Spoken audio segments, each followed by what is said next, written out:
and poker tournament. Might as well hop right to it. What else are we doing if not getting in the 8-handed tournament? Let's make sure this looks okay. Maybe it could go right over here.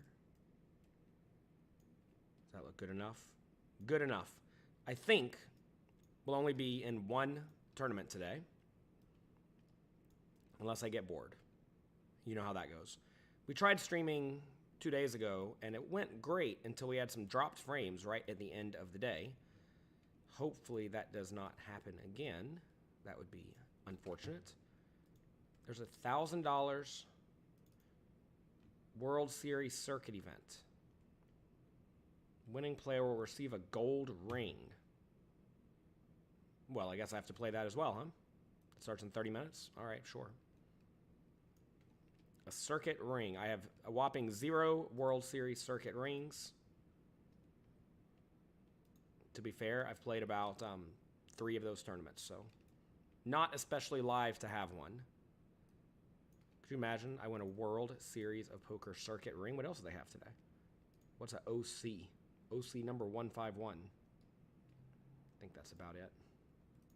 We can call, we can 3-bet. Do whatever you want with the ace-X suited.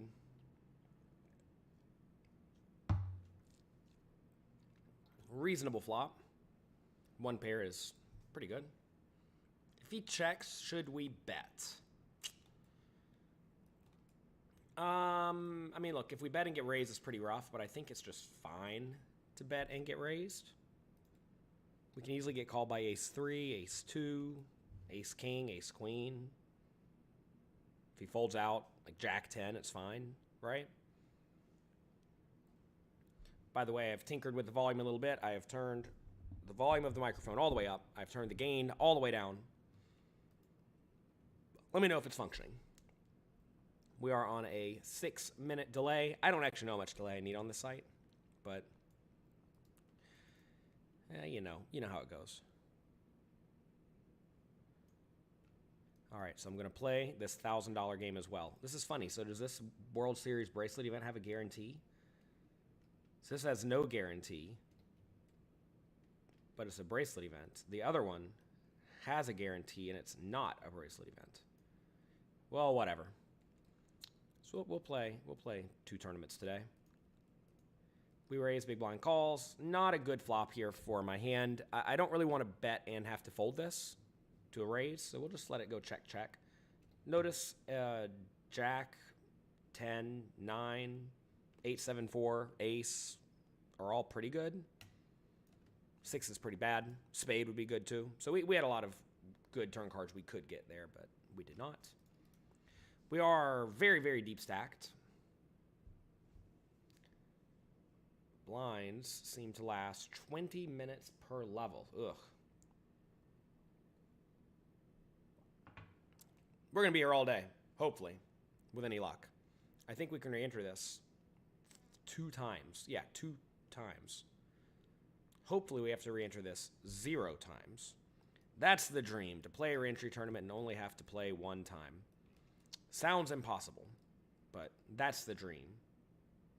Tomorrow, I'm playing a $5,000 buy-in World Series of Poker tournament. The next day, I'm playing a $50,000 buy-in World Series of Poker tournament. The next day, I'm playing a 10K. The next day, I'm playing a 5K. And then there is, I think, 1 more day of online tournaments. Get the bananas out. Yeah, I ate all the bananas. I did wash my pajamas yesterday, so they're clean. Don't worry, everybody who's worried about cleanliness. I'm a big fan of just relaxing, being comfortable. Some people like to not be comfortable when they play poker, actually. They like to be prodded and, they got to, like, make some focus a little more or something, so they think. I just want to be nice and chill and feeling good. All right, raise it up with the 9-8 suited. Definitely a good hand. We get a bunch of callers. If this guy blasted, I guess I'll fold. This is a spot where this player may be slow playing a very good hand every once in a while. So you got to be a little careful if this player blasts it really big. I guess we'll just check flop, check call most likely. with all the back doors and the pair. Out of position on boards like 10xx multi-way, you need to be very, very, very inclined to check with almost your entire range, or perhaps your entire range when you are first to act multi-way. All right, tiny bet here. I think we can put in a raise. I could easily have queen jack, right? And when this guy bets so small, he's giving himself really good odds with any sort of draw / one pair hand. So I'd rather raise. He's probably not going to re-raise me all that much, given I should have lots of queen jacks here, like sets, right? Like set of nines specifically. So I think he's going to call a lot. Then he's going to check the river, and I'm probably going to check behind on a lot of bad rivers. Maybe put in a value bet on the best rivers. That's the plan there.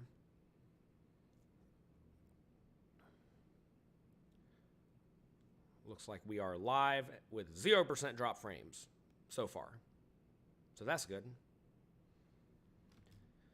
I turned down the bit rate for all of you who were telling me to turn down the bit rate. I figured that out. I turned it down to 2,000. I don't know what 2,000 means. It was 10,000. 10,000 seems like a lot. 2,000 seems like 1/5 of a lot, so I guess it's a lot still. Who knows? I'll keep an eye on it, though. What's the line on numbers of bananas being eaten tonight? 2.5. I can guarantee you there will be 0 bananas eaten by me today on the stream because there are 0 bananas in my apartment. There's almost no food in my apartment. There was 1 burrito and I ate it. And there's some yogurt. And that's about it. It's actually a bit of a problem because I don't really have a lot of time to go shopping. Today could have been the shopping day if I decided to not stream for all of you, but I figured I'd stream for all of you instead. Seems like the right thing to do.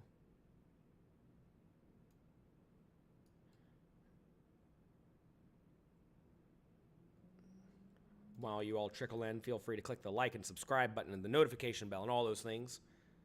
Let the internet know you like it.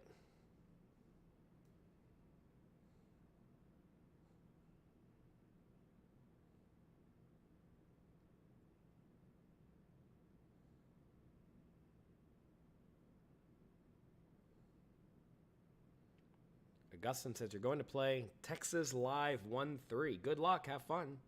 If you all have any poker questions, you have me here for the next while. You might as well get them out of your system.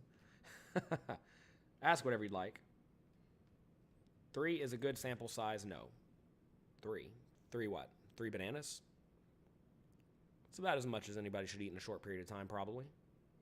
I am quiet for you. Well, everything's turned up. This is as loud as it's getting.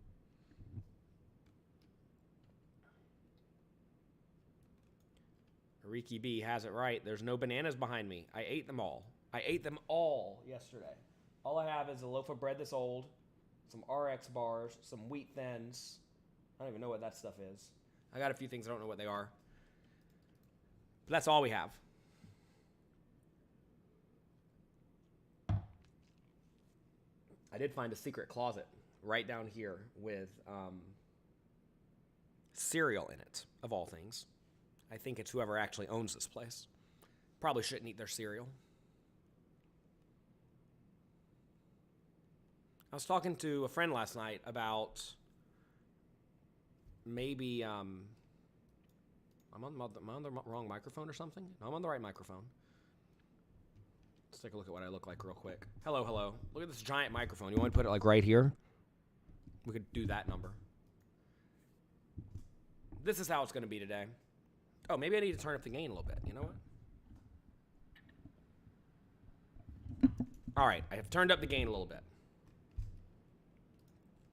Oh, what am I doing? All right, hello, hello, hello.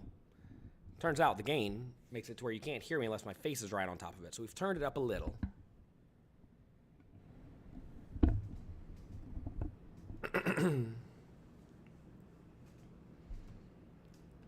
World Series has been fine enough to me. I've had 1 cash out of 4 live tournaments. 1 for 4. I played 4 online tournaments the other day. I lost all of them.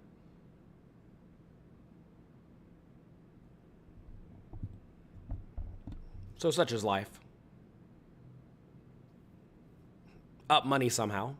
I think I've cashed for 42K, and I'm in for 10, 20, 30, 4. So up about $5,000. Online, it's usually 10 minutes per level. There's a little clock right here that says when the levels go up. And it's when I looked at it, it said 16 minutes, which implies 20-minute levels.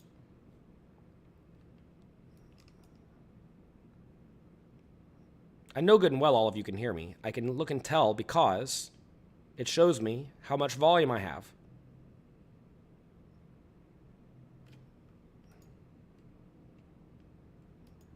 If you can't hear me, turn it up. But yes, my voice is wrecked. I've been out partying all night.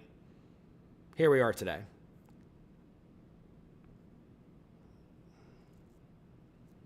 Which Jonathan Little is playing today? The Poker Communication Jedi JL or the slightly snappy maybe hungover? I think they're kind of the same. You'll find that whenever I read nonsense questions, it gets me a little snappy.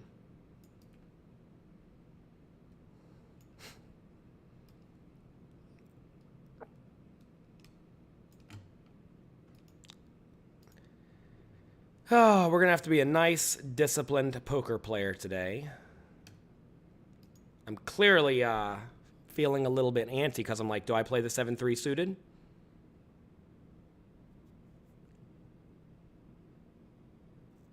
Nope.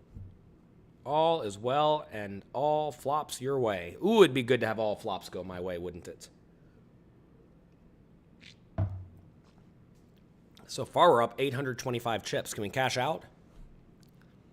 It's kind of cool to think about it. We're up 1/30th of a starting stack. So what's 1/30th of a $3,000 buy-in? It's $100. We profited $100 already in equity. Think of the value. Does that sound right?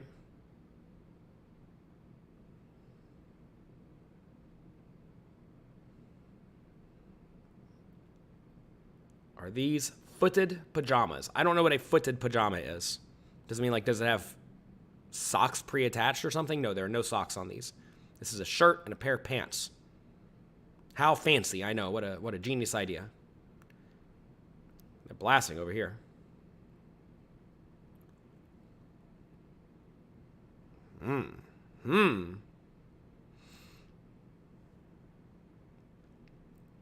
Ace-9 offsuit. I think you can fold this as you're kind of deep stacked. If we are in later position, or if we're much shallower stacked, like even 150 big blinds, I think raising it is much more reasonable. But when we are out of position and very deep stacked, I think folding is fine.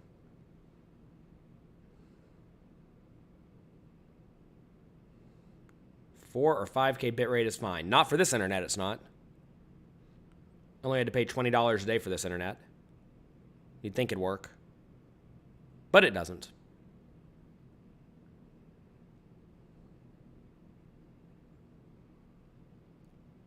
Could you not order takeaway? I'm playing a poker tournament right now. I can't get up and go buy bananas. How'd the main go? Did I get my money's worth? No, not really. I did not have a good time in the main event. I played. I chipped up some nicely in the early levels. Then I played 2 big hands and lost them both, and then I left.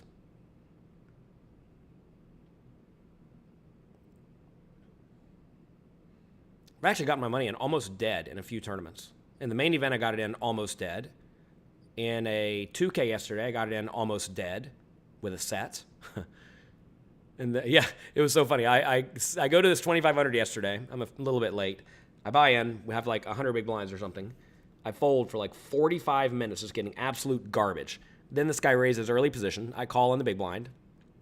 Comes 10-9, 10-9-7. I have pocket nines. 10-9-7. I check raise flop, bet turn, jam river. He says, guess I got a call.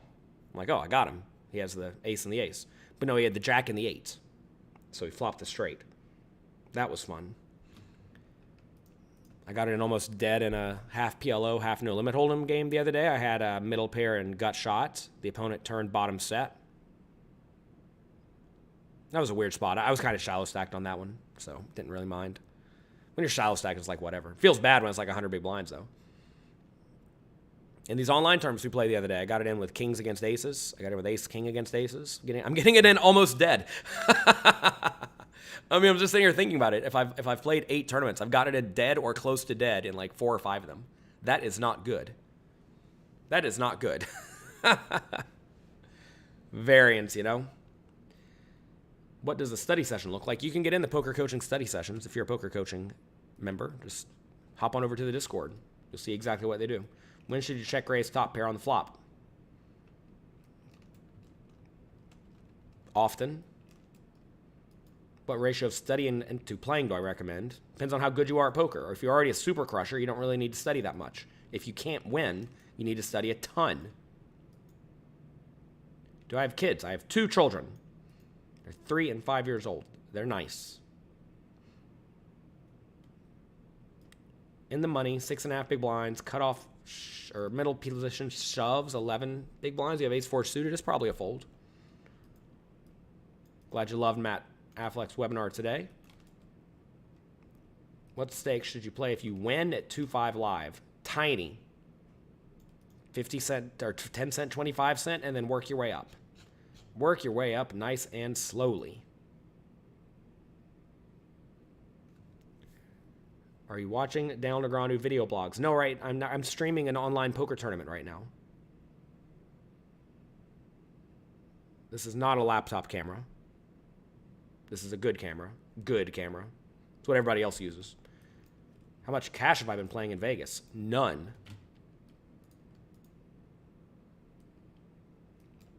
You got to understand, I didn't come to Vegas to play poker 24 hours a day. I came to poker to make good use of my time and my opportunities.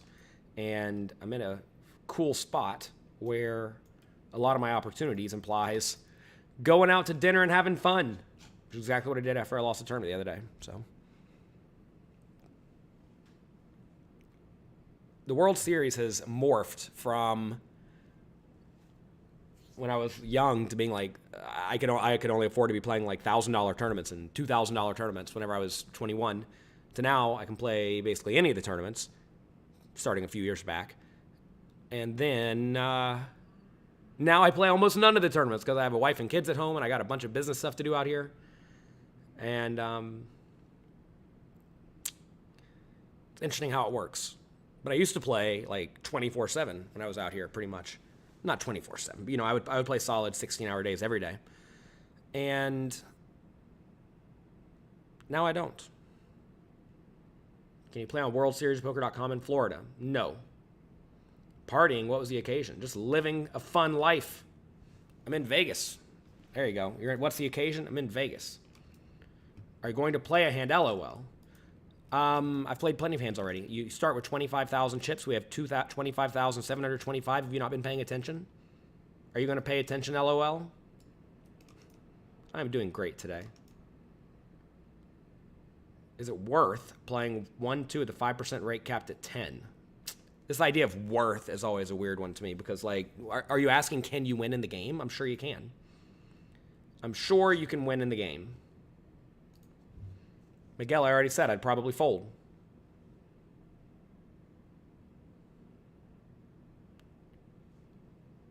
Oh, what was I talking to a friend about last night? Oh, man, what was it? I already forgot. Brutal. Can you switch to show blinds? We should figure out how to do that. I don't know how to do that. Let's see. Settings? Where do you do it? Game display? Where is it? Where is it?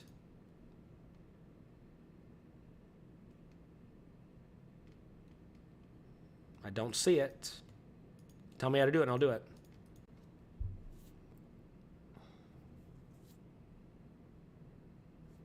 Will I take notes on my opponents? No, not today. Whenever I'm streaming, I don't do so much about that.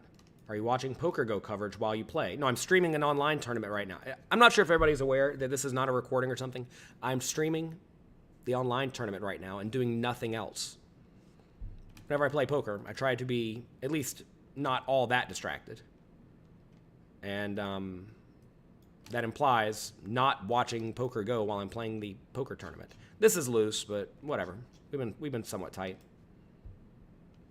I see Daniel Negreanu is down about $1 million, which is probably about, what, 15 buy-ins, give or take?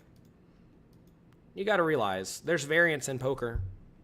And especially when you play high buy-in events plus a lot of low buy-in events, the result of the 2 or 3 high buy-in events you play is really all that matters. So imagine you play, I think Negreanu's probably played like every major tournament, right? So if he's playing 250K, 100K, 50K, and then a bunch of 10Ks and 1500s, there's really only like 4 tournaments that matter, right? And if he busts those 4 tournaments, then he's going to have a bad series, like period, right?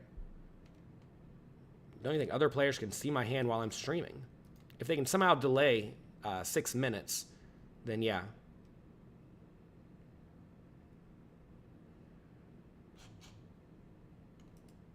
We're on a 6-minute delay here. Hopefully you all figure that out.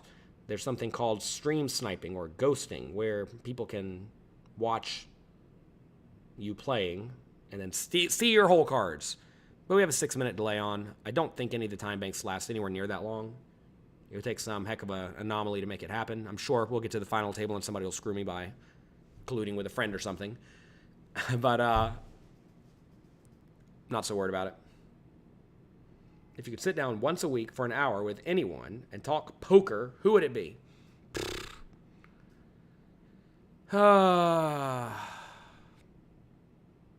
Name any good sicko GTO wizard. That's probably the answer. We just hired Brock Wilson at pokercoaching.com. Very good, strong, world-class opponent. One of the best in the world. One of the most studied in the world. Both at GTO and exploitative strategies. And I don't know. I'd sit down with somebody like that and talk poker for an hour. And fortunately, we already have access to something very similar at pokercoaching.com. I made the site I wish I had because nothing else like it exists. You didn't know I played PLO. I spent about a year straight playing PLO back in the day. I moved from 1-2 online up to about 10-20 online. The game was much softer back then, and I was a reasonable winner. But PLO is a game that's not. I don't like PLO all that much. Especially live. Live PLO is super slow. And it's kind of a rake trap. So, I'm not a big fan of it. Online, I think it's a pretty good game because it's quick and not quite a rake trap. Especially when you play it 6-handed and people are competent. More competent, so you're not seeing like 5-way flops and getting raked to death. But, yeah, I've played a decent amount of PLO. Anytime I think a game is maybe the game of the future, I try to get ahead of the curve. And I thought a long time ago PLO may have a decent chance of taking over because it's just more of a gambling game than No Limit Hold'em. But it never really caught on, so don't really need to play it all that much. What age do you think it is appropriate to start teaching kids about poker?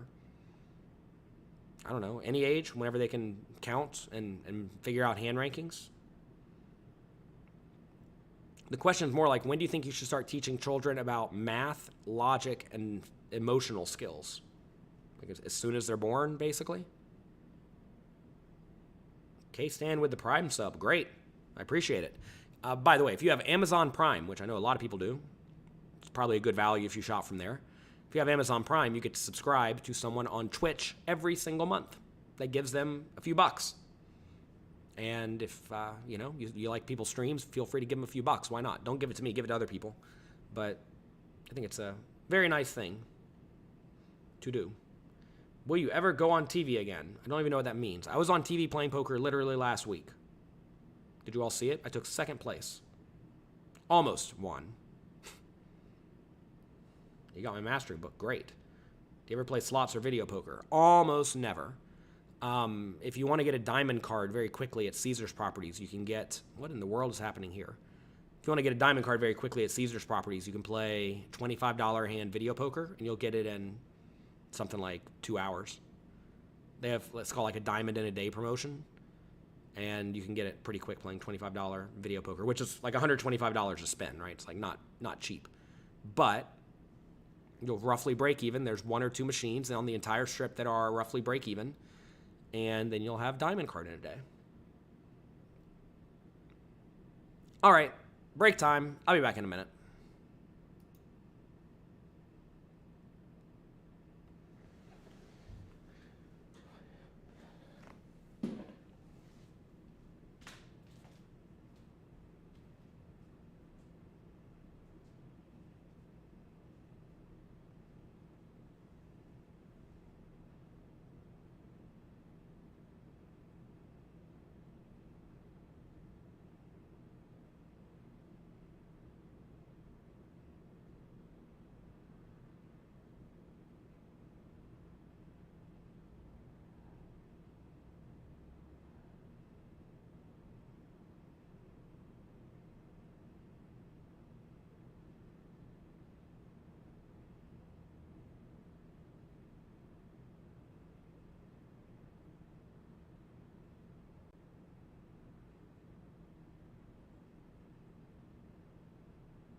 right, all right, all right. I am back.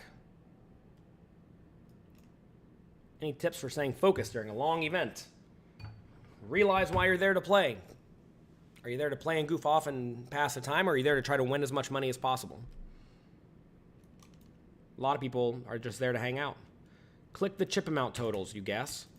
I love how everyone thinks that all the poker sites work the same. This is WorldSeriesOfPoker.com. This program was made in the 1900s. And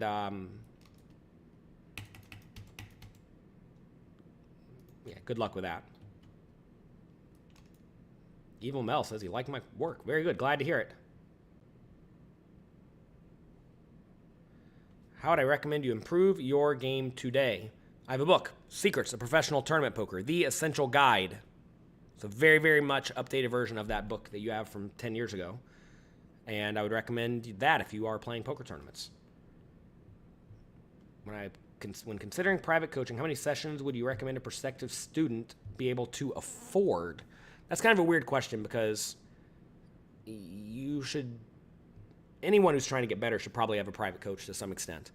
And you should not be spending all that much of your bankroll on it. You can't think of it as, I need to be able to afford 10 hours of this person's time and that's all the money I have and then I'll go from there. No. You usually want to be spending very disposable income on stuff like coaching, although it can come out of your bankroll too, which is fine.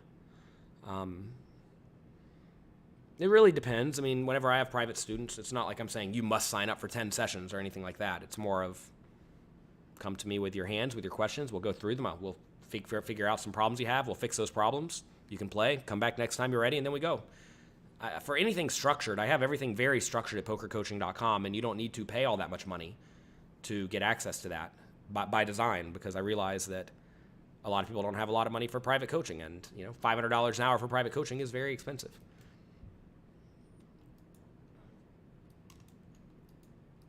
Don't you think other players could see your hands while streaming? Yes, they can, on a 6-minute delay. They're welcome to watch. Hello to everybody who's watching on a 6-minute delay. Click your stack graphic.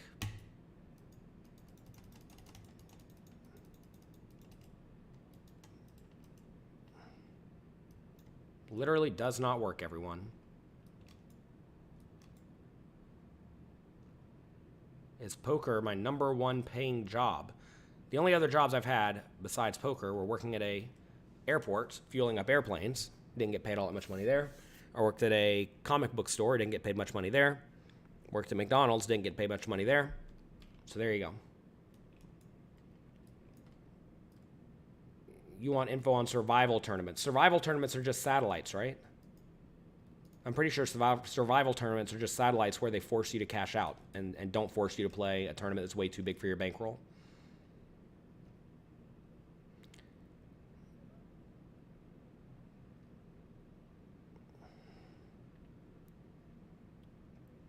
Was required to be staked on these sites like Deck of Degeneracy. I mean, so I have an NFT project called Deck of Degeneracy, and I buy pieces of some people who I think are presenting me very good values.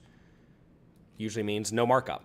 Like today we have a piece of poker coaching member Chris O'Neill's action in a $5,000 tournament. Sold it to me at no markup. Think it's a good value. I'm going to bet here. I think we can easily get called by an 8 or a 6. I don't expect to get raised all that much.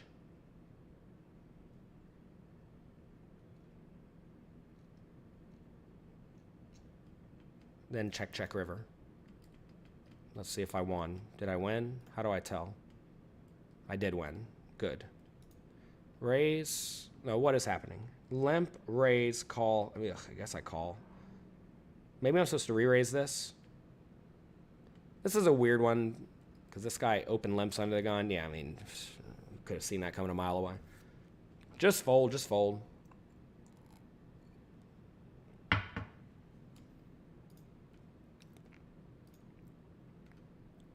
And they're splashing a little bit over there. We limp here. Limp to limp call. We could maybe even limp re-raise, playing very deep, but we'll limp call. Definitely not folding.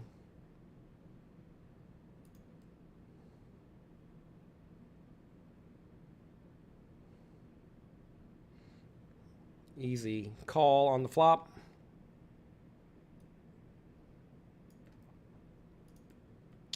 Very, very bad turn. Probably just check fold the turn. The problem is a lot of his bluffs just got there, right?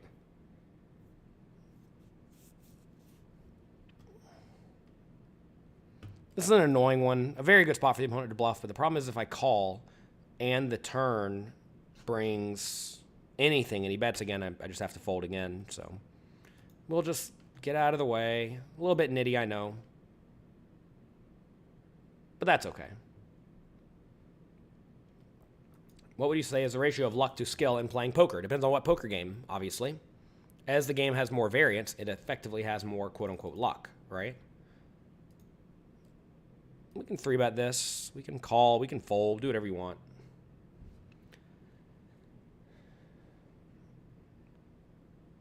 But in the short run, there's a lot of luck. In the long run, there's no luck. So in any individual hand, anybody can win. In the long run, only the big winners win.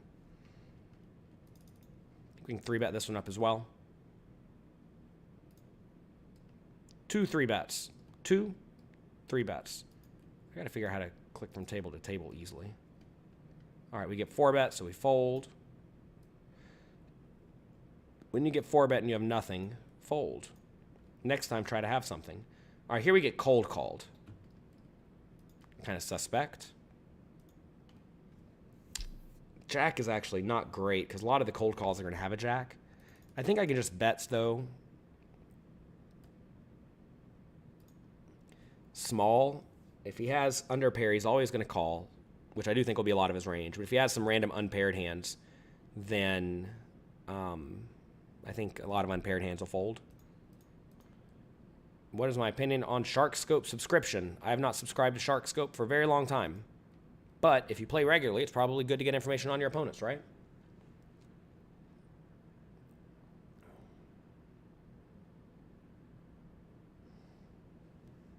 I am the GOAT. I do my best. I can already tell today's going to be a long day. I was out a little too late last night. I knew I didn't have anything to do until 3 p.m., so if I have nothing to do until 3 p.m., you can count on me to be awake till about 6 a.m. You punted off $600 today, and you can't for the life of you figure out why. Well, why did you do it? What happened? How did it happen? I mean, we mentioned at the top of the show about how I think I've gotten it all in dead or close to dead in like 4 or 5 World Series events I played. But I feel fine with it. I feel fine with it, you know? Lemon character doing a victory dance with maracas in his hands. Like this? But with maracas? Thank you for the $9.99. I got to figure out how to collect all this money you all are throwing at me. We'll figure it out soon enough. If you all want to support the channel, by far the best thing you can do is go to pokercoaching.com and sign up.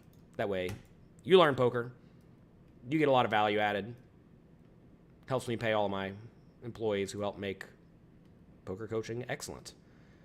This is slightly loose, but whatever. And this is standard.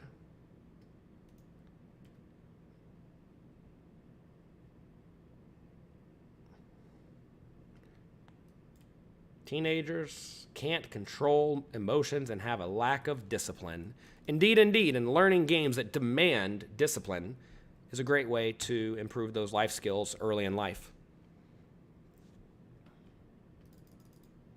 I think we can 3-bet. We'll go kind of big, maybe even bigger is better. Raise, call. I check flop, they both check it back. They're going to have a lot of under pairs here, but they're not going to fold them, so we'll just get out of the way. All right, 3-bet big. This guy calls. Certainly not a good spot. I think with the king we can bet. King with backdoor draws. I think it's fine. We're going to get called a lot on the flop, so we need to be prepared to barrel on a lot of turns. Any spade, queen, 10, etc. are all very good. Very odd small raise. Do we ever float here? The problem is that sometimes we're dead. But if we're dead, he shouldn't be raising. Ugh.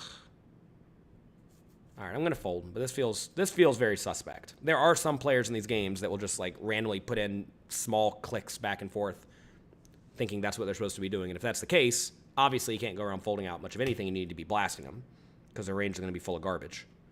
And if that's the case, then, you know, betting and then folding is probably a little bit too weak. But with no reads in the smaller of the two games, the $1,000 game, I think it's okay to get out of the way.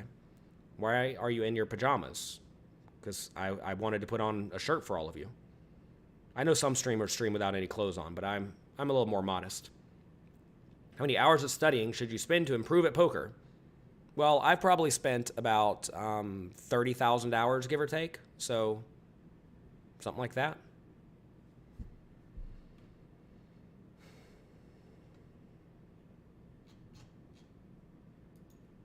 Click Table Options to show stack in Big Blind. Where?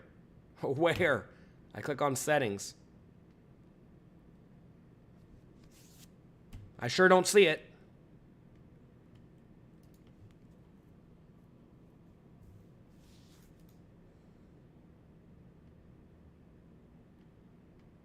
I sure don't see it.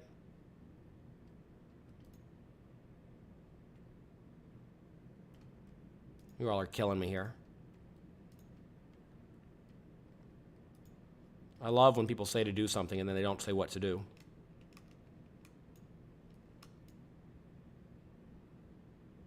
What are we drinking? We have water today.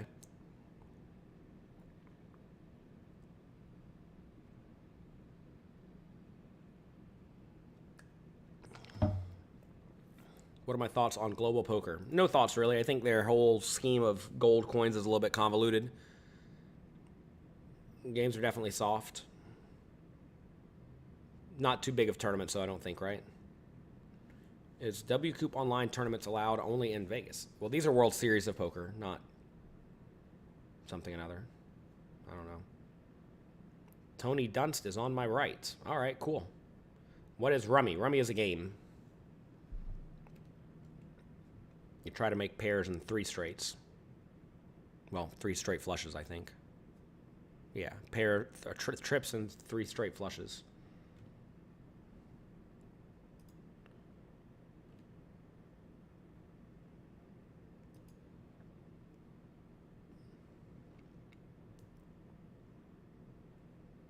These guys are blasting. They are not afraid.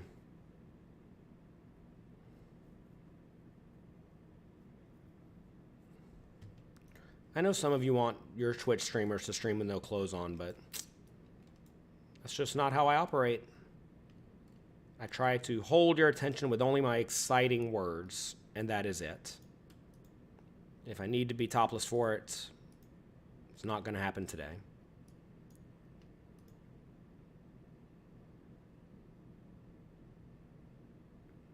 You just downloaded Poker Tracker 4. You need to search on YouTube for tutorials, because it's easy once you know what you're doing, but if you don't know what you're doing, it's not easy at all. So just search on YouTube. But no, you play poker through the sites, then you upload your hand histories. But to get your heads up display going, you have to set that up before you play. Take it down. We're just getting started. I should have showed up late for this, because I should have known, but I didn't fully realize that we're playing 250 big blinds deep or whatever this is.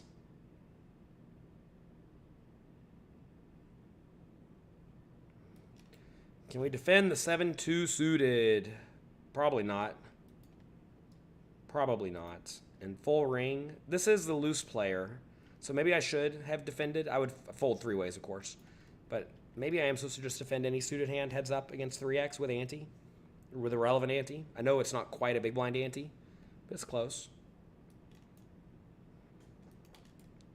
This is the player who's like clearly active as well, which is very, very relevant, right? You really, really, really want to play pots against the active people, because they'll inevitably make blunders because they have ranges that are far too wide. Now, maybe they're just playing too wide pre-flop, but then they play normally post-flop. But it's kind of hard to know exactly what to do. Is there a good way to learn mixed games, especially ones that aren't spread online? get in there and play it with other people. I would ask, why do you even want to learn them? You got to realize, if you are not already world-class at least one form of poker and you can make tons of money, you really, really, really should not be spreading your attention super wide to a bunch of games that aren't even played that often. I mean, I get the idea of, like, it may be fun, but it's going to sound bad, but whenever you're trying to grow a bankroll, you don't have the luxury of fun. You have the demand to get good at something so you can extract a lot of value and support your life, right? Which is why, for the first 3 years of my entire poker career, I played Limit Hold'em until Limit Hold'em started to die, and then I switched over to Sit and Goes until Sit and Goes died. And I think that was very beneficial. A lot of other people were playing No Limit Hold'em cash games and tournaments and mixed games and all this stuff. And a lot of those players are not here today because they never learned to specialize. Instead, they were just kind of splashing around and knew whatever they wanted. I know it's way more fun to be all loosey-goosey having a sandwich, but it's very important to make sure that you definitively have an edge and something you can play on a regular basis for high stakes. That's how you can get a hold of a lot of money very quickly. Now, I will say, No Limit Hold'em is by far the most spread game, but it's actually a pretty tough game. There are not too many players at high stakes or medium stakes who are just really bad anymore. That said, I did play a $2,500 tournament yesterday at the World Series where a lot of the poker players were not very good. They weren't bad, but they also weren't very good. And I thought that was kind of neat. Enjoy my vibe. Well, thank you for being here.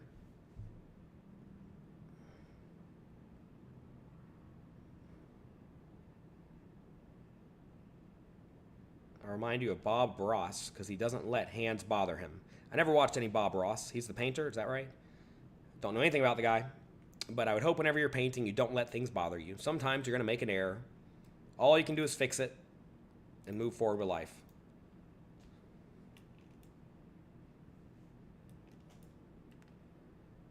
This is annoying. Like, this min raise is so bad because I'm getting such good odds, but you still need to fold the absolute worst hands.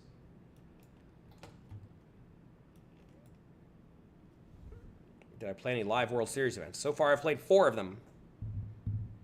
Cashed 1, lost 3. I wonder why everyone was saying, put it to big blind ante, put it to big blind display, put it to big blind display, when it doesn't exist. Man, oh man, it's very tilting to me when people say stuff and they're clueless. This is probably a pet peeve for many people on the internet, but just because you think something does not mean that it exists.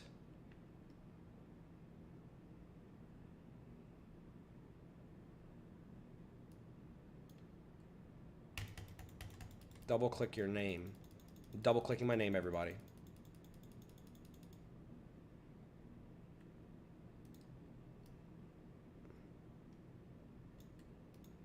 I do appreciate how a lot of people think they know what they're talking about.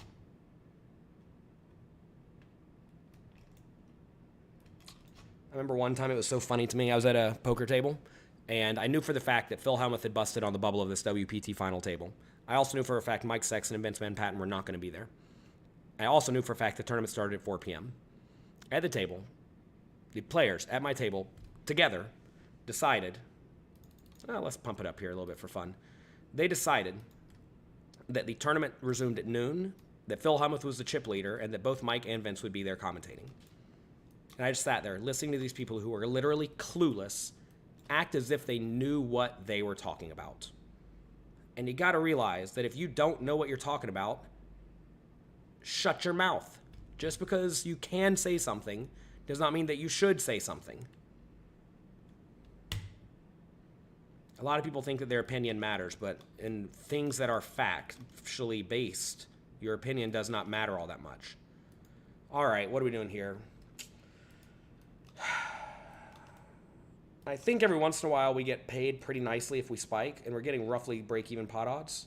I don't think we need to raise because we are going to be against straight sometimes. So we'll just call and try to spike. Also, a 7 may be good on the river sometimes. It'll check through a lot of the time in that case. Now we can just fold, though.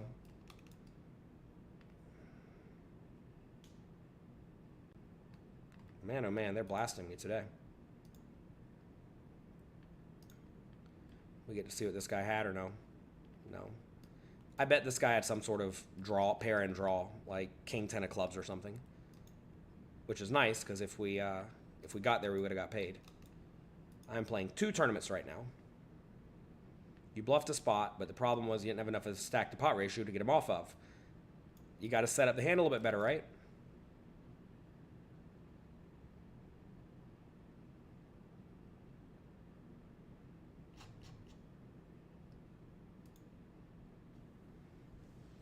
You think that when a beginning player plays micro stakes, they can build bad habits that cost them over time.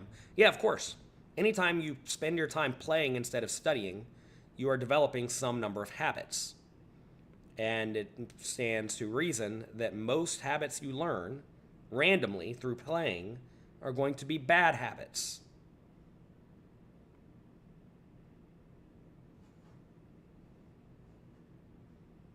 So, what can you do? Well, you can spend your time studying and actually improving at poker. Actually really, really, really getting good at the game. And not focusing so much on playing massively exploitative poker. Which, to be fair, may cost you some more money in the short run. Because to beat the smallest stakes for the largest amount possible, you definitely don't need to be playing GTO. You need to be taking advantage of what the opponent's doing incorrectly, right? And the opponents will be doing a whole lot of stuff incorrectly. So, you have to learn how to play fundamentally sound, but also you have to learn how to adjust to whatever your opponent's doing correctly. But if you spend most of your time playing micro stakes and you spend almost no time studying, there's almost no chance you're going to have good, strong fundamentals. You're just not going to. Because you got to study. Do I know who my opponents are? I do not.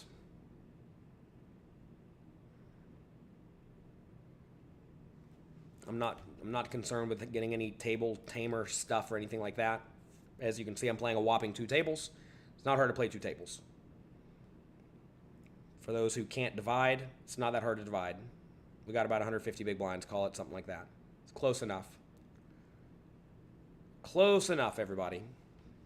You got to learn to estimate quickly if you're going to be playing online poker that does not have lots of tools already preloaded up for you. And I realized we didn't have exactly 150, okay?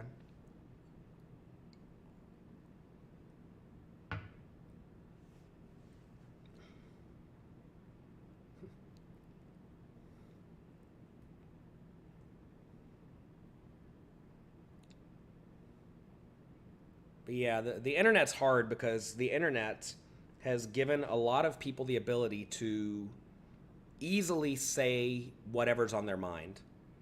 But it's your job as a consumer of information to realize that what is on most people's mind does not matter. It's not relevant to you. It's probably not beneficial to you, and a lot of it's nonsense. And certainly I know some people like the nonsense. They like the drama. They like the battling. They like the fighting, like all that. But none of that's actually beneficial to your life. Besides, like, learning who to stay away from and whatnot. Look at this weird spot. Pot's humongous. I mean, this side just has an ace, right? It's got to have an ace. You think he'd call with a flush. Maybe a bad flush he could have. It's a weird spot. But, yeah, anyway, don't get wrapped up in the nonsense. And also, don't listen to what most people say, you know? I mean, find people who actually talk about things they know about, as opposed to people who talk about everything. If somebody has an opinion about everything, their opinion's worthless. On most things. They're probably an expert at something. The cool thing about people's opinions is that a lot of people who are actually really good at one thing think that their opinion should matter about other things. You see this in poker all the time, right? How many poker players out there are experts at sports and crypto and the stock market and politics and religion and news and media? Like, how many of those people actually know anything about any of that stuff? The answer is none. They all just think they know what they're talking about. And it's your job to realize these people are clueless. And if they're clueless, talking about things they are clueless about, you should not listen. Because you're just putting nonsense in your head. Don't put nonsense in your head. You only have a limited amount of time in the day, a little limited amount of focus and ability. And I've always done very well in life finding specialists who know exactly what they're talking about a very specific thing. I think I'll raise it up this time.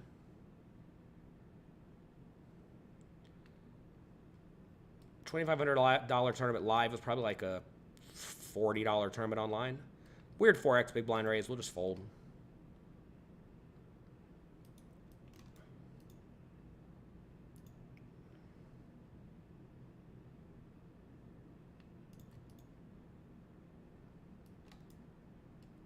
We have the ace and the ace over here. I've been decently active. Not insanely active. This is good. We'll go slightly more than pot. I know you may want to go slightly smaller than this with exactly aces. Just to try... Do we have 2 aces? Just to try to really ensure you get action. But I think this is fine. Do we have 2 aces or am I misclicking? We have a literal ace, ace, ace, ace on 2 tables. Ugh. I guess we just bet small.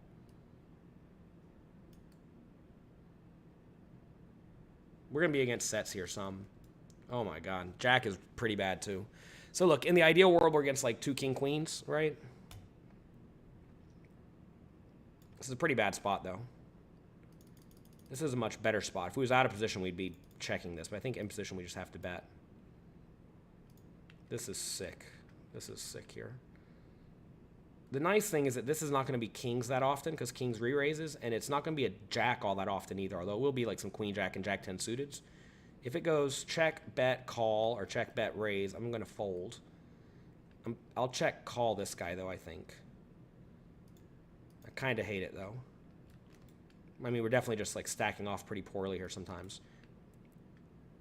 I'm going to call and then hopefully try to induce a bluff from like whatever nonsense he could have.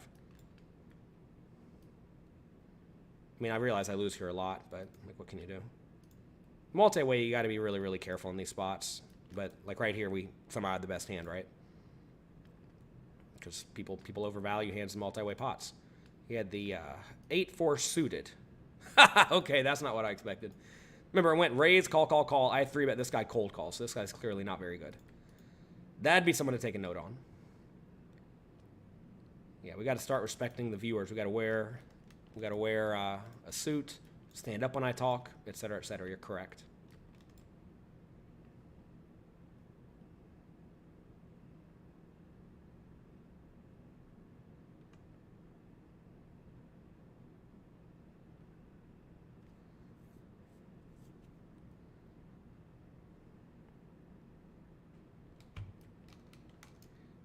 Why does everyone think that I can't divide? I don't really understand. This is boggling my mind. What have I done today to make all of you think that I cannot divide?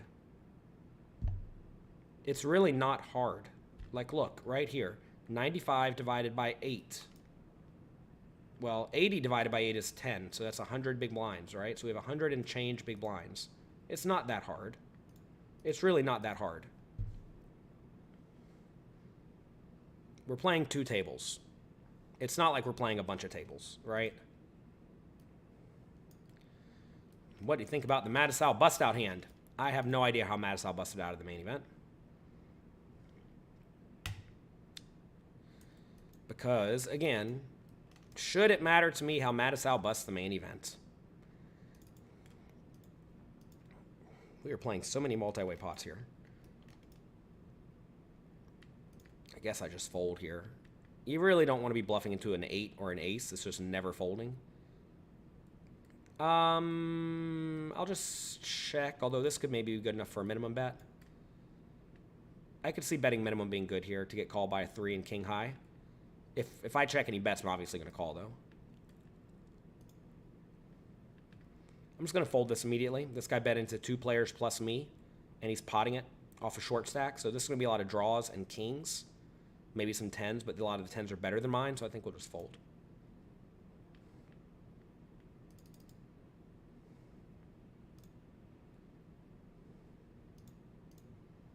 Joined poker coaching last Christmas. Thank you, thank you, thank you. You're very welcome. Glad to hear it. Hope you're learning a ton.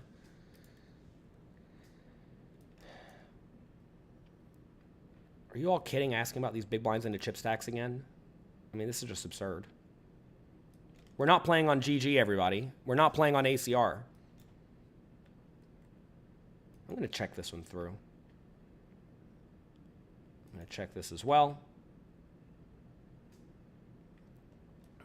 I should try to get Garrett Adelstein as a coach. Garrett Adelstein made content for a poker site back in the day, and then after making about 2 videos, he said he had to stop because the people in his games threatened to make him not be able to play anymore. I'm going to call here. If we spike, it's great. If we don't spike, maybe we still win at Showdown sometimes. This guy bet turn and bet river. I don't think we can shove for value. We have the best hand a lot. Maybe I can shove for value, actually. What do I lose to? King, queen only? 8-7? You know what? I am going to shove for value.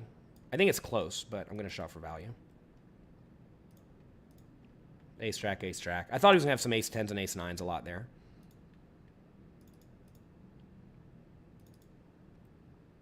I'm going to bet for value. We can easily get called by the 8. It's always rough if I bet and he has busted draw and decides to raise me. But I don't think it's going to happen too often, given I could just have a lot of kings there.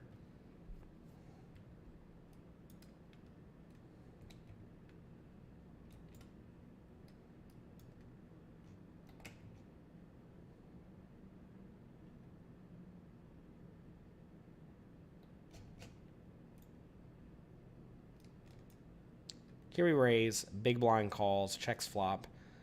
This is probably a triple. Raise, call, re-raise small. Is this the same guy that re-raised small a minute ago? It doesn't really matter. We'll just try to flop well. We won with our 5, so that's good. Make a set, so that's good. We will probably just check call. If it checks through, I'll bet big on the turn. Unless it's like an ace or a king, I'll probably check an ace or a king and then try to go from there. Maybe even check call then too. All right, facing a kind of big bet from this guy. I think we want to go ahead and raise immediately.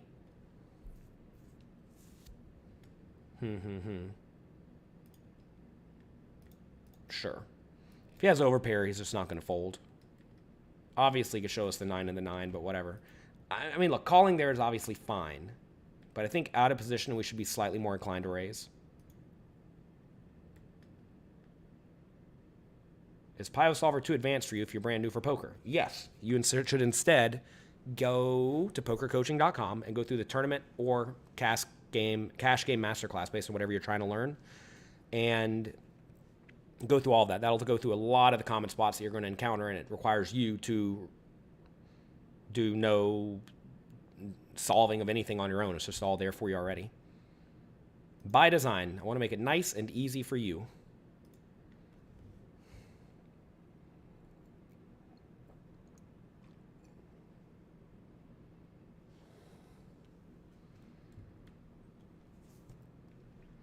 I mean, given that one guy was like kind of loose and aggressive and battly, where I had the 7s on this guy. Was it this guy? No, it was the other table. Where I had the 7s on the 9-7-5. Maybe I'm supposed to just slow play. But it's really rough multi-way because you really don't want to let the player in the middle call and see a free turn for like whatever they have. And if the initial bettor does have an overpair, you just really want to get it in before that.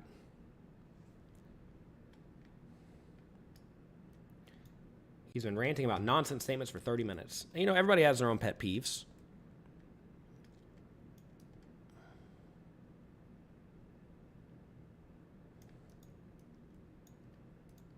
I personally don't like it when people talk about things they don't know about, you know?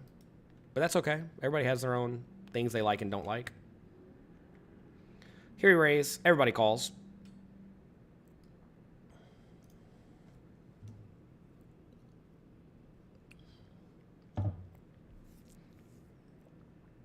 I think we'll just fold. This is a spot where we have the best hand a lot, but we're going to get raised sometimes, and that's really bad. Ugh, I don't know. Whatever, we'll fold. Feels like a rough spot to fold, but very multi-way. This player just can't bet too incredibly wide.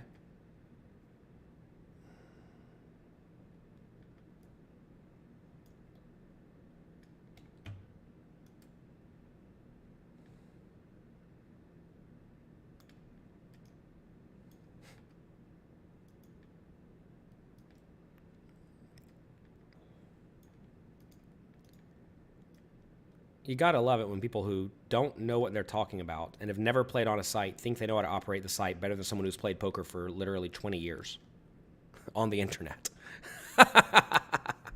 What kind of ego must some of you have to think you have a clue? Oh my God! All right, you guys are. This is just too funny. This is too much. Oh my goodness. You think it's more for the viewers who can't divide? Oh.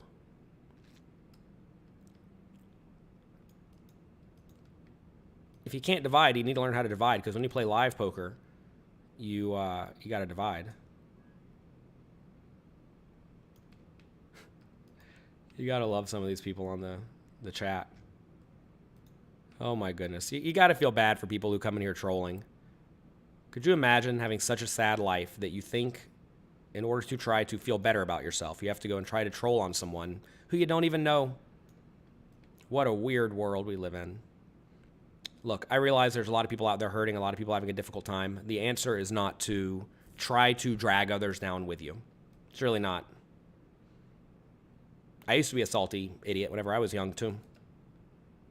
And it's not the way to be. Can't be salty for other people's success. Can't be salty because you just don't like somebody. I mean, you can, but it's just going to waste your life.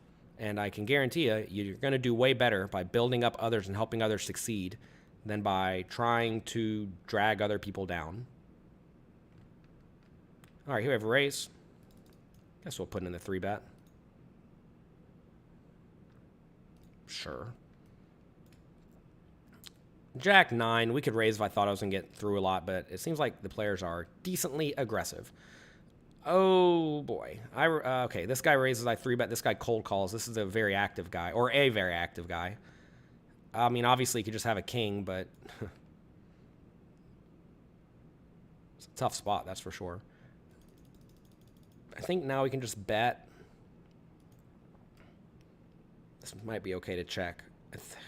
I don't know. I think we can go either way. I'm going to check. This is the kind of guy that I think might just be inclined to run some bluffs. And obviously, he could just have ace-jack, right? I'm going to check again on the river. Oh, maybe I should just value bet. Yeah, I'll just value bet kind of big. I think we can go either way.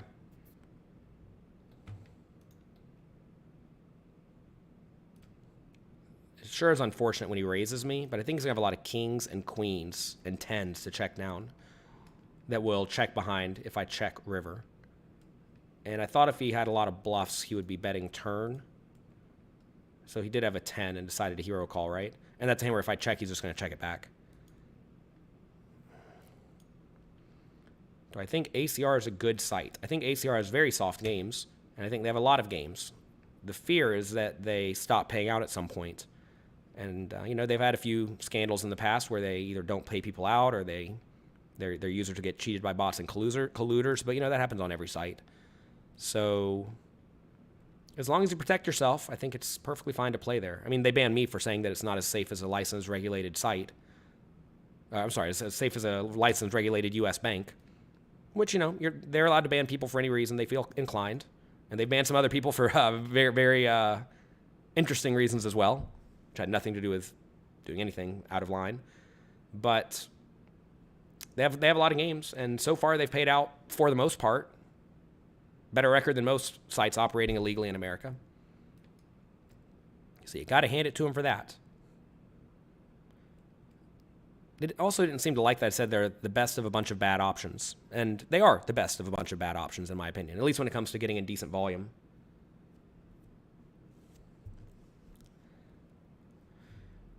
And you have to ask, like, what is important to you when you play on a site? Because for a lot of people, a lot of poker players, like, security is not the most important thing. And getting paid out is not the most important thing. They just want super soft games that they get paid out 80% of the time on. And this is why people play illegal home games, right? Where they get raked to death and all this. I mean, for a lot of people, they're just playing straight up for fun. All right, can we pop it up here every once in a while? Obviously, this would be loose. I think sure.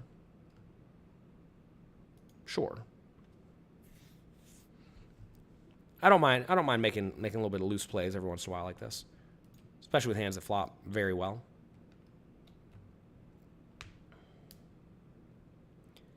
Not a great flop. I think I'm going to let this one check, check. And then I'm going to bet turn and bet river. Because I think we're going to get floated on the flop a ton on this board. And I don't really want to be tripling. Now, can we value bet? Can we get called by worse? I don't know. We'll just let it go check, check again. And then value bet river if he checks. On any river besides an ace or a king.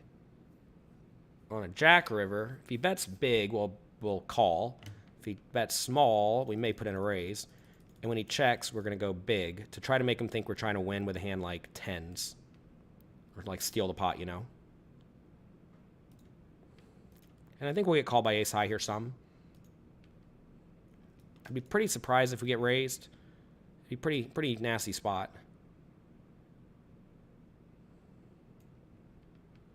You enjoyed my queen-queen fold. Well, good. Did I fold queens?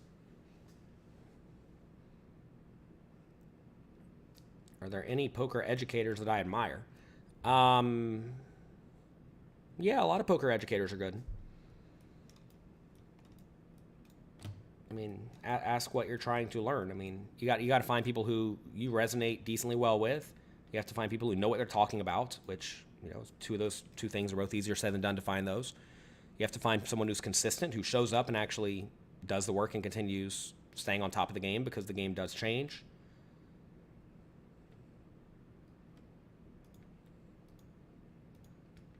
And I mean, if you look at pokercoaching.com, I hire people who I like to learn from.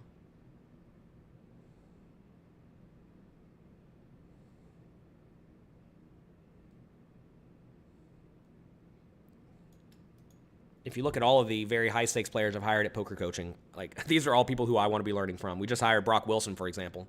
Literally one of the best players in the world. Absolute crusher.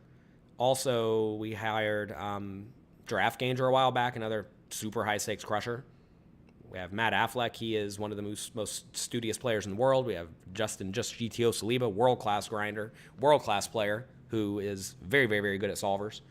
And many, many more players. And, I mean, I hire the people I want to learn from. Simple as that. And then I give it to all of you at a very reasonable price.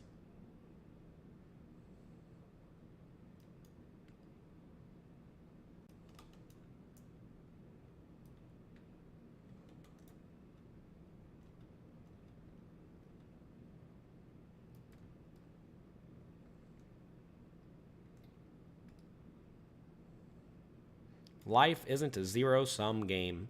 That's exactly accurate. I think a lot of people approach life from the point of view that they view things like poker. Whereas in poker, if you win money, somebody else is losing money. In life, that's not how it works. You can all work together and build value together. I mean, that's what I try to do. I try to build things with other people so that we all thrive together. Dola, if for some reason you have not got your hat, definitely email support again. If you're not in America, it may take longer to get the hat.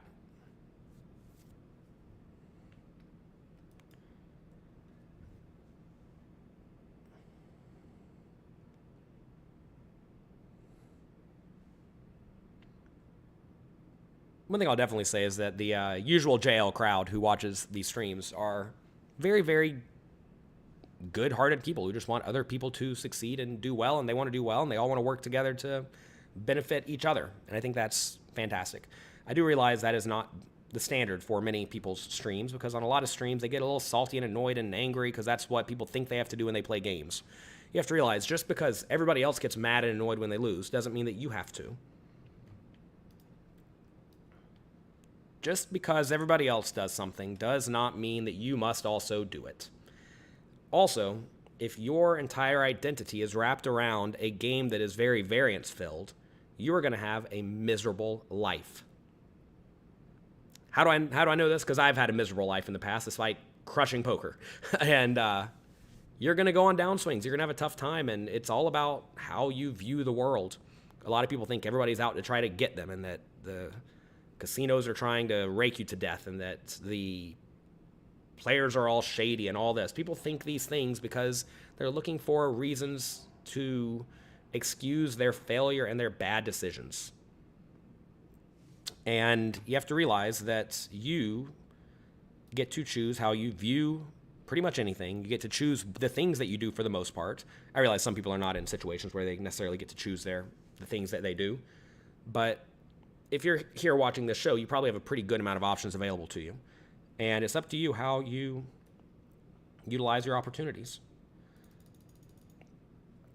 We can call or 3-bet. I think 3-bet's pretty nice.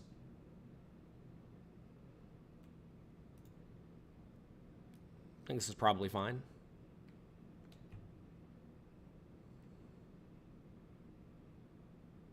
These blockers are pretty good to get after it with.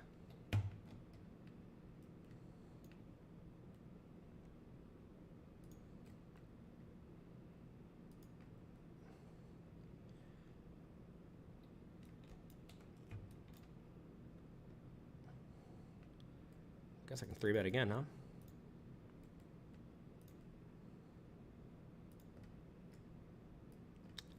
So facing the tiny bet, I'm just gonna fold. This is a little bit nitty, but I think we're gonna have bad equity realization problems there. Oh, okay, this is a good flop. I think we can just bet flop, bet turn, bet river. If he has any piece of the board, he's just not folding, right? Your friend is running deep in the main. Good job, congrats. Oh, how do you have nothing? How do you have nothing? Sometimes they have nothing.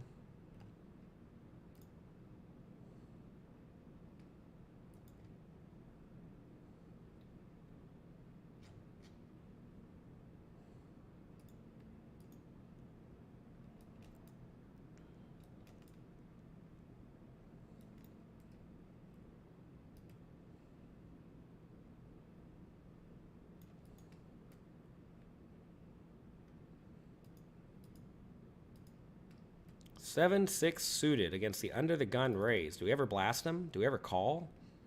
I think call's a little loose. But I mean, if there's ever a spot to call, it is against under the gun raise, who's going to have a really strong range. Because they should not get 3-bet all that often, right? Although we do this time. And whenever we do flop like random 2 pairs, straights, etc., we're going to be somewhat likely to get paid by over pairs. And I'm going to just fold here to the 3-bet out of position, even very deep. If this guy calls, maybe I call too and just try to spike something. But, I mean, so this is why I said that we should not get 3-bet all that often. Because this guy's under the gun range should be quite strong, right? So, therefore, I get to call somewhat wide here because this guy's strong range is protecting my somewhat marginal calling range. And as you see, this guy folds here and just, like, torched both of our money for no reason because he's probably not aware that under the gun should be strong. Do you have any thoughts on the recent online cheating scandal? Well, there's plenty of cheating scandals to take place on a regular basis. Obviously, don't cheat. Hope that's clear. All right, we're going to call the 3-bet, try to spike. We do not. You enjoy Lexi Gavin content. Glad to hear it. I just made some videos with her for YouTube the other day. Facing the micro bet. Oh, man. If I had a spade in my hand, I would call. Because then if I hit a 3, it won't be the spade, right? Here, when I hit a 3 of spade, sometimes I still just lose. So we're going to fold.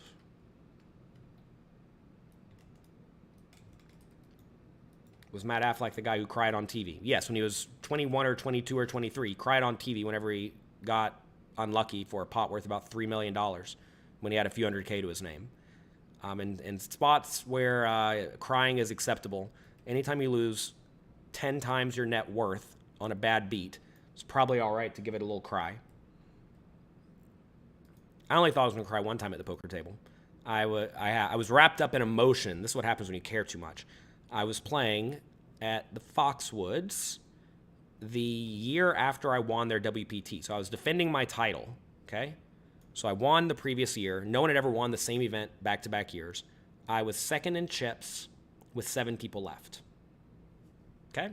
Very good shape. I get it all in with kings against the big stacks ace jack on the bubble of the final table.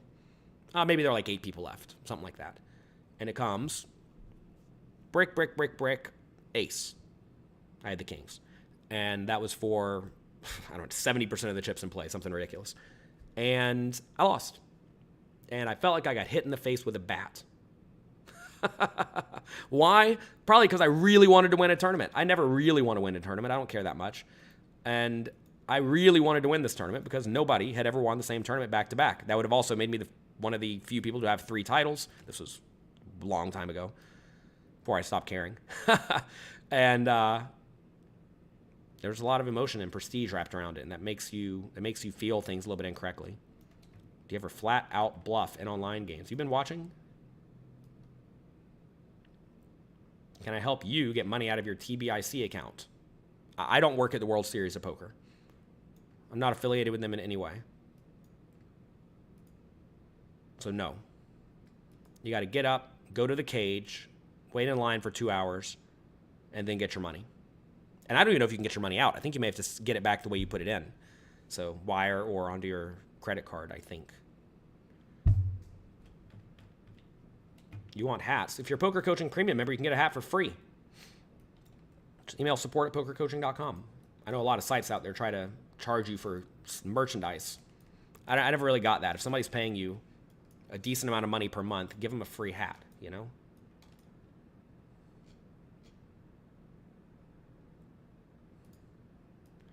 A lot of companies don't, they got to think they got to make money on everything. I've always taken the stance of I'm fine giving away some stuff for free and cheap. As you see, here we are today streaming $3,000 buy-in tournament. But I've always been a fan of giving away stuff for free if it's going to add a lot of value. Look, I don't think you got to raise this, but I'll raise it.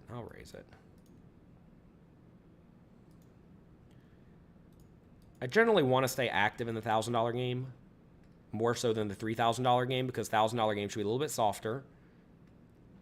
And I think people typically play slightly worse, although to be fair, $1,000 game is still kind of big, I guess.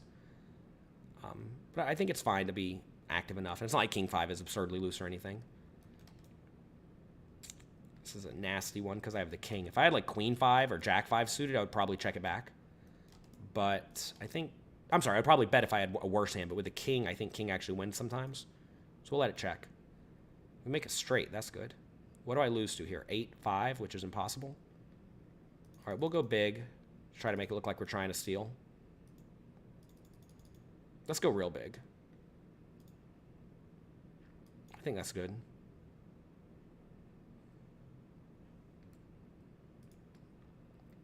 We definitely have plenty of bluffs there. Do you ever slow play that flop straight out of position? No. On a king, queen, or ace, king, 10 board with the queen, jack, you really, really, really want to get money in the pot because you have your opponent in awful shape when they have any sort of ace or king or 10 or flush draw, right? It's just so easy for them to have something very good. And when it's very, very easy for them to have something very good, you in turn want to put money in the pot because they're not going to fold that often. And if they do have a hand like pocket sixes, they're not going to put any money in the pot anyway. Raise 2 calls. If there's ever a board we can probably bet the queen jack, it's probably this really uncoordinated 10 high board that when we miss. My World Series has been fine enough. I think we can put in a bet. I think this is, I mean, look, it's loose, but I want to have some bluffs here. Obviously, ace and king and 9 and 8 are all acceptable enough. We get raised, so we will fold. Obviously, you don't want to get check raised. Can I show my current ranking? What, with info? Stats? Info? I don't know how to do this. I'll tell you, though, your current ranking doesn't really matter. We just got started.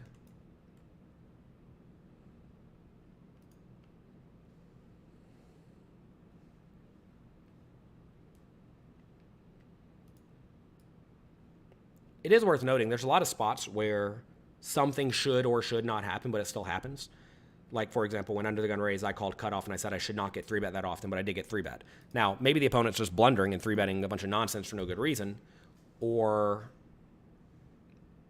maybe they just had a regular 3-betting hand, but it's a spot where you should not get 3-bet that often, right? So if you should not get 3-bet that often and you're playing in a $1,000 or $3,000 buy-in tournament, you got to presume your opponents are somewhat competent and they're not going to 3-bet all that often. But I will say a lot of people in medium-ish stakes games like these, they win because their opponents just drastically overfold too often. And if your opponent overfolds too often, then blasting it's good, right?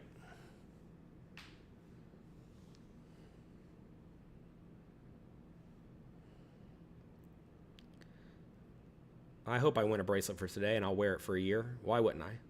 That'd be fantastic.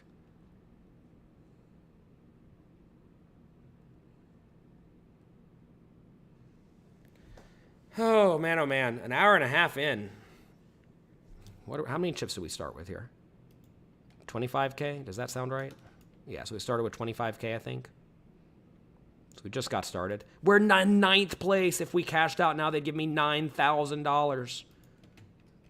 I don't think that's how that works. In the 1K, we have less than starting stack. We are in the dumpster. 89th place. But again, we just got started.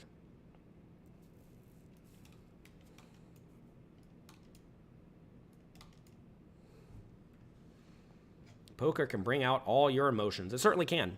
And I make a point to be somewhat disassociated from my results. We talked about this the other day, about how I just don't care all that much about money all that much, right?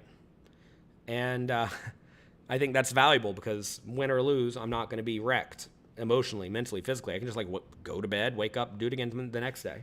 I think that's a skill that I have either naturally had or I've developed over time that all good poker players have, I think. A lot of the best poker players in the world are forced to grow up because you can't just be demolished emotionally anytime you have a setback, because you will have setbacks. No Scope Real said you got a poker coaching membership and now you have the cool hat. Good. Glad to hear it. Hope you enjoy it. They are cool hats. I got them somewhere over here.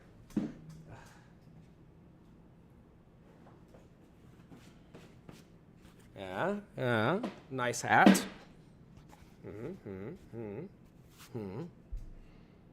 Should we wear the hat all day?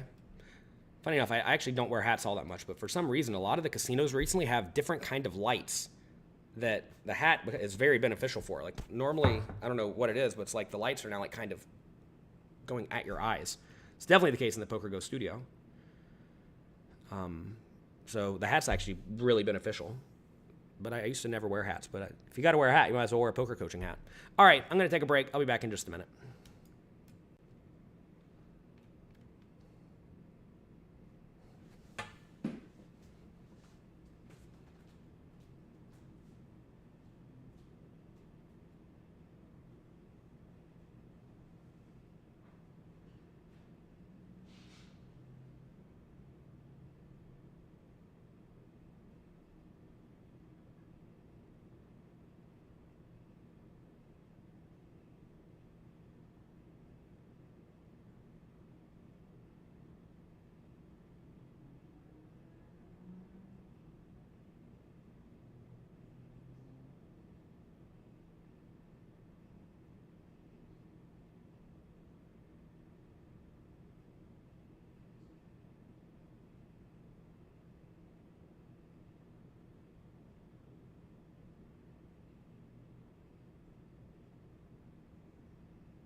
All right, I'm back.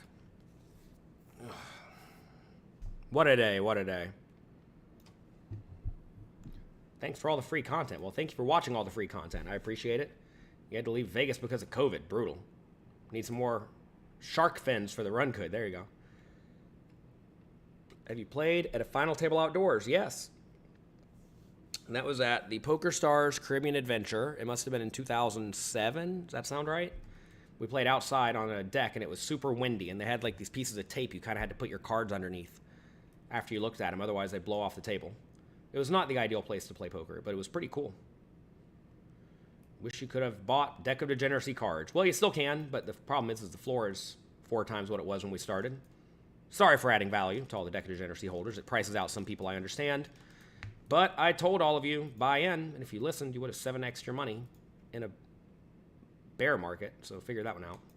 Can I say happy birthday to Harrison? Happy birthday, Harrison. Hope you run hot. Hope you make the most of your opportunities. Time is the most limited asset you have in life. Please make sure you make good use of it.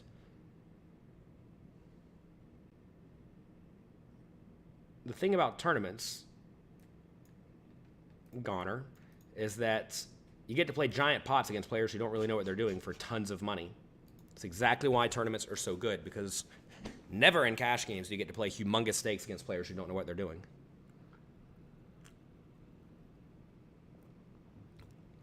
What can a break-even 25 no-limit hold'em player do to be a winning player?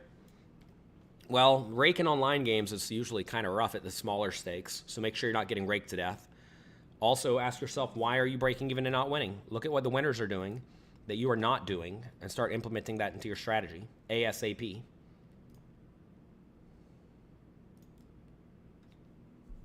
How did I start building my bankroll? I had $50 to my name. I put it onto Party Poker. I played Limit Hold'em, and I grinded it up slowly. I read every book I could before I started playing. So I did my best to be decent at poker. And, well, here we are. Does winning a bracelet matter to me anymore? Not really. Or am I playing for EV/money? Not really. More of marketing. In the ideal world, if I show up and I play and I win the tournament, you'll all think I'm good at poker. It will confirm that I'm good at poker. Because otherwise, why would you have any good reason to listen to me? But no, I mean, I like playing poker. Poker's fun. Sure, it'd be nice to win a bracelet. But I feel the desire to prove to all of you that I'm a good, strong, winning poker player, which is why I play in the highest stakes games and do okay at them.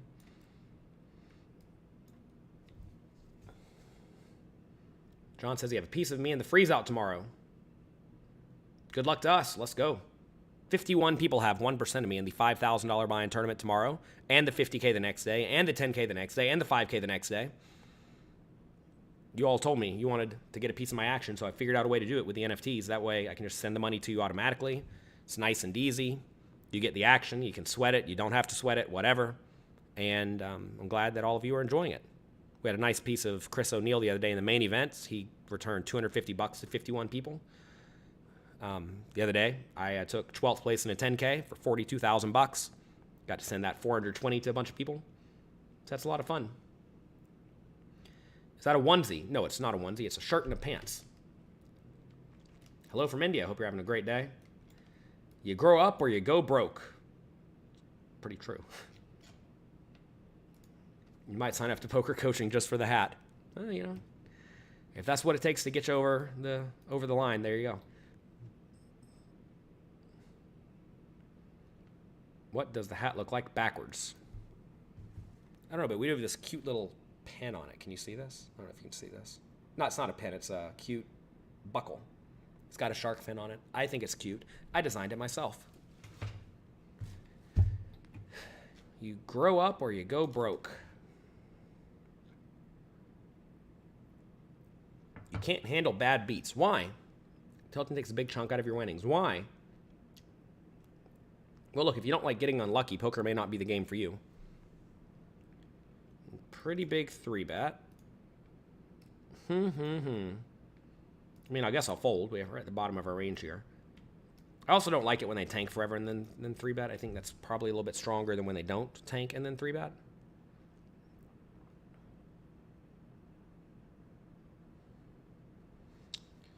I guess I'll raise this one too.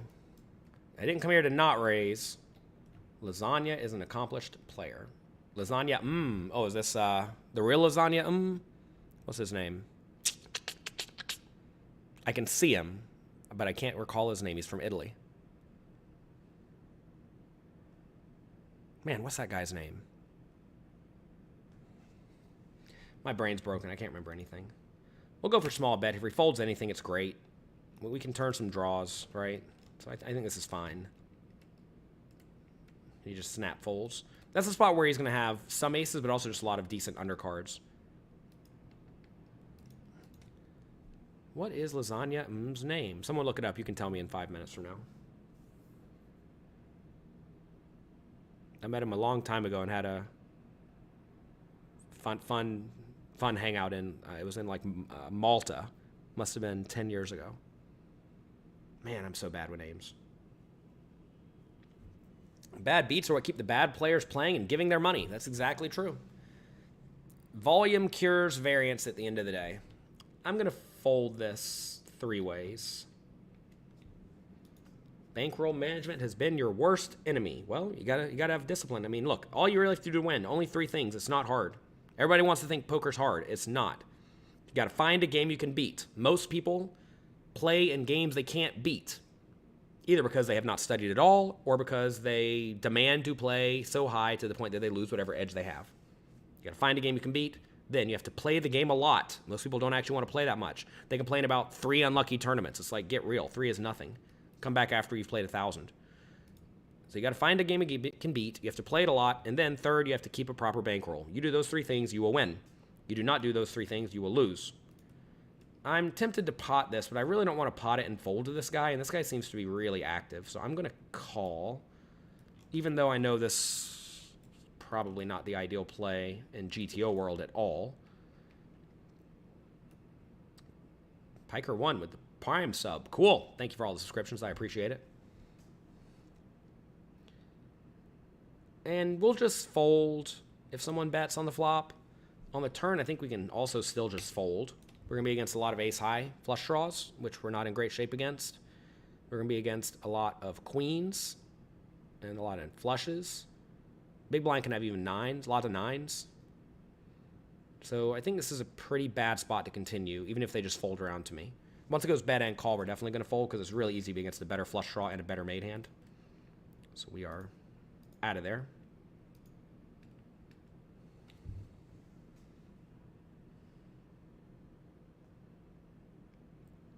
I mean, every once in a while they both have like ace-x of diamonds, like ace-10 and ace-4 or something. But even then, sometimes the ace-4 is going to bluff the river. So it's just really hard to get to the showdown there with the best hand. I certainly could have 3-bet pre-flop. I think that's probably fine, but this player has struck me as being generally loose, aggressive, battle-y, and you don't really want to be 3-betting against under the gun who could 4-bet, even though we are under the gun 6-handed.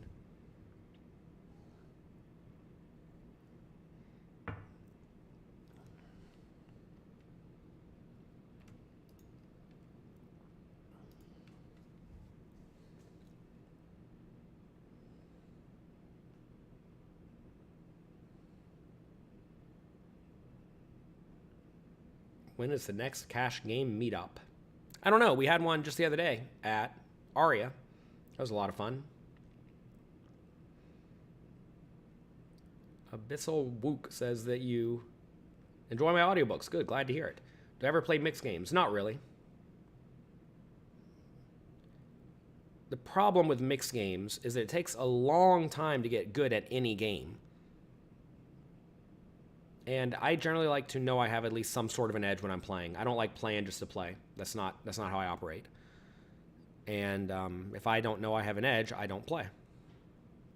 I mean, I would maybe play, like, say it was No Limit Hold'em and PLO and Limit Hold'em and one other game. I guess I'd probably play, but that's usually not how the games are structured. Does winning an online bracelet hold as much weight in the poker community as a live one? this is going to sound bad and it's going to ruin a lot of people's thought processes, but I don't think anybody cares anymore. I think recreational players care. I think people who have hopes and dreams still, they care. But I think most good, strong professional poker players realize that you don't get to pick which tournaments you win. Like today, take these two tournaments I'm playing right now. One of them, you win a bracelet. One of them, you win a ring. Why? I don't know, because they arbitrarily decided to throw that out there. You know what I mean? It's like, I'm going to play the same in both of them, and I'm just going to show up and do my best. And, I mean, a long time ago, I spent a bunch of time playing tournaments at Bellagio over the World Series of Poker back in the day. And I won a bunch of tournaments at Bellagio, but none at the Rio. Got a whole bunch of Bellagio trophies, but nobody cares, right? And I don't think anybody cares about bracelets all that much either anymore. I mean, sure, they care some, don't get me wrong. Like, you'd rather have it than not. But when someone tells me they have 0 bracelets, I don't think anything of it. And when someone tells me they have 8 bracelets, I don't think anything of it. So, I don't know. Again, it just goes back to asking yourself what really matters. What really matters? Does winning arbitrary tournaments matter? I mean, I'll give you another example. Once I was in Europe for the World Series of Poker Europe, and I won a $1,000 tournament there. Didn't get anything. The very next day, they had a $1,000 tournament with the same number of people, and the winner of that got a bracelet.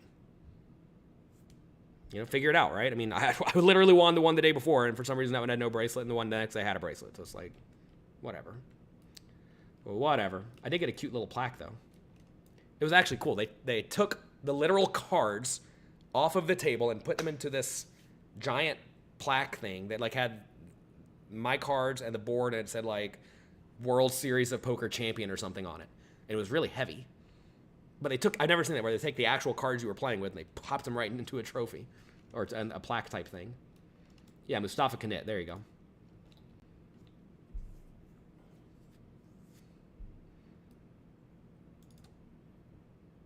Any questions about paying at poker coaching? Email support@pokercoaching.com.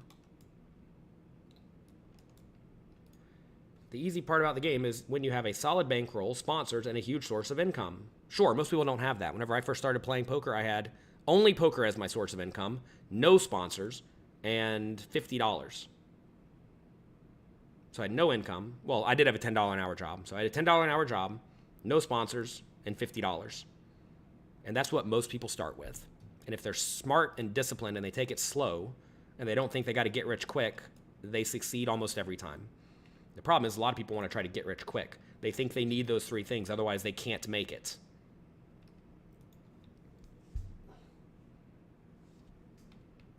You got to realize, even though a lot of us look like overnight successes, we've been here many, many years grinding hard.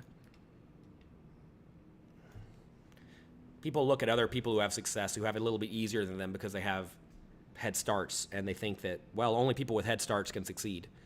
But I'm telling you, especially in a game like poker, a lot of people started with almost nothing. I mean, I started with literal $50 and a $10 an hour job.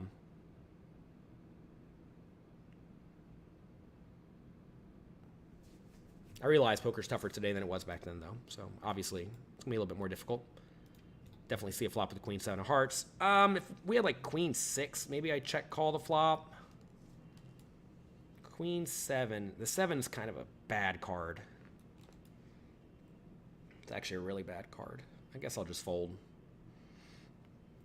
I could be convinced you're supposed to call there, though.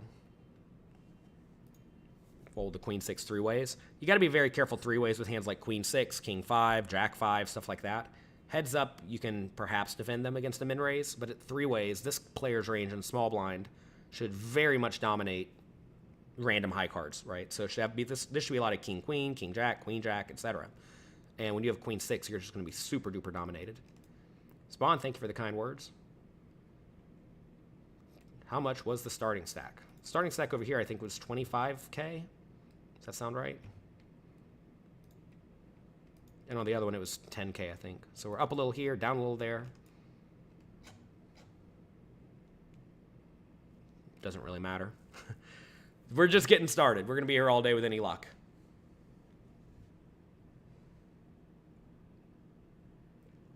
Don, you're very welcome for me streaming the event. I'm happy to stream the events. I'd be really happy if I would win the events. But again, you don't get to pick when you win. All you get to pick is when you show up and which games you play. To be fair, I'd have a much higher win rate in terms of ROI when I, if I was playing smaller buy-in games. I mean, look on this site, even WorldSeriesOfPoker.com today. Look at all these games you could have played. You could have played a $30 game, a $50 game, a $10 game, a $3 game. I'm sure I'd have a very high ROI in these games, return on investment in these games. But I have to play these bigger ones where you're going to have a much lower ROI. And that's fine, you know. But I'm going to have probably a higher hourly rate. What am I sipping on? I am sipping on Red Bull. You want to know why? Because I'm out of brain fuel and I'm out of coffee. And for my retreat at pokercoaching.com for all of the employees, we bought a bunch of random stuff, and all that's left in this house is Red Bull. I never drink Red Bull, but I'm so tired. I was out all night. And it gives you wings. Is that the saying? Running on fumes, you know? But that's okay. We'll get a good night's sleep tonight. Good night's sleep tonight, 5K tomorrow. I'm excited for it. The nice thing about online tournament days is that it's kind of hard to go out afterwards because they usually go kind of late. We definitely have more cash game quizzes coming. Savino?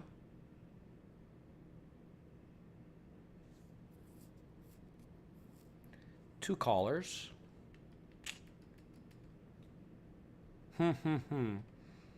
What do we want to be bluffing here? You always want to ask yourself this, right? Like, what hands are good bluffs? I think in this spot, hands that they're like slightly better than the 7 are really good, like 9-8 of diamonds, 10-9 of diamonds, 10-9 of hearts. Maybe stuff like Queen-Jack of hearts is good to bluff. I don't think we need to bluff this one. If it checks through, we sometimes win. I'm tempted to put in a check raise. Should I do it?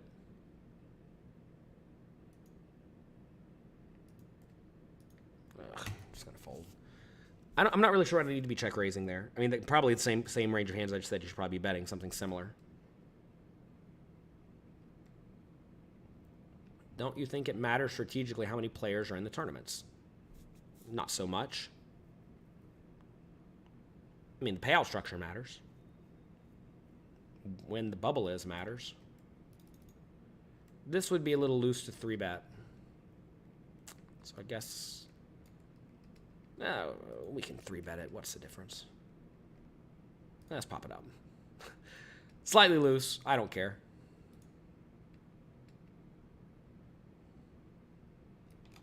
How do you keep motivation? I don't have a problem with motivation. I always show up and do my best. I literally always show up and do my best when I do something. I don't mess around. I don't give away my money. So it's like I don't need motivation, which I think is, again, something that a lot of people do very much need. I think we'll check it back on this flop. I don't really want to get check raised. And I think we will get check raised here a lot. We're going to pick up a lot of equity on a lot of turns. So maybe I should just bet flop and then blast turn. If we bet like 2 here, it goes up to 6. Feels so bad to bet this spot, though, because we're running into a lot of sets. So I guess I'll just check and go from there. We'll call and try to flop something. That is the opposite of something. You don't really want to get check raised off gut shots and overcards and backdoor flush draw. And I think we will get check raised a lot on this board. Now we have 5, 6, 7, 8, 9, and 7, 8, 9, 10 jack. So we have double gut shot, king high. I think easy call. Try to spike. We fail.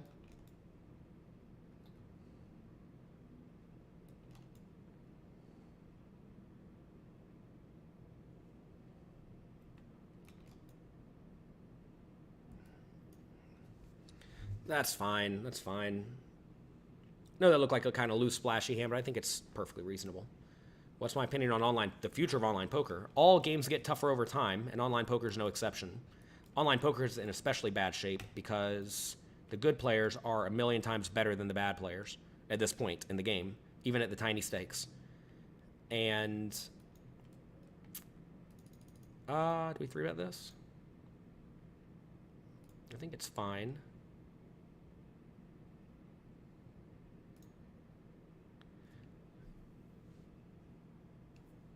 Three bet again. They are really sticking it to me here. I realize this is kind of a dicey one putting in a third of the stack, but I think it looks just like very strong. Call and try to get something. We do get something. We do win that little pot. This is a dicey one.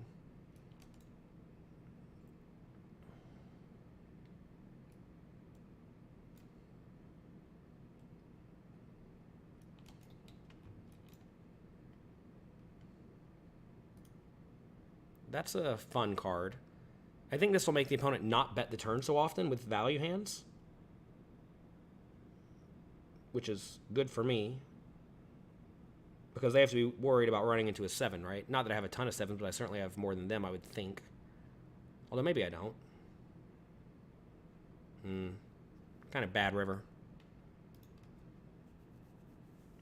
I mean, I'm going to check call, but now I lose a lot, I think. Just like ace-king, you know. I don't really see how I can fold to river bet. Do I ever check shove as a bluff? Probably don't need to do that. Because I don't think anyone's folding an ace, right? So we just got to call. Call and lose. No, got a bluff. Good.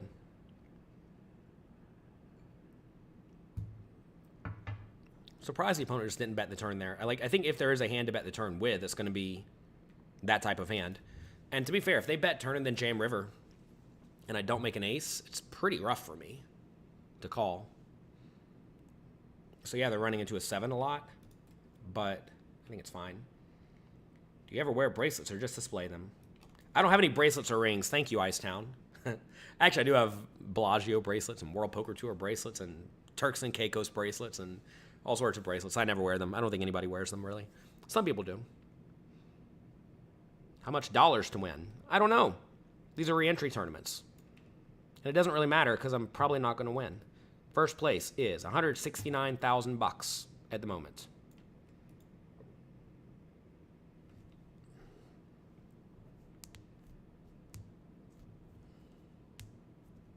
I have no alcohol in my house by design. The problem is that it's very easy for me to have 1 glass of wine and then next thing you know, 7 glasses of wine.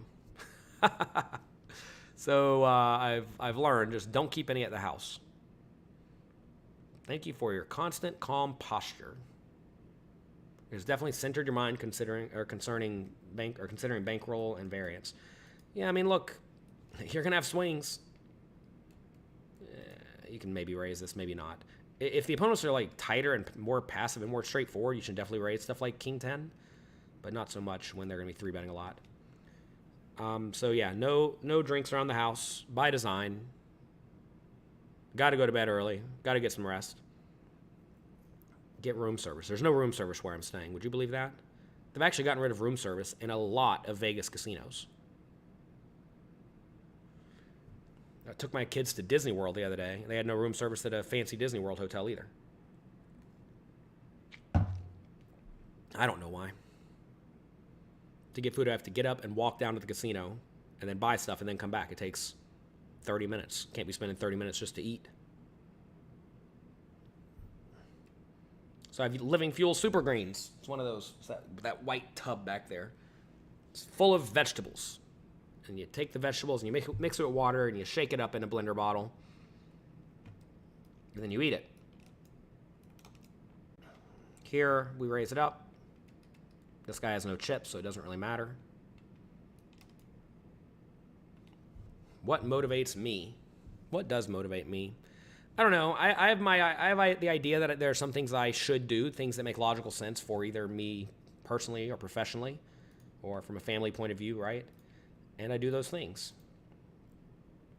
But I'm kind of weird in that if you ask me what really motivates me, I don't have anything that particularly motivates me. I mean, why am I playing poker? Because I like playing poker, but also it's important for me, Jonathan Little, to have success at poker to show that I am a reasonable poker authority, right? Because there are a lot of people out there with training sites who don't even play, and they don't get a whole lot of respect for their training site. Who'd have thought? And I make a point to try to show that I play and that I'm reasonably competent at the game. So that's a motivator. But again, like I'm someone who can just always show up and do pretty well. I'm not someone who has to have a reason to be doing something. How much practice should you have before you start playing? Well, I mean, ideally you should study a decent amount. And you should know what you're doing. It's kind of a weird question. Rough flop, but I think we can just bet small. We can even get called by some worse hands. All right, under the gullet raised, we call the king 10 suited. So we won the king jack. I think this is a spot where we can bet small and frequently for value with a lot of top pairs. Obviously, a lot of straights can bet as well. I don't think I should get raised all that often here. We should get floated a lot. Ugh, terrible river. I think here I'm going to bet on the bigger side. I think this is roughly what I would do with the jack. We do chop it up. Raise 3-bet, so we'll fold.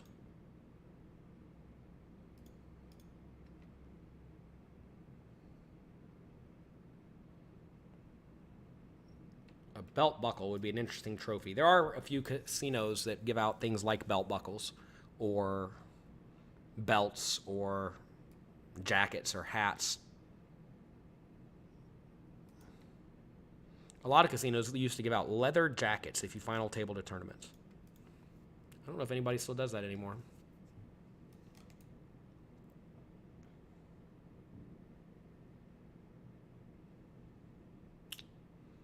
It's funny, some casinos have gone from giving...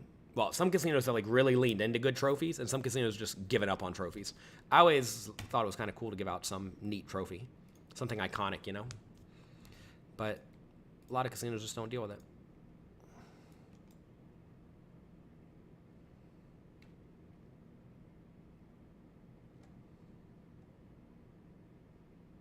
Motivation is temporary, drive is more permanent. Maybe that's it. Like I have a good drive.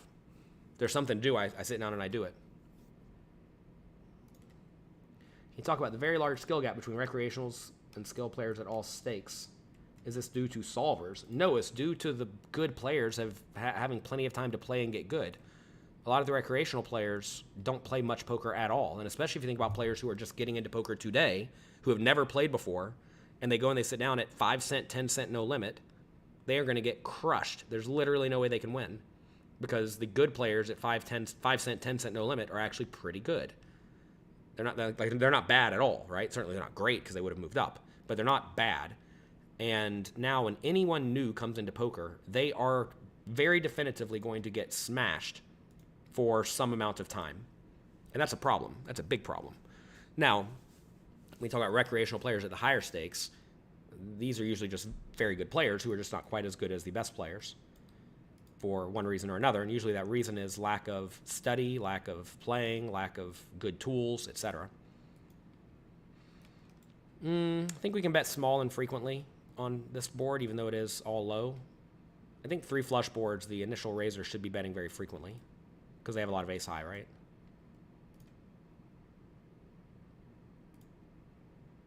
Maybe even minimum's better.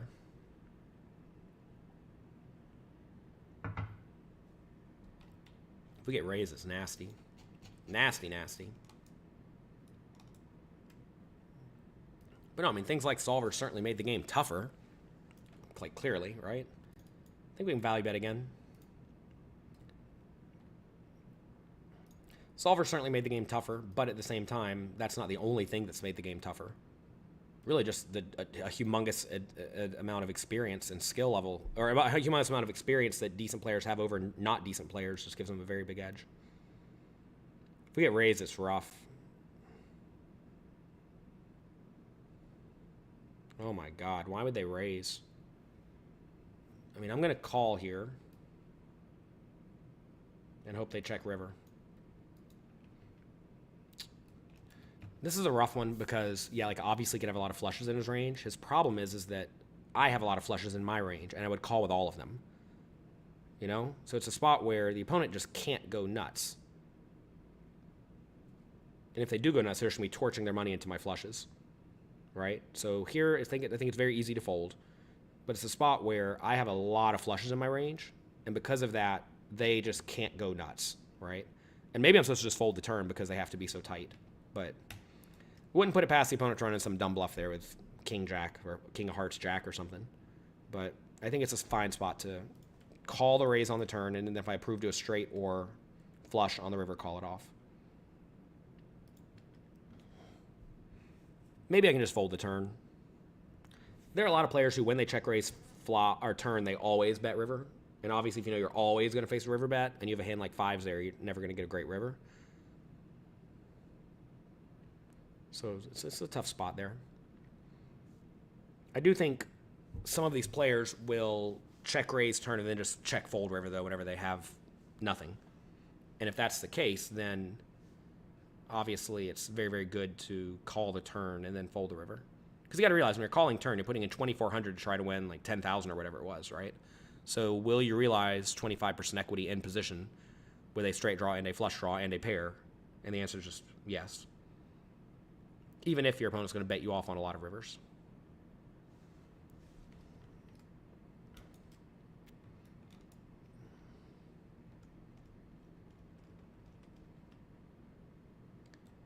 Nine four offsuit. We have nothing going on this table so far. Nothing going on. We're doing okay in this game. We have almost 2 starting stacks. Blinds are still small. They ramp up quickly, though.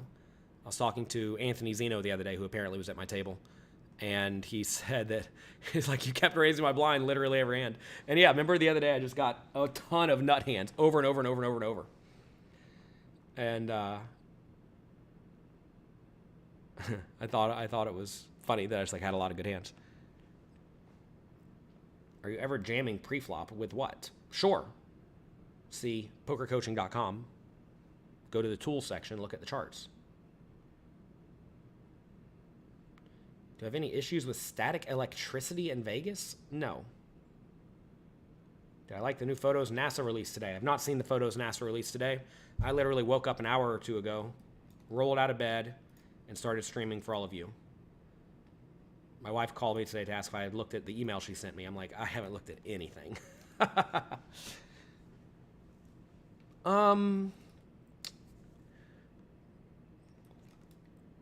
Guess I'll fold. Maybe this is okay to call, but these players have been pretty active 3-betting. I don't really want to call and then get 3-bet or shoved. That'd be very, very, very bad. So I think it's fine to fold. Hand's probably not quite good enough to shove it myself. If you think you can call here and then these players will rarely 3-bet, then I think calling is pretty nice. But when these players are 3-betting pretty aggressively, we in turn don't get to call as often.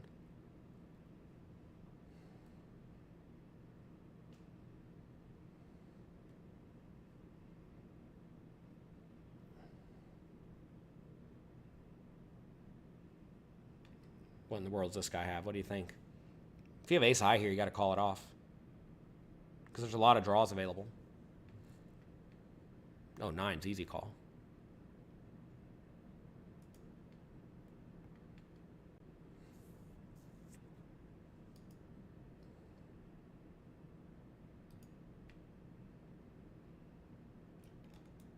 So here, if somebody raises, I'll just jam. Maybe we call still against under the gun. My shirt is putting you on tilt. Why would my shirt put you on tilt? Can you imagine how weak your mindset has to be for someone's clothing to put you on tilt? I think I will just shove. It's a little bit of a big shove, but whatever. Obviously, you don't love shoving over under the gun.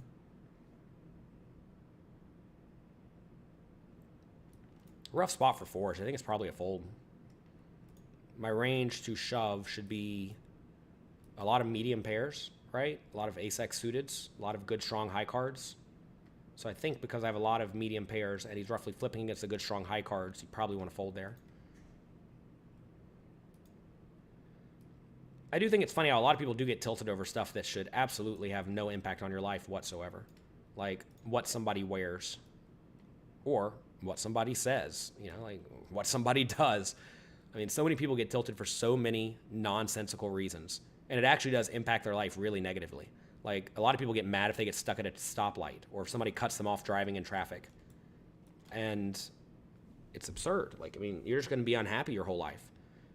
Just because other people get mad and unhappy when random things happen does not mean that you have to get mad and unhappy when random things happen. You all see me play poker. I don't care if I win a hand or lose a hand because I know I'm going to win or lose some hands.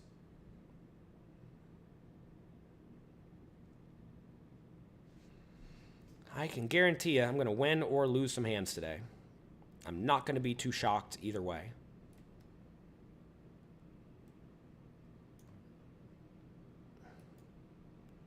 Raise jam. Obviously, we'd call an initial raise with a suited connected hand.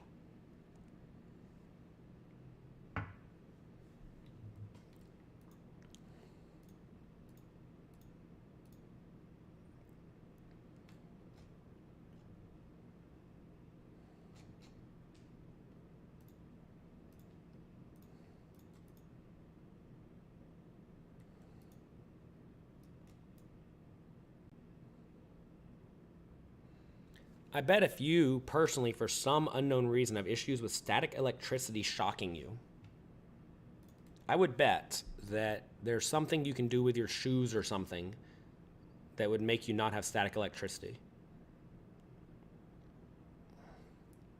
I don't know what it would be. I'm sure you can Google it, but I bet something would happen there.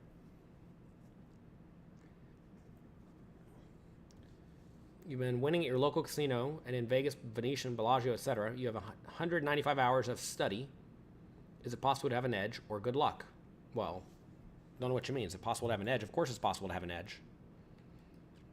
I'm just going to fold. I think raising's fine, but this guy has a nice shove stack and seems to be decently active.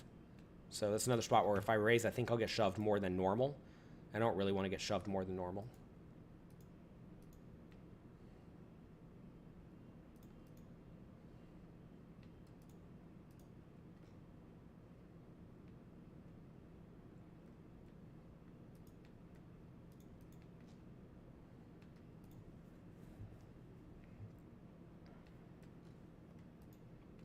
Raise and call.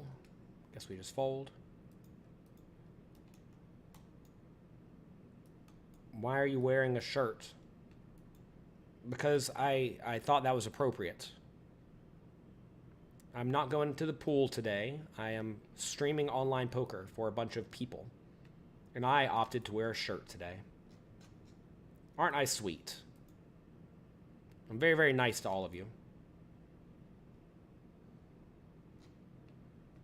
Or not nice, depending on what you're into.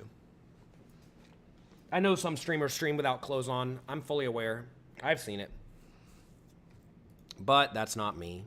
We have to have a little bit of modesty around here. It's a family-friendly show by design.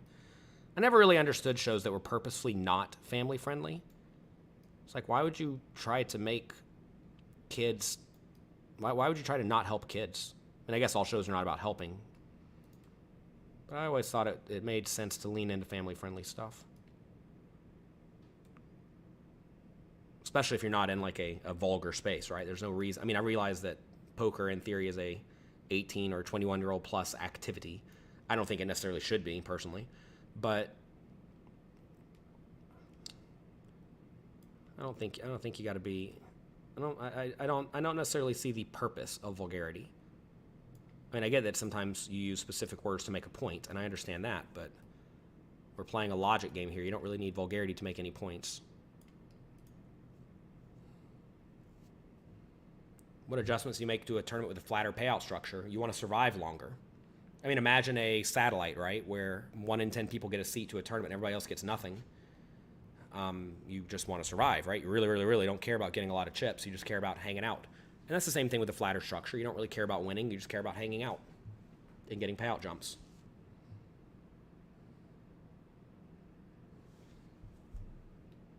Moby Dick says he gets shocked 30 times a day. I literally have no idea what you all are talking about. And if so, like, I've never been shocked by static that made me think, oh my God, I can't handle that. I mean, maybe there's something weird with my body or something where it just doesn't get me. But seems like an interesting problem I've never heard anyone complain about. Can you make any actionable read at all from a player's avatar choice? I mean, I don't know. Probably not. Wow, is this just a shove? This could be a shove. Let me think about this one. I'm going to take the cautious line of calling, but this could definitely be a shove. This is a 20 big blind shove over this player. The problem is this guy has 35 big blinds, right? So it's a little bit big. Do we check min raise? I think it's reasonable. I would rather have a 10 or a 7. But do I have or a 9? Do I have all that many hands with a 10, a 7, or a 9? Probably not, right? Definitely not too many 7s, but I do have some 9s and 10s. So I guess I don't need to use this hand, right?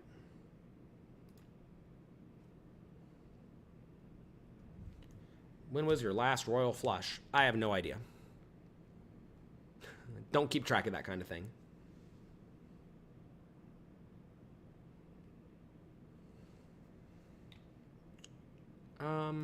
Again, these two guys have been pretty active, so I'm just going to fold.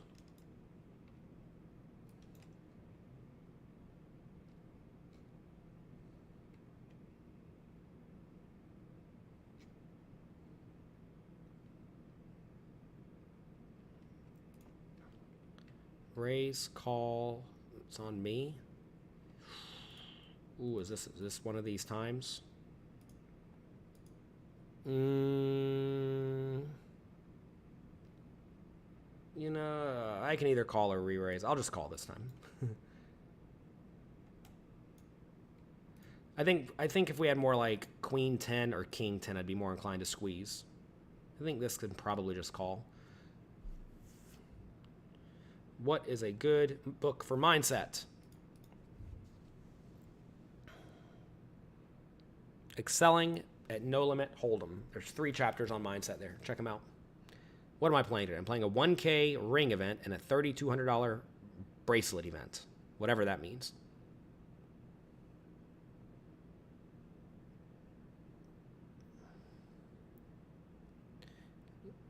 Abyssal says it takes a lot of work. It takes a lot of effort to be unhappy. Yeah, I mean, look, mindset's an interesting thing. I realize people are all in different scenarios, different things going on, et cetera, et cetera. And I realize it's easy to let some things bother you, or some things bother me. You know, like some things just bother people. But at the same time, you gotta realize that most things don't matter all that much. If it doesn't matter, why do you care? Ugh, terrible flop. I'll just check fold this one. Here we 3-bet, he folds. We got the 3-bet going on a lot today for some reason. Yeah. Take it.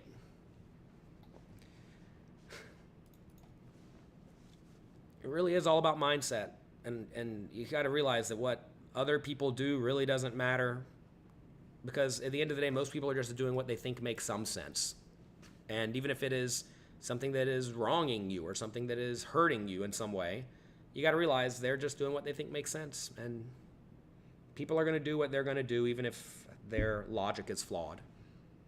And certainly you can try to help people and put them on a better course, but a lot of people don't want to be on a better course. They just want to do whatever they want. So don't focus on the things that are irrelevant. Focus on the things that you have decent control over and try to help other people. I mean, I've been doing that for many, many years, and I'm as happy as can be, believe it or not.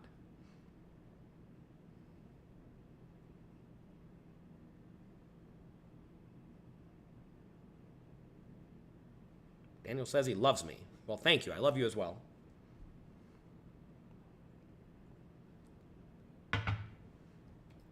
Nine and 5, not very good. Queen and 7, acceptable. Oh, God. This is another one where it's probably just a fold, especially with, I guess, ante's regular. I'm going to fold. We're going to be super dominated here. This is another spot where I got to presume small blind should be decent, even though this player has called the small blind a few times so far. I think the play is just to call and go from there. I'm sorry, play as to fold and just not see the flop 3 ways. Obviously, if I knew it was going to have 7-4-2, I'd be in there, but it doesn't come 7-4-2 all that often. 9 and 4. I think we can raise if they fold to me. Yeah, if you could tilt people by wearing a specific shirt, I guess you should wear the shirt.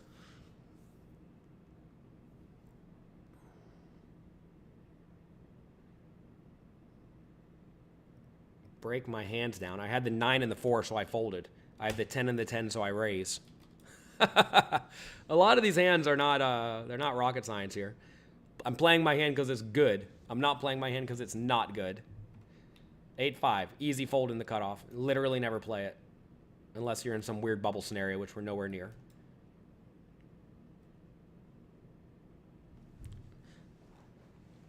And in a lot of spots, if you look at the poker coaching charts, you'll see that you can go either way between like 3-betting or calling. Or folding and calling, and you can really do whatever you want. And you certainly don't have to play as loosely as the GTO charts all the time, and you certainly don't have to play as tightly as the GTO charts all the time. It's fine to get a little bit out of line. I mean, we've had a few spots today where I said I could have raised on the button, but I thought the players to my left would be slightly more active than they should be, which means I, in turn, want to play slightly tighter range, right? So a lot of spots come up like that where you adjust for that reason. And I mean, obviously, I'm not really paying that much attention to exactly what's happening at the tables. I'm busy reading all the chat. Thanks to all 800 of you who are here, by the way. Hope you're having a great day. But, you know, you should adjust to whatever you think the opponent's doing incorrectly. And if I was really trying to do this right, I'd be taking diligent notes. I would not be streaming, because streaming is a big distraction. And I would make a point to, like, really try to focus on what the opponents are doing wrong. Did you play many satellites back in the day? No. I have always been adamantly against satellites. Adamantly. You want to know why? I'll give you a few reasons. Take a second. Think about why satellites are really, really bad for people to play if they care about money. Take a second. Think about it.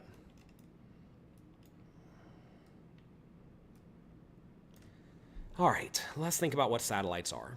In a satellite, let's presume you're playing quote-unquote regular ones. You're 1 in 10 to get in the money, which then forces you to play a tournament 10 times your regular buy-in using a very different payout structure that you're presumably not all that used to if you're spending a bunch of time playing satellites.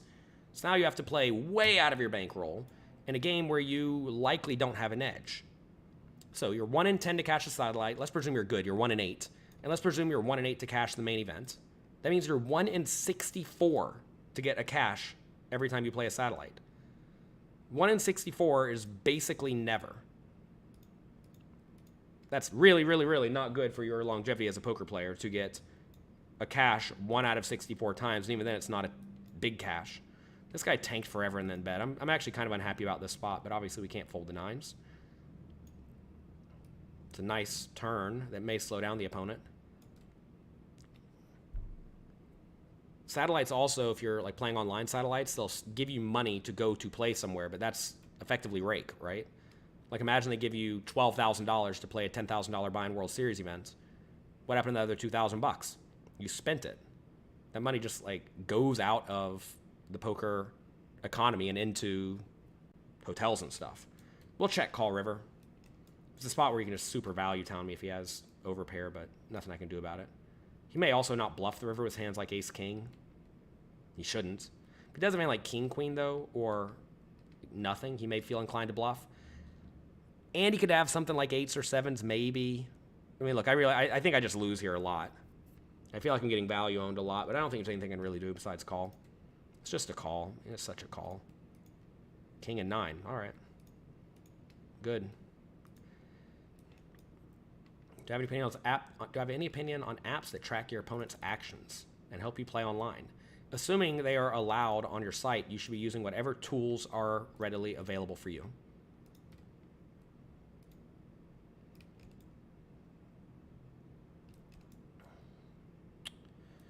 Why would he raise? What in the world? Oh, this is the guy who likes the small raises. I mean, we're going to call and not fold the river.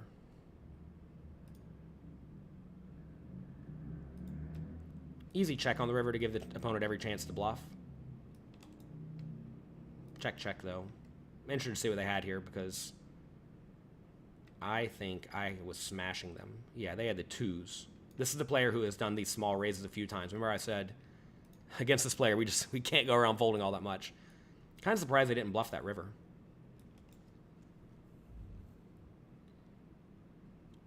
How big is my bankroll? On this site, only $8,000 more. Do I meditate? I used to attempt to meditate, but I do not. I'm not sure that's right for my brain. Meditation is one of the things that people who do it, they swear by it. They tell everybody they should do it. But I think it's one of those things that's just not for everybody.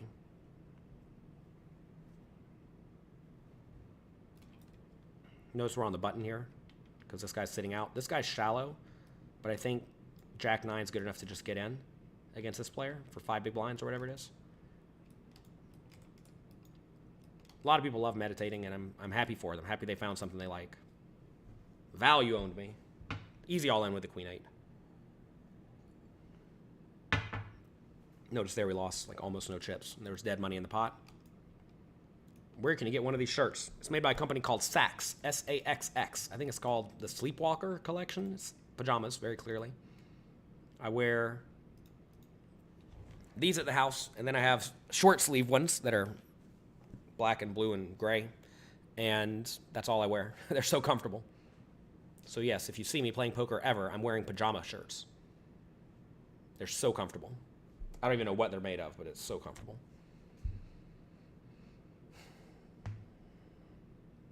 I have literally 15 shirts of the same fabric that I wear every day.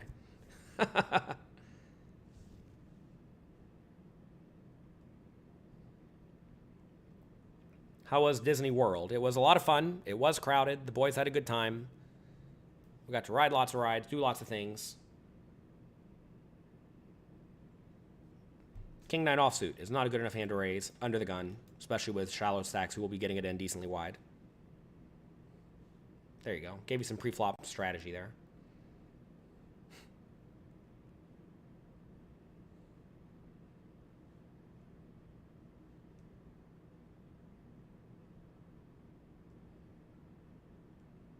The stream reminds you that you don't 3-bet enough. Yeah, I mean, especially when you're playing against good, strong opponents. 3-betting's pretty good. If this guy raises, I will 3-bet and then call it off. But instead, he just folds.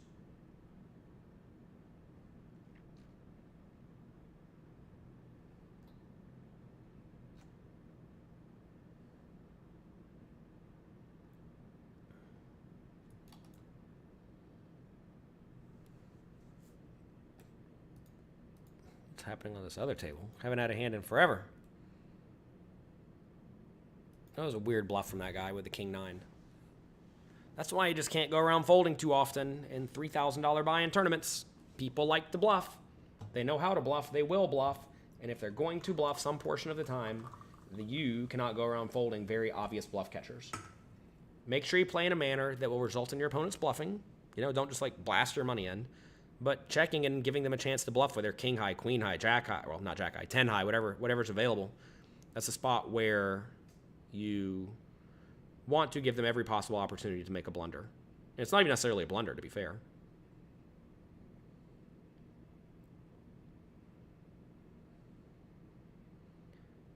How long have I been streaming poker tournaments for? Would you all believe that I tried to stream poker on Twitch? It must have been 15 years ago. And you know what they did? They banned me. They banned me on Twitch for streaming poker. And then, a year later, Jason Somerville decided to stream poker. Apparently talked to different people, and they made him famous. So I tried to stream, and they banned me. He streams, and they make him a hero. So good job to him for that. Bad job to me, apparently. I've been making content since I was about 20 years old. Now I am 37.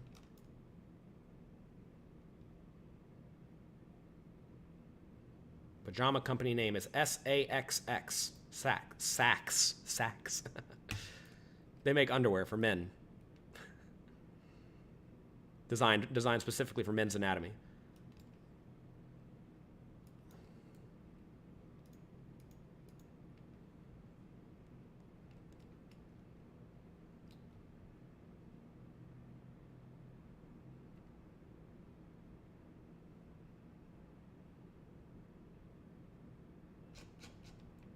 Mm-hmm. 27 to win. 75, huh? So look, this guy's been pretty active. I'm going to call off, but I think it's very close. It shows me the ace and the 10. If I get it in dead. Rough.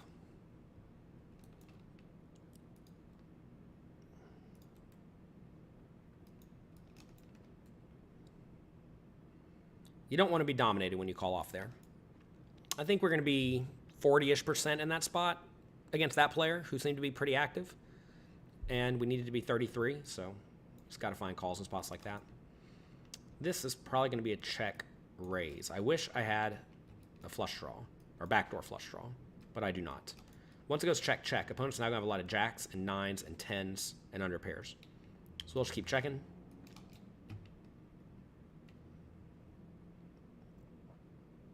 We'll do minimum bet on the river. If he raises, I think I'll call. Ugh, he will have some fives. Maybe I should just check the river. He's not going to have a lot of fives.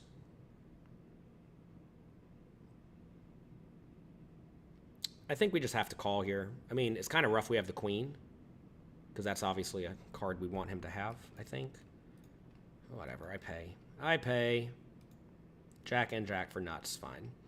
Anytime they show you the nuts, you can't feel too bad about finding a hero call. Lucky the opponent didn't bet the flop. Wow, I would have bluffed it off. Ooh, that was lucky. That was lucky the opponent decided to not bet. Let's see. If they just... Where'd the hand go? How do I do this? Yeah, so I call. He checks. If he just, like, puts out a small bet of, like, 400, 800, whatever, I'm check raising every time.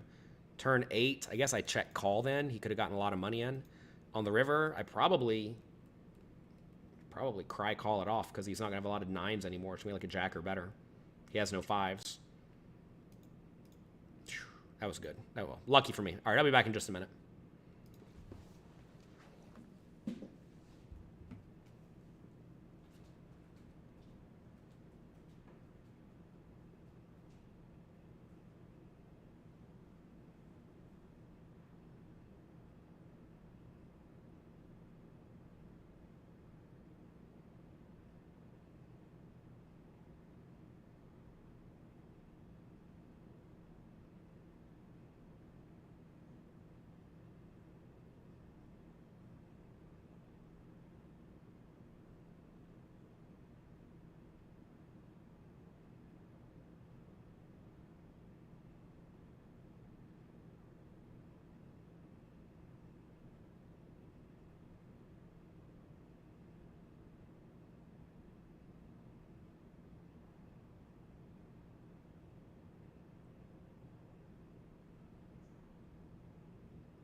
Alrighty, we are back.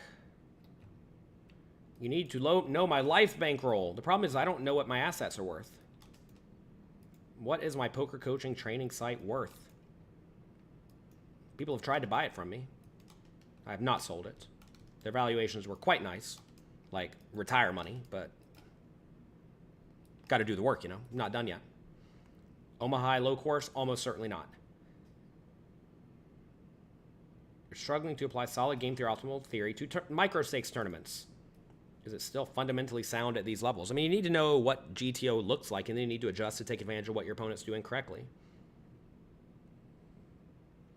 Satellites are good for poker's economy in the big scheme.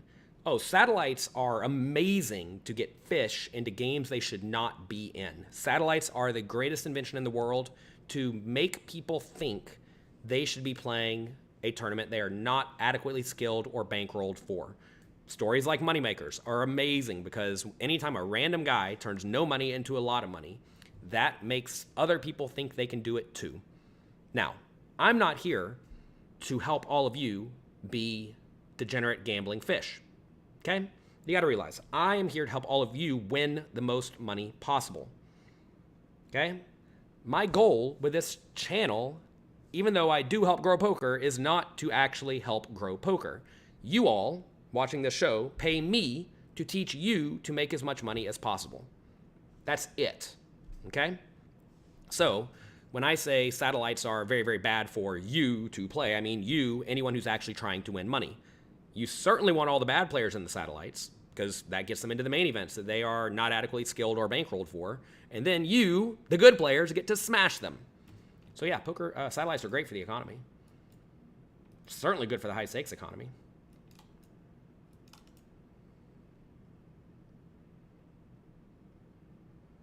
How is he switching tables? I'm in 2 tournaments.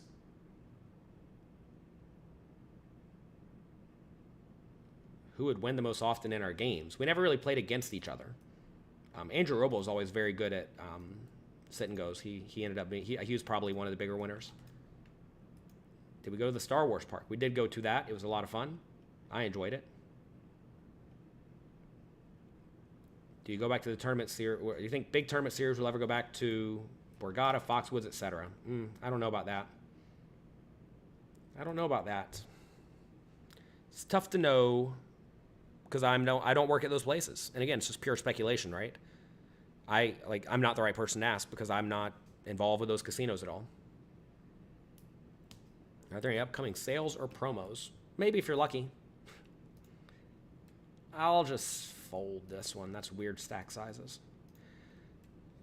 What happened to Jason Somerville? I do not know.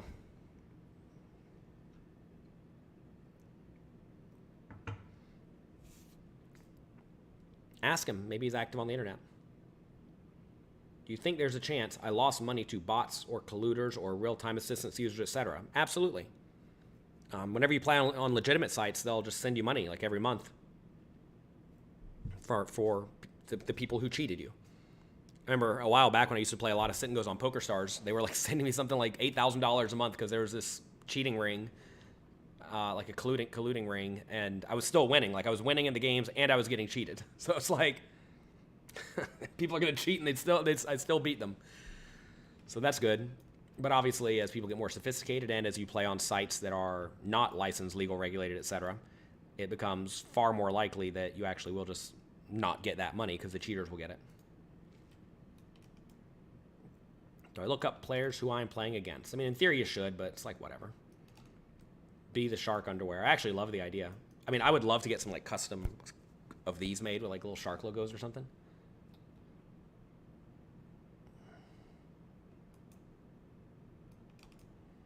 Will we be able to watch this on YouTube next week? Probably. What's my thought on no shoes at the poker table? You should probably wear shoes. Floor is dirty at casinos.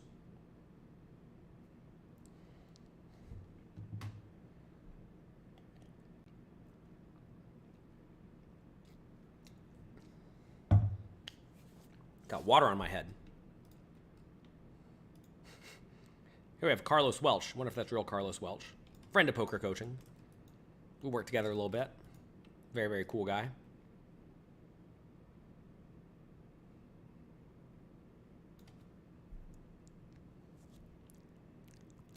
It's interesting that a lot of people in the content creation space come and go.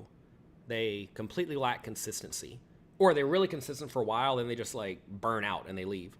And you got to realize there's nothing wrong with that.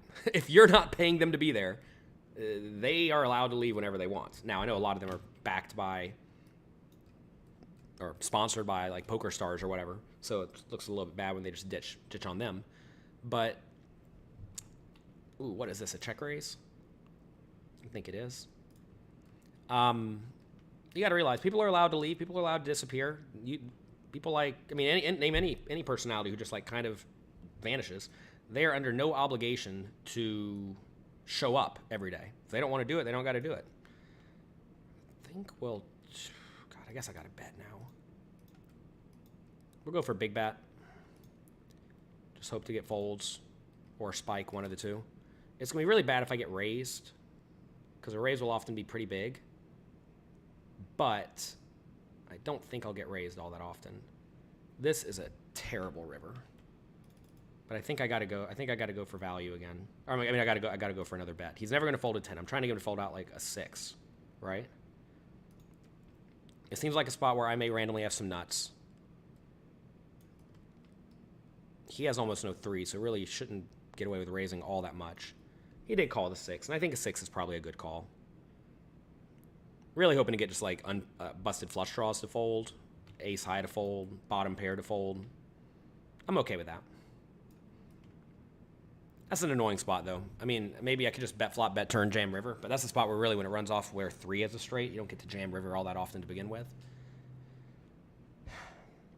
But I do think whenever you all are paying someone to show up, they should show up. I mean, especially if they say they are going to show up.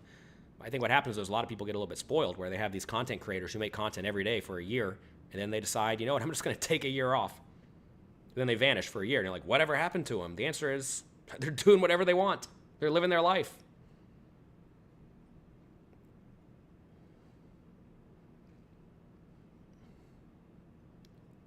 That said, you can count on me to be consistent, because I said I would. We should design poker onesies. Yeah, maybe.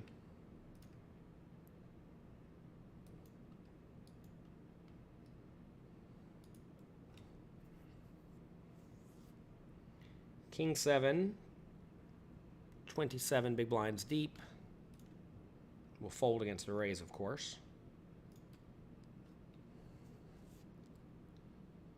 Poker coaching site is worth infinite. I have an idea for roughly what it's worth, but I wouldn't sell it for roughly what it's worth more to Jonathan Little than anybody else, because obviously I'm the face of it, right?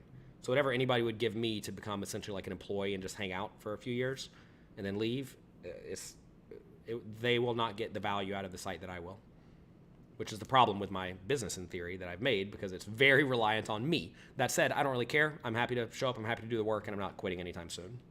So that's all good. Okay, what is this?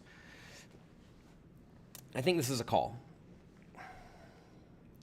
How deep are we playing? We're playing 50 big blinds deep. This is going to be a lot of pairs, suited ace-x. It's really bad when this guy gets us. Oh, God, he's going to show me ace-king sometimes, though, and it sucks so bad. I think I can just wait for a different spot. I haven't been paying attention to this player. I wish I knew if they were overly active or not. So I'm going to fold, but I think that's the spot where maybe we're supposed to call it off. Easy jam here. Shove's the only option on this one. Is there an upcoming sale for poker coaching? Probably. Pay attention to your email. Satellites are good for people with small bankrolls. Satellites are good for people with small bankrolls who want to try to get rich quick. If you've been paying attention to anything I've said, poker is a great way to get rich slowly and a horrible way to get rich quick. Because you're 1 in 64 to cash, and then you're 1 in, like, I don't even know, 1,000 to get a big cash. 1 in 1,000 is almost never. So actually, satellites are really bad for people with small bankrolls, assuming they actually want to win at poker. A lot of people think, I mean, again, this goes back to who am I talking to? Am I trying to talk to the degenerate gambler who wants to try to turn $50 into $1 million? Then yeah, satellites are your only way. Duh. If you want to turn $50 into $1 million in a week, satellites are literally your only way to do it. But you're never going to win long term. You're just not. You're literally drawing dead long term if that's what you try to do every time. Sure, you might spike every once in a while, but you're about as close to dead as you can be. But I'm not talking to people who are trying to parlay no money into infinite money, because that's not how you win. I'm trying to talk to people who actually care about winning long-term at poker. And you do that by playing in games you're adequately bankrolled for, and playing a bunch of them, playing where you have a decent edge, playing ideally where you don't have to go 1 in 400 before you get any sort of decent score. You realize you got to have like 300 buy-ins, 200 buy-ins, whatever it is, 500 buy-ins to play Satellites, but a lot of people don't get it. They just think, all right, I'm going to go to my job and get $50 and put it on the site and try to run hot. It's not how you win. It is not how you win.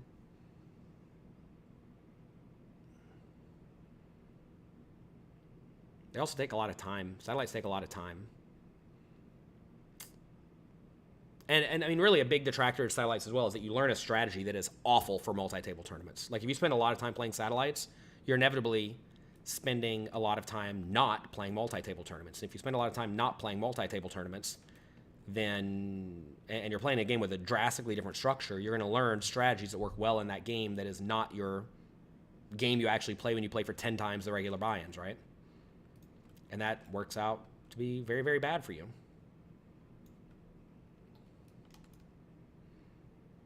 We're obviously going to call again.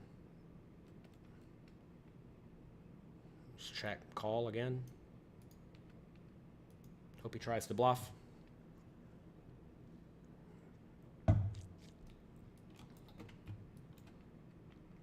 It's going to be rough if he bets big.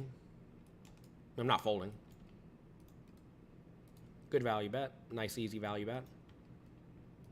Easy call, though. If you go around folding flushes, you're not going to make it, that's for sure. Don't fold flushes. Strategy advice from Jonathan Little. Sometimes it works. Sometimes it doesn't. How much longer can we register for? I feel like we may need our option. Doesn't even say it anywhere, does it? Doesn't even say it.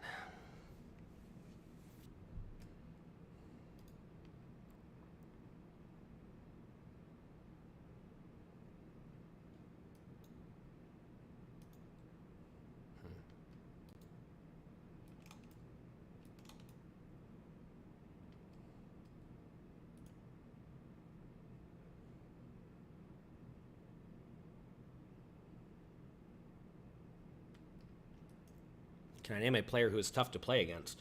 You got to realize tough to play against does not actually mean good. Take a second to think about that one. If you look at a lot of the biggest winners in the world, they pretty much all play good, strong GTO poker. They pretty much all do. And they all play relatively similar.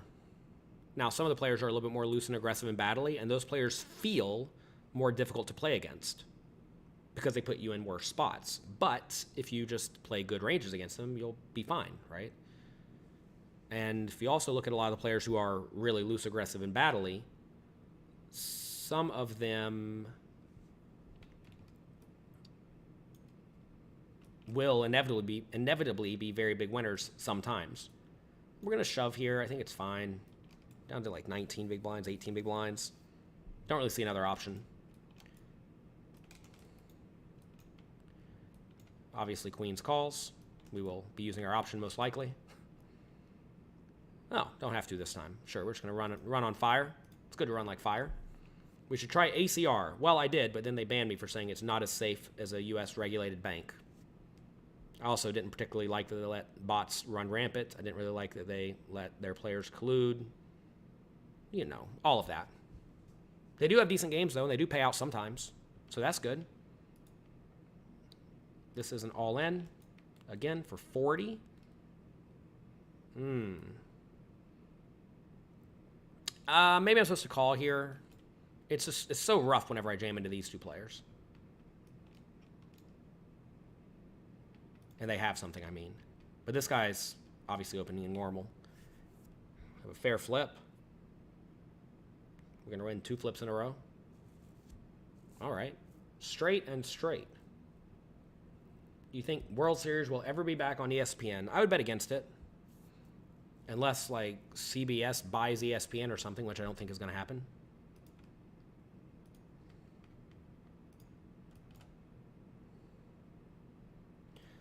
When you're up a lot of money, do you advise just leaving? Why would you leave if you're crushing your opponents? You should only leave when you're winning if you're either tired of playing, the game has gotten way tougher because the bad players quit, or because you have a really bad stack depth problem where the players on your left have 500 big blinds, the players on your right don't. How often do I play poker now? Not a ton. I'll play about 1 week out of every 6, and during that 1 week, I'll try to play as much poker as I reasonably can, mostly live.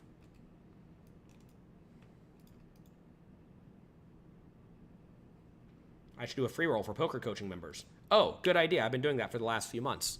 Hopefully you didn't miss out on it. We bought a few people into tournaments. We gave away some money. We also do that for holders of Deck of Degeneracy. We gave away 6 Ethereum worth of stuff, well, worth of Ethereum over the last few months, which at the time was probably about $12,000. Now it's about 6 or 7. Fail. So anyway.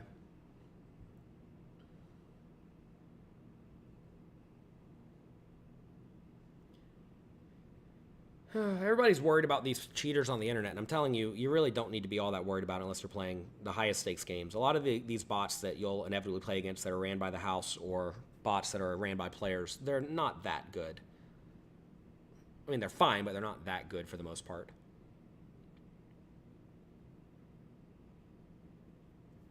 Now, I'm sure there's somebody out there with like good bots and good real-time assistance that's working very well, but I really just wouldn't. I mean, look, I don't even play online poker all that much. Whenever I do play, I still have decent results.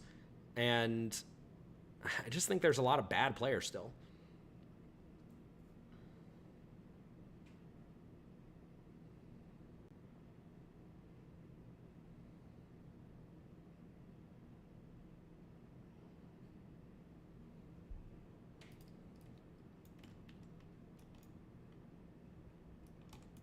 Not sure how you're comfortable playing only 2 tables. Yeah, only 2 tables is not a lot. I'm looking out the window a lot. Have a nice view of the Las Vegas Strip right out there. It's lots of fun stuff to see.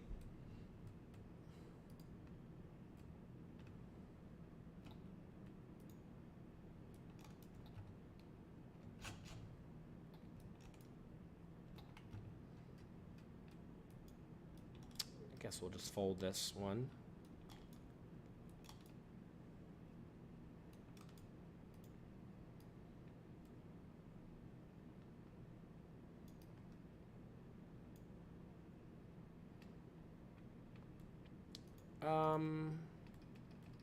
I think we can raise this.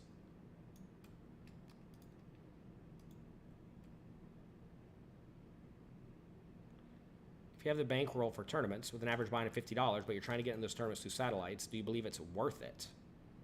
You want to play your bankroll for $50 games, but you want to spend your time playing $5 games? Is that what you're asking me? Don't do that. It's a huge waste of your time. Isn't a satellite a good way to gauge if you're going to run good? No.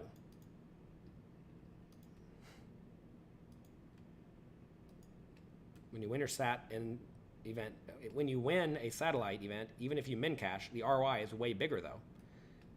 No, again.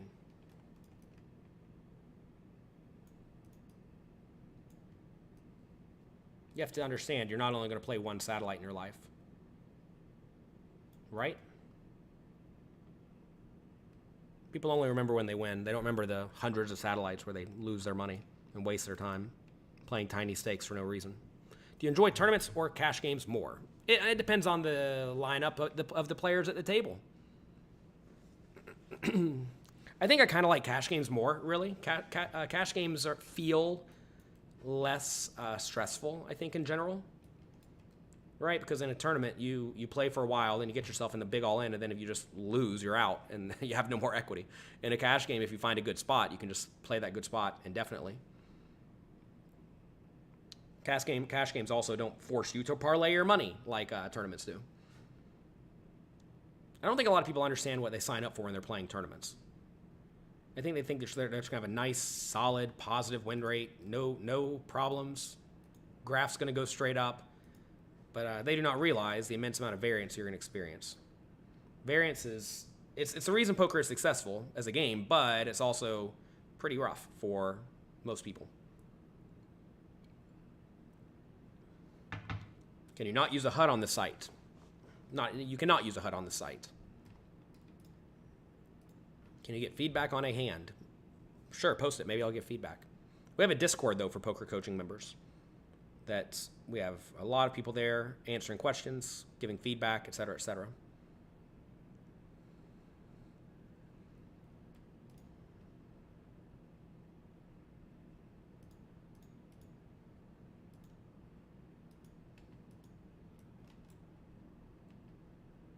What is happening here? Ace and 4. What do you think about Ignition? I basically never play there. I really don't like their software. I don't know why, but I can't follow the action on their site very well. I would love to call here, but Carlos seems to be blasting pretty hard, and this player seems to be pretty good too, so I'm just going to fold.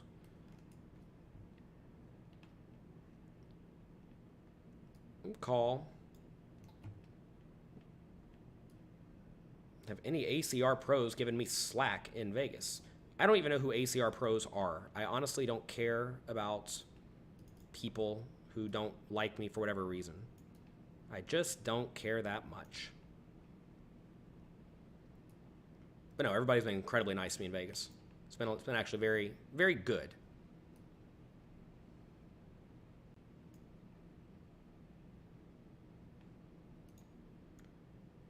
Very lucky to win an all-in with the 10-9 suited. Oh yeah, you think so? I thought I was 99% to win it before the flop. Think about how big of a loser you'd have to be to try to give someone flack for some nonsense on the internet, though, in real life or on the internet. Think about how big of a loser you'd have to be. Why would I care about anyone who's going to be engaged in nonsense social media drama with someone who doesn't even want to be involved with it? You know what I mean? It's like, if that's who some people are, I mean, have fun, enjoy yourselves, but you pretty much get to pick who you interact with.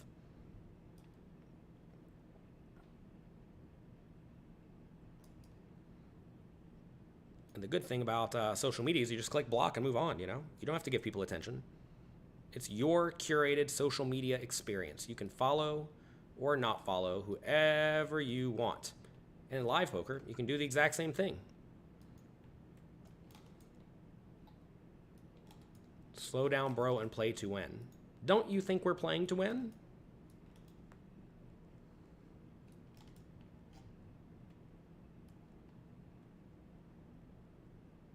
Why is this guy going so slow?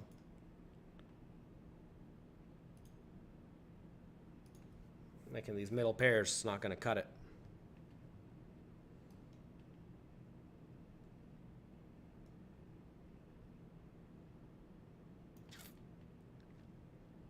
We are obviously going to check call the flop with our pair of eights.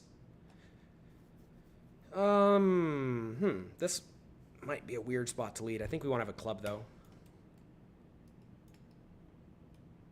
It's a bit of a weird one.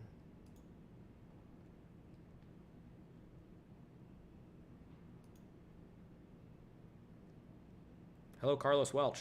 Hope you run a little bit hotter. Good luck, good luck.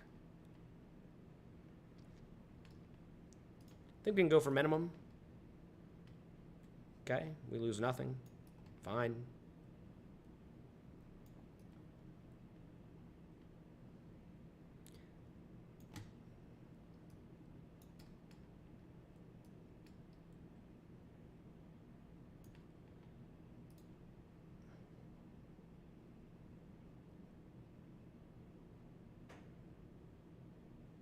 So here we limp, and this guy, who seems to be obviously aggressive, raises.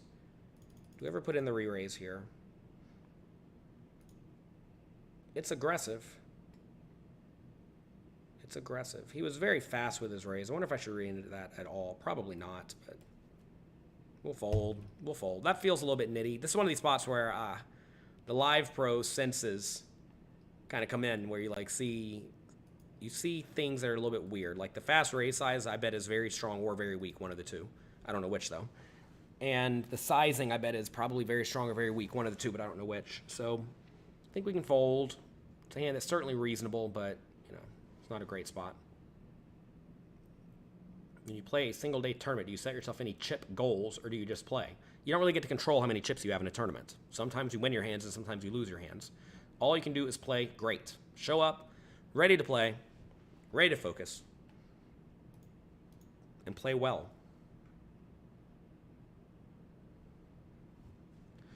What would you suggest for someone who's planning to go next year for a period of 3 weeks, I guess, to the World Series? What would I suggest?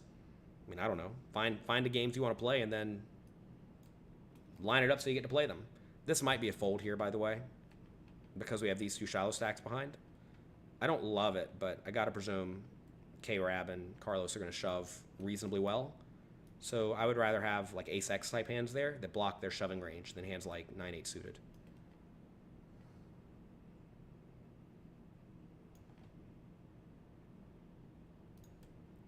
With eights, I'm much happier raising because we can call it off against the shove.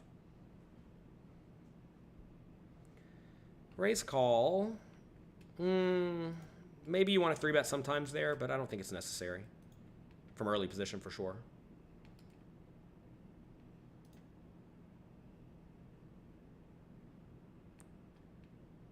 If I click on the tournament info, it'll show how much longer you can late register. 32 minutes. All right, we're almost there. So, I mean, wait, are we done with registering in the other one? Where did it go? Let's see. 67 minutes. So a long time in the 3K, not so long in the 1K.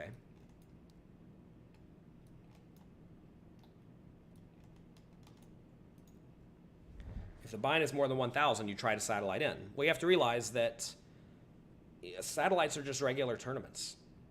You know, you gotta figure out, like, why are you playing this game where, first off, your ROI is very capped, right? Because in a satellite, you can't win 100 buy-ins. You can only win 10 at the most, right? So that's a big problem. And then also, why 1,000? You're just basically saying more than 1,000, this arbitrary number, you're not properly bankrolled, therefore you got to gamble to play in it. I mean, I don't know how much money you have, but I bet the right number is not exactly 1,000. The way a lot of the best players do it, who are not properly bankrolled to play the biggest games, is they always sell actions such that every tournament is the same buy-in. You do not want to be playing $500 games and $200 games and $1,000 games and $8,000 games and $10,000 games all at the same time. That will wreck your bankroll. Pretty much no matter, I mean, unless you just run hot in the big games. So you have to figure out how to make sure, ideally, that all the tournaments are of the same buy-in size. That's what you want in the ideal world. That way no tournament matters more than any other tournament. They're all equally relevant, et cetera, et cetera. I mean, look, we could maybe put in a thin bet here, but I think check call's fine. He shouldn't have a lot of sixes. He will have a lot of underpairs. If he does bet turn, he should probably bet big, which is a little bit unfortunate. Weird small bet. But whatever. It's a nice turn for me. I'm sorry, nice river for me. He has the tens, doesn't win much money, so that's good.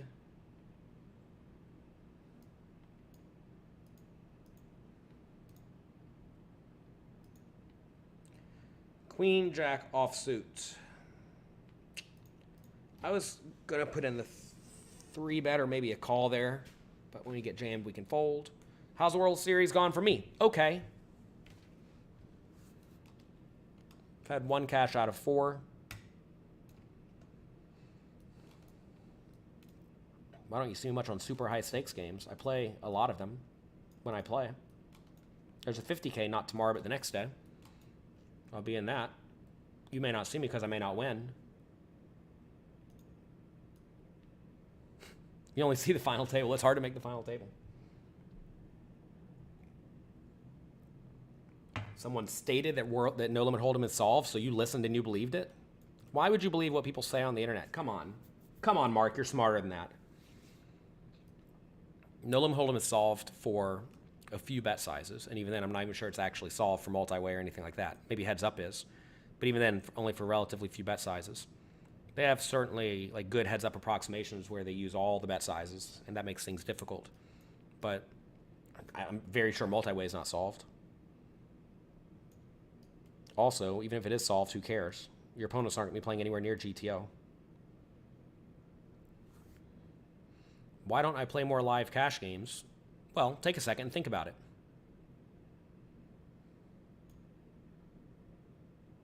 What's my approach to late registering? Late register whenever you want. I mean, you have to realize whenever you buy in late, you are going to lack return on investment just because you don't have all that much time to actually play, right? And You only have 15 big blinds, so your edge is going to be minimal. In games like this $1,000 tournament, where I don't know what they're raking, but it's a lot, you can't be buying in late. You will not win, even though you are kind of close to getting in the money.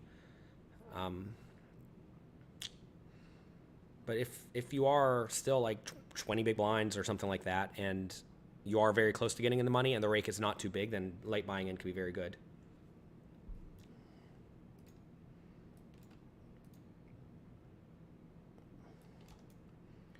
Anyway, I don't play much live cash because I don't think you can have that big of a win rate in it. So imagine, I think I'm going to have, let's say, a $200 an hour win rate playing cash games in general. Let's just pretend. Given all the other stuff I have to do, a lot of it which makes more than $200 an hour, why would I go play poker? The problem is that I have plenty of opportunities to just make more money doing things that also don't have variance, right? Like imagine I make a YouTube video. I'm going to make some money on that, right? Imagine I'm going to make this stream here today. I don't know how much money I'm going to make off this stream, but I bet it is it's decent because some of you will come here. You'll find me for the first time. You'll like this. You'll check out pokercoaching.com. You'll sign up, and you'll learn a lot, and you'll stay. And so I have a lot of other things I can do that are way more beneficial to me than getting $200 an hour cash. And that's even if I'm like in a good game, right? If I'm in a medium game, it's more like $100 an hour. And then, I mean, I'd just rather sleep. Seems like 90% of our population cares way too much about what is said about them on the internet. Well, I mean, obviously you'd rather people like you than not like you. You have to ask, why do these people not like me? And if they don't like you for some reason that's asinine, then you're good to go. And to be fair, I want people to like me. I mean, I try to be a nice, positive influence in this space, right? But even then, I realize a lot of people don't like me for all sorts of reasons, and it's fine. It's fine. You're not going to like everybody. Everybody is not for you. So find people who are for you and go from there. Jack and Jack. Here we go. Finally. It's a joke. It's a joke. Well, what's going to happen here? Carlos is going to raise. We'll just rip it on him out of position. If this guy raises, I will 3-bet him small. If this guy would have shoved, I would have called. If this guy shoves, I'm going to shove. We're not trying to fold. How about that? Weird call. This should be very strong, but I don't really care. We have the jack and the jack.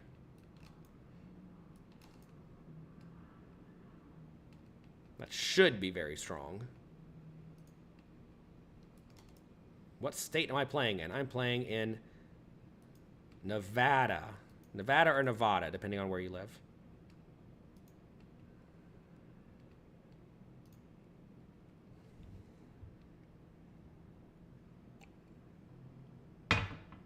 We've reached 1,000 messages today. You all are typing in chat messages like mad. Hope you're having a good time. If you're enjoying the show, click the like and subscribe button. We've been going for a nice solid 3 hours or so. I'm not tired yet, so that's nice. I appreciate all of you being here. Make sure you make use of your opportunity. You have me, a decent poker player, here to talk to all of you until I'm done playing these games. So feel free to ask questions. I'm happy to answer. You're halfway through listening to my book, and you're loving it. Good, I'm glad to hear it. Thank you, Cole. All right. We gotta get something going. We've been hanging out in this tournament for a long time. We have still a very nice stack, so we're just hanging out.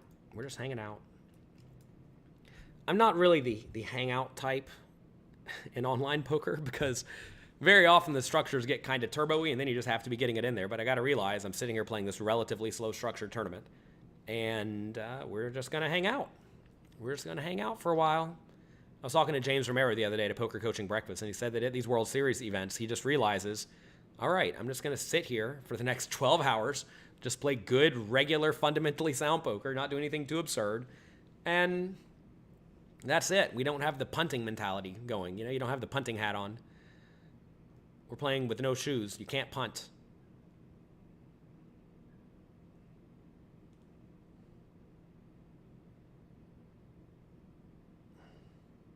And then we inevitably punt it off, but at least we survive for a few hours.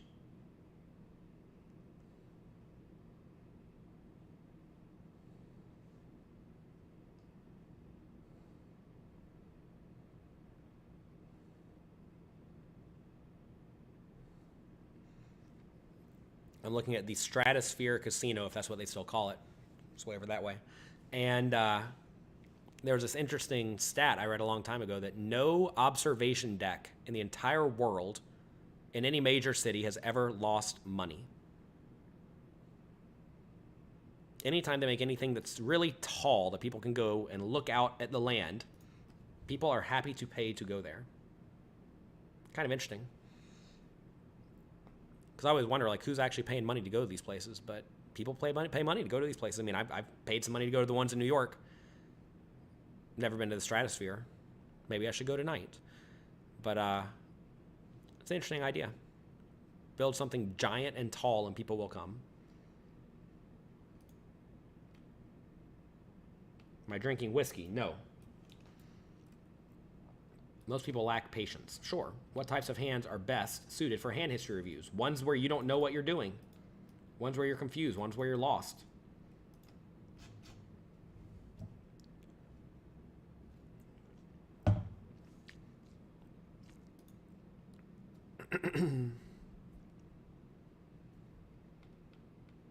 Bringing on the heat.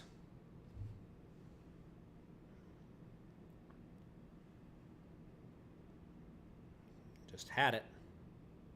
You think that playing 4 to 6 table online help and transfer over to live tournament play better since you have more volume? You should definitely play more than 2 tables at a time, that's for sure, because 2 tables is boring. There's almost nothing going on right now. I'm losing my mind. Is it hard to play cash and tournaments on the same day? You should definitely play one game almost entirely. It has nothing to do with the day. It has to do with what you're actually studying and what you're putting your effort towards. It is very egotistical to think that anyone can learn to play 2 very different games that require 2 very different skill sets at the same time, which is why I recommend all of you don't play satellites, because if you're playing multi-table tournaments too, they're very, very different games. I can guarantee you're probably not going to be good at both of them. Cash games and tournaments are very similar. I would highly recommend you learn to play one well so that you can go play that game whenever you want and make a bunch of money. It's very, very powerful in life to have a money-making machine. And I would recommend you all learn to make as many money-making machines as you possibly can. And get those machines running. And an easy way to have a money-making machine is to have a poker game where you know you can easily go and play and make some amount of decent dollars per hour. Like I know if I had to, I could get up and I could go down to Bellagio and I could make about $100 an hour. I know for a fact I can do it. It would not be a problem. And that's nice to know that I could do that. Now, obviously, you want to get money-making machines that run when you're sleeping. But it's nice to know, worst case, you can fall back on something. What buying cash games we're trying to get 200 an hour? 25.50, 100 or 10, 20, 25.50, something like that. Get coaching and win loads from spins. There you go. What raise for 10 size should you use later in a tournament? If you have a big stack, a couple medium stacks, etc., etc. I would just be two big blinds, 2.2, whatever. You enjoy watching. I'm glad to hear it.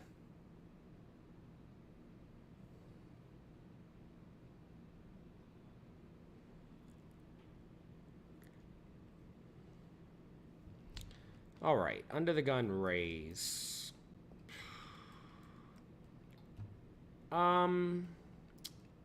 Weird spot for sure. I'm gonna call, and I think calling's probably okay. We do have the 1 jam stack on the button, but besides that, I don't think we're gonna get jammed that often. And ace-x suited's pretty good.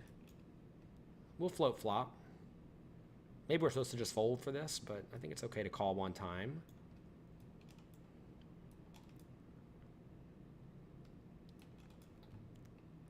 Do we float again? I mean, we're going to be shown a king here a lot. Weird check on the river.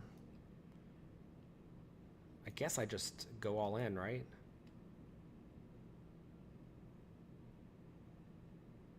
Yeah, I mean, we're going to get called by a queen, I think. I mean, obviously, I just got to go for it here because the player's going to have busted flush draws sometimes. You don't really want to have clubs to bluff. Probably like to have a heart. Ugh. Nasty spot. Whatever. We get the fold. I don't know what's happening in that hand.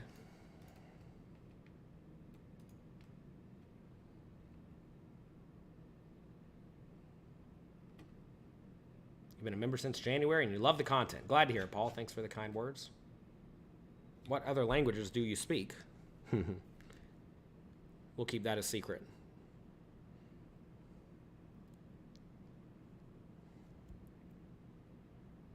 What's in the glass? Nothing.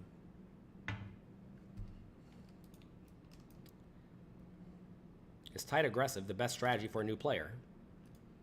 The best strategy for a new player is to learn how to play game theory optimal and adjust to whatever your opponent's doing correctly.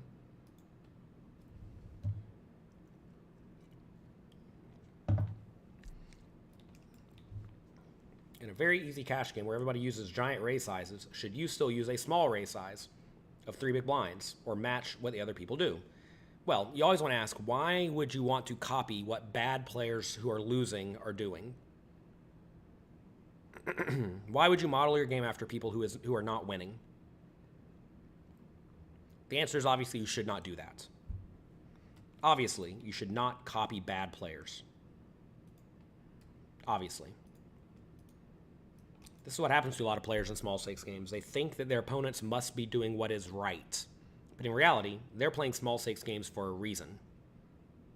And the reason is usually they're not actually that good at poker. And this one might, well, whatever, we can probably mix it up. This guy's been very aggressive against limps, though, so kind of annoying.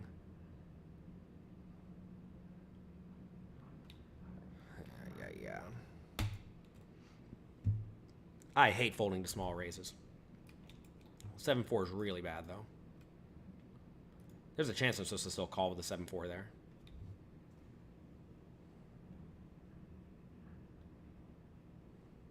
What do you think of timing tells in online games?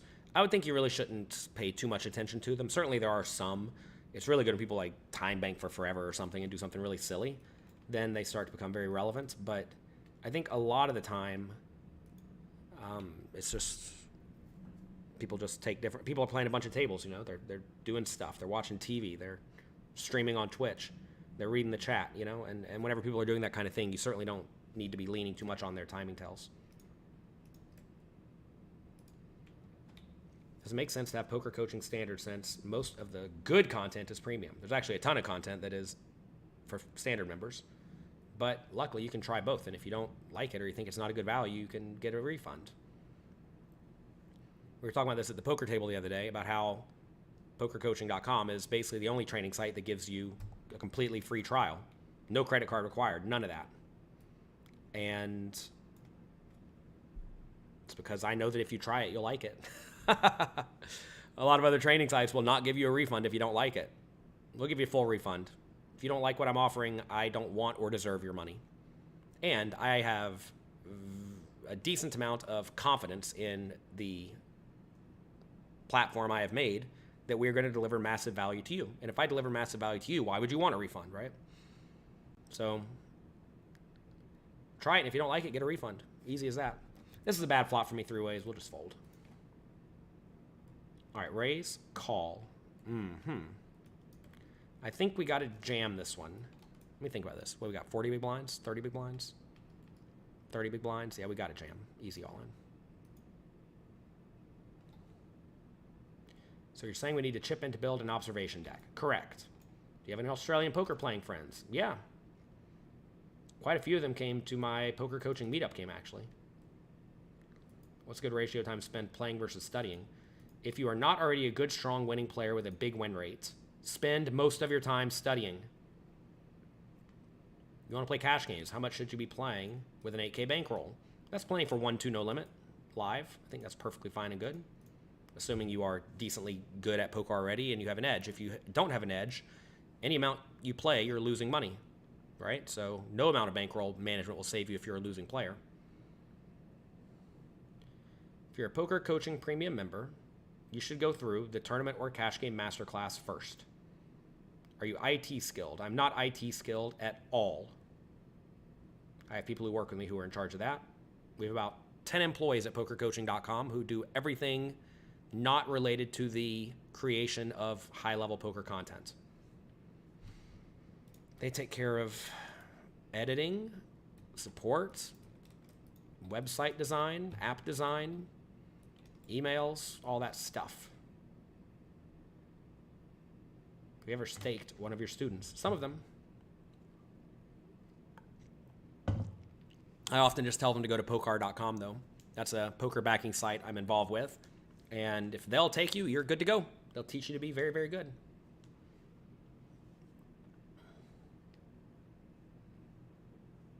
You've never seen anyone who uses this theme.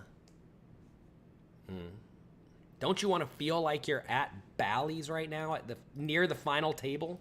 This must be the side feature table. Don't you want the excitement of the WSOP?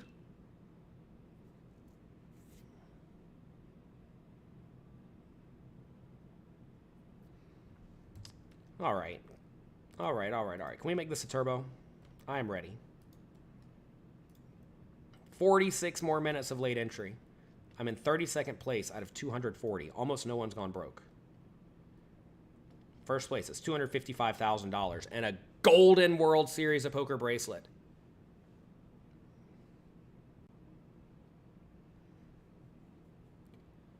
You've seen pros, like Jonathan Little, who play a whole bunch of tables at once.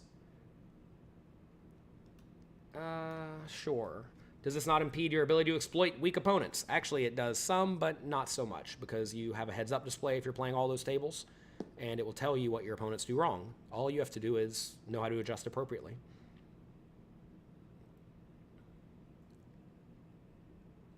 So many first-time chatters today. Hello, everyone. Hope you're enjoying your time here. We're playing a little poker.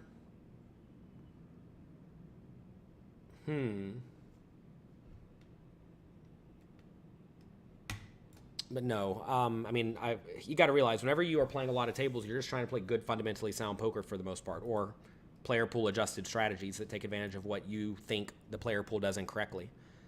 So, I mean, whenever I play normally, if I'm actually playing, I'm playing 12 to 20 tables, something like that, and I'm going quick.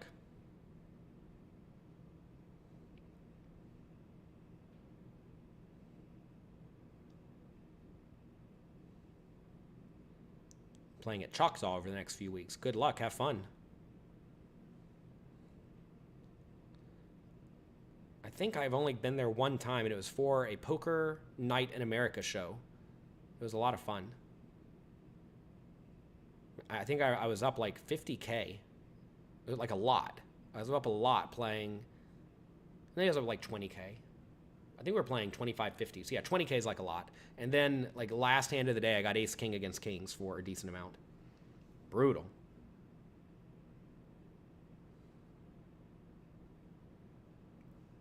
How do you get access to poker solvers? You buy them with your money. Or you go to pokercoaching.com and we consolidate all the information and give it to you. When you're multi-tabling, you want things to be as easy as possible for you. Now, I personally don't ever use any of the side programs, like whatever, some of you name other programs, Table Ninja, whatever. I don't use any of those. I never have used any of those because they seem to sporadically break. And when they break, it's a disaster. Now, maybe there's some good product on the market that does work. But I usually I have my strategy that works for me, my little table layout and whatnot that works for me. And that's just how I do it. But yeah, obviously, if you can put the chips in big blind, you would. But you can't do that on the site, so you can't do that. That said, it's really not that hard to divide. And, you know, if you're going to be playing live poker, if you all are using online to effectively practice for live poker, you need to be able to divide, okay? I know a lot of you seem to be really, really annoyed that you have to divide today, but you really need to know how to divide if you're going to be playing live poker, and you really need to know how to count your chips. Poker coaching is too cheap in your opinion. Well, I've always tried to make it an accessible thing for anyone, as opposed to only for people with lots of money already, because I started playing poker with almost no money. What is this? What is this? I started playing poker with almost no money, and I'm just going to fold this.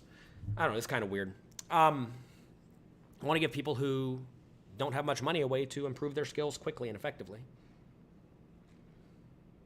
Are you playing 2 entries on the same tournament? No, I'm playing a $3,000 tournament and a $1,000 tournament. If I win one, I get a bracelet. If I win the other one, I get a ring. Why? Because they decided to arbitrarily distribute them.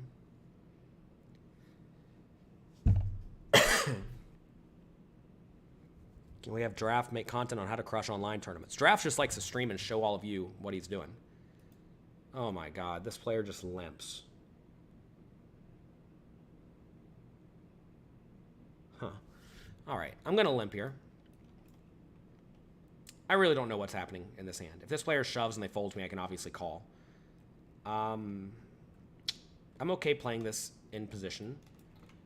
I'm definitely concerned this player has a very strong range. I really haven't been paying great attention, so I don't know if this player does have a strong range. This player just rips it. All right. Guess they didn't think this player had a strong range. Clearly they didn't. All right. Weird spot.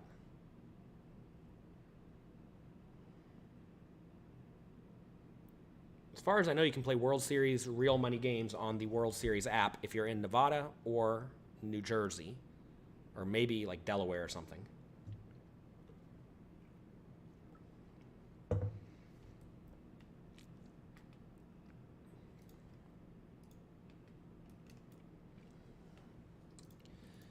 All right. Kind of getting pushed around a little bit in these tables. I think we've had just like, I realize we've taken kind of nitty lines for like a few spots, but to be fair, kind of weird things have happened. Where like guy raises, then somewhat shallow stack player calls on the button, where they should be shoving a decent chunk. So maybe the opponents are just playing poorly, or maybe they're doing what they're supposed to be. I don't really know, but some stuff makes alarm bells go off in my head, and when alarm bells go off in my head, I knit it up a little bit. What was that site for backing? Pocar.com. Pocarr.com. Kingston asked the same question again. You must have taken a break. Oh, you said you do take a break. Yeah, you should play a lot of tables. As many as you reasonably can and still pay attention.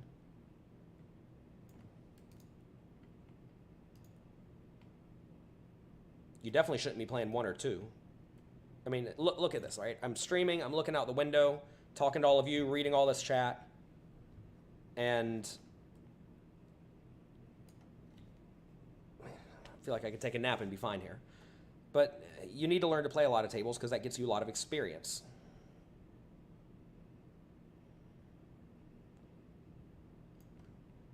Man, Jay, you have to give it to me. You've been watching me for over a year, and some of the questions you get, and keep your cool and actually answer them. Oh, yeah, exactly. I do my best to help out people. You got to realize people ask questions, and I showed up here with a stream available for anyone, so, you know, feel free to ask, and I'll answer if I feel like it. Did I do something before poker?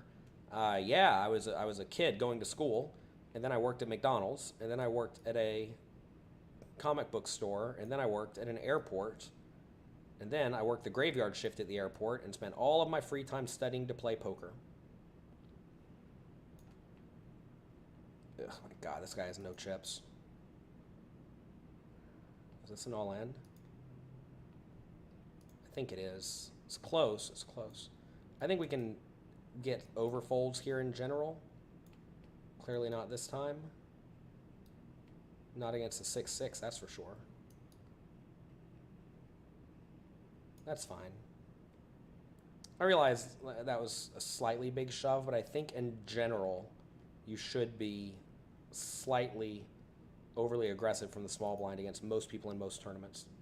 Now I realize the re-entry period, I think, is ending soon in 3 minutes, so maybe that's a reason to not shove there, because that player may just be like in F-it territory and they'll pop their money in. But I think that's fine to shove there. The thing is, if they call off like really too wide, then we're going to be ahead. You play 25K hands. Is that... I'm sorry, what are we saying?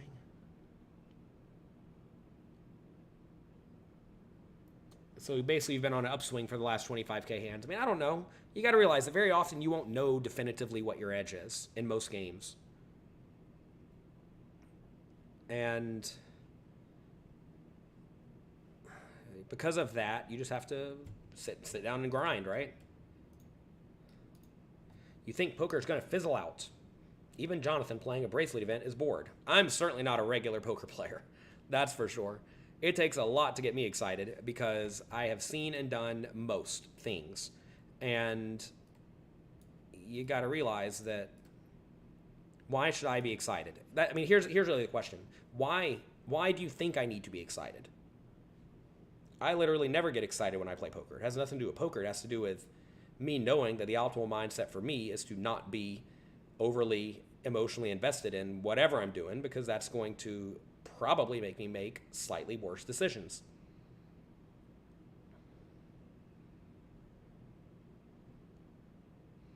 I realize that this show is not the most, this channel is not the most entertaining channel, because I'm not necessarily going for entertainment. I'm going for education. Because to be fair, I don't watch a whole lot of entertainment shows personally. I watch educational shows. I make what I would like to get from other content creators. And I think a lot of people think that all shows must be designed for them. And all shows are not designed for you. All things are not designed for everyone.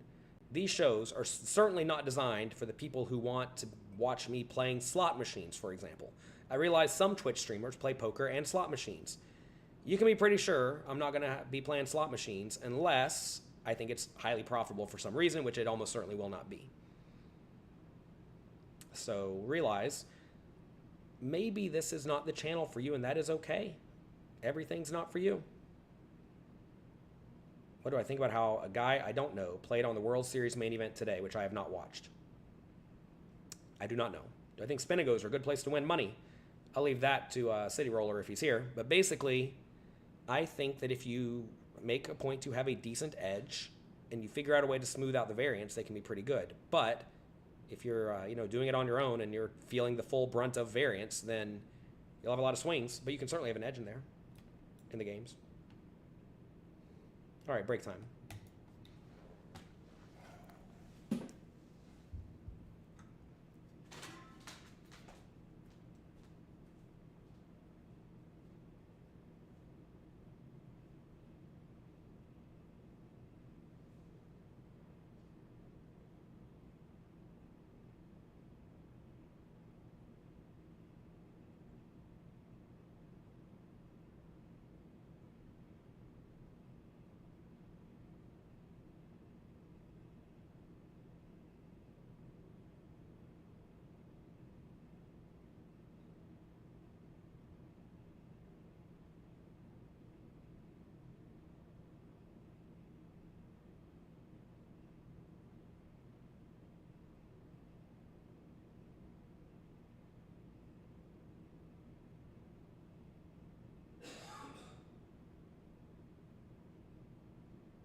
All right, everyone. It's moving hour.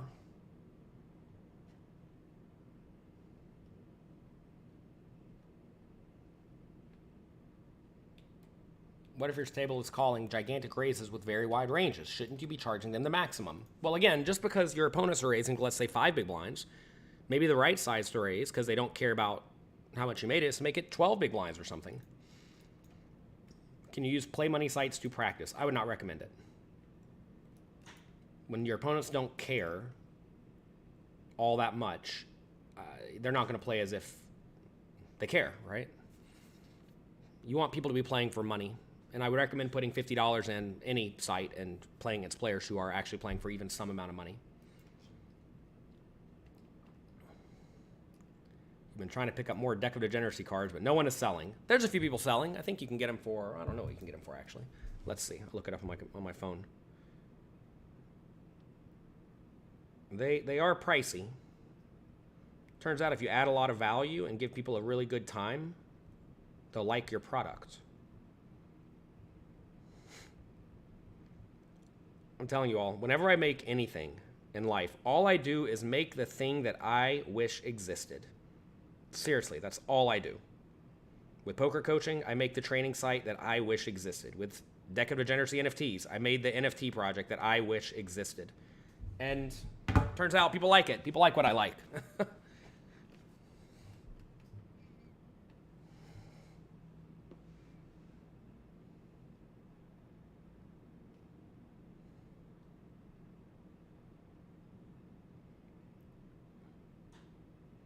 How would you rate Ace 10 offsuit to Ace 7 offsuit in middle position? Well, Ace 10 is a whole lot better than Ace 7.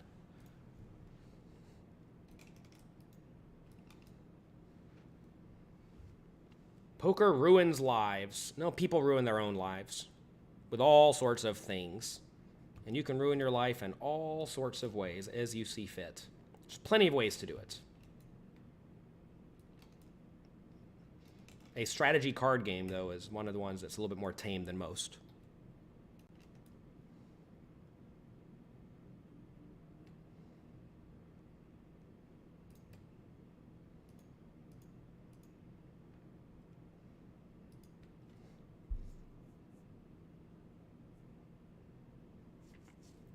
Why is it called a $3,000 buy-in when it's only a $1,000 buy-in? This is a $1,000 buy-in. This is a $3,000 buy-in. 2 games today, so I'm sure not going to sit here and play only one.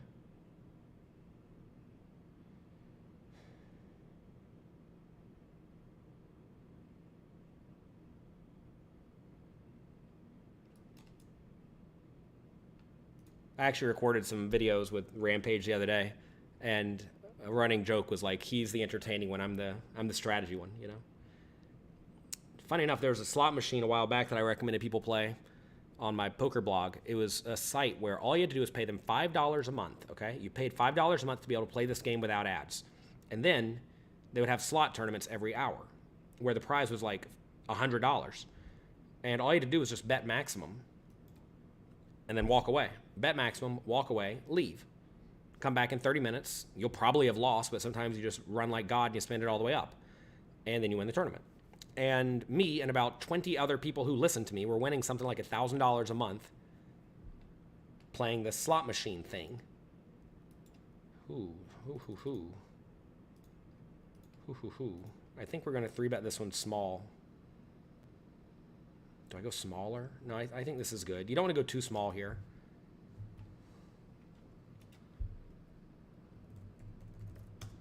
I think this is fine. The backing site is pocar.com, Pocarr.com. I would definitely make the same play with aces and kings and queens and ace king and get it in. Ugh, get jammed on. Obviously fold. You want to make sure you have some bluffs in this spot. I'm not sure what the right bluffs should be. Like queen jacks maybe just to fold. I'm fine with this though.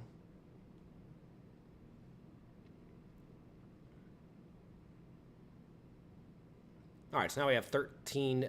No, how much do we have? We have some number of big blinds. Got to learn how to divide, right? 17 big blinds. You normally last 4 hours in a tournament and start going downhill. Well, welcome to the club. You're probably not going to win every tournament you play. I literally made a course for you at pokercoaching.com. Check out the Tournament Masterclass. It's literally all there for you. I made it for you. So you don't have to, there's not like one thing you need to start doing. You need to learn to play well. And sometimes you're going to win and sometimes you're going to lose, and that's okay. If someone's winning at 500 no limit online, could they beat live? I mean, big game probably. What do you think the ceiling is for the average professional in terms of stakes in live poker? 10, 20, 5, 10, something like that. But anyway, after a while, that slot machine app stopped. They effectively closed down because it turns out they couldn't be paying people $1,000 a month when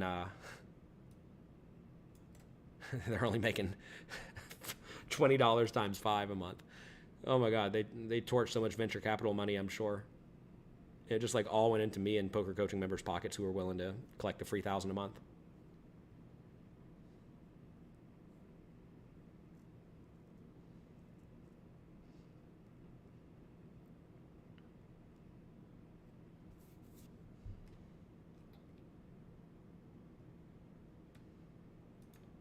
You think the edges at 2.5 are so small?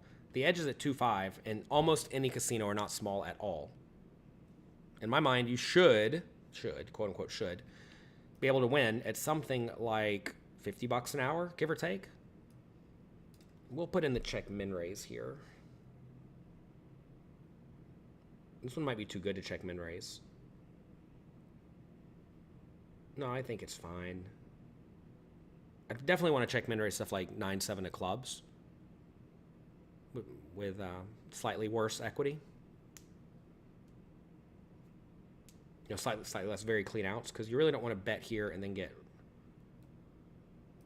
raised. You don't want to, what am I saying? You don't want to bet here, check raise, and then get shoved off of this hand. Yeah, what did my Sexton say when I won $1 million? Smile, son, you just won $1 million. I was just annoyed that I got it in bad.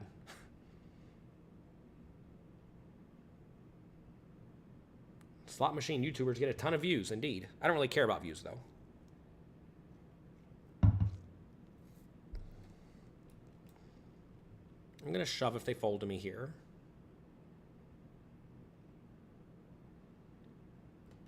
This player seems to be very splashy. Oh, do I ever rip it in? This would be a little too loose to rip it in, but the opponent may be really wide. The problem is this player's limping some too, so I think the raises are going to be more polarized. Ugh, come on. Couldn't rip it in one time for fun. Like, look what this player's doing. I don't even know what's happening here. That's a weird spot.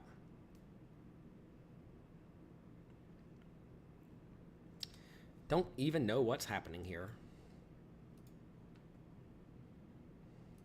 What's the best site for rec players? I don't know. They're all basically the same.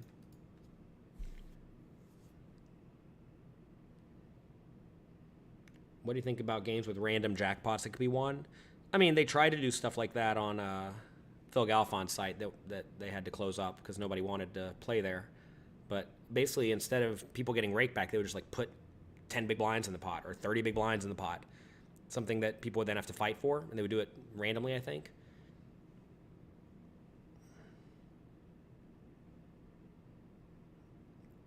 But I think people didn't really like it. I do like the idea, though. I think it's a great idea because it'll screw up bots to some extent because the pot will be substantially bigger pre-flop, right?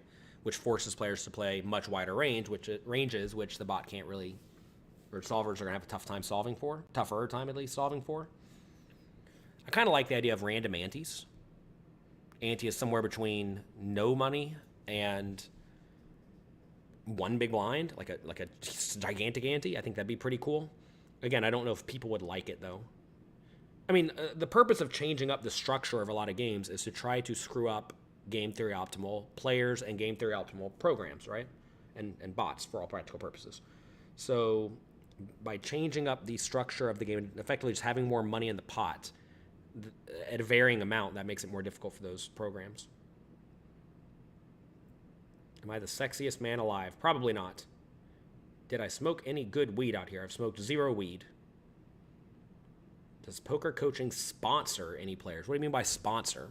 So many people think that these companies are just giving people $10,000 to play the main event for fun. Hate to break it to you. Money doesn't grow on trees like it used to. And poker coaching will buy in somebody every month or two to a tournament for fun.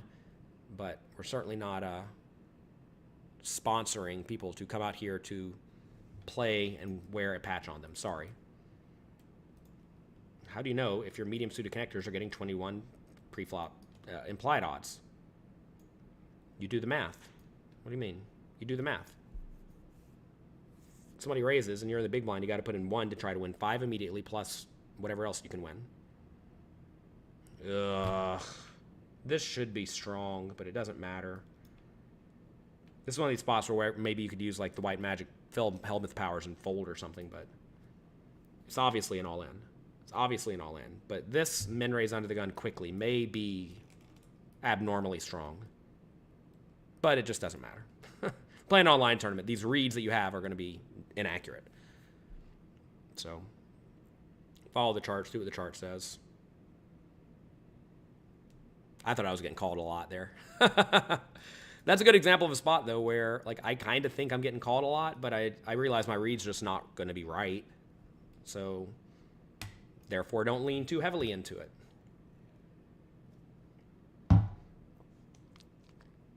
We raise this under the gun. Under the gun +1 calls. It's a little suspect. This is a terrible flop. This is a really bad flop. Do I ever bluff this one? You always want to ask, like, what do I want to be bluffing with? And here we probably want to be bluffing with an 8, but we don't have very many 8s. So we probably want to be bluffing with a 10, and we do have some 10s. So I guess we just don't need to do it with this.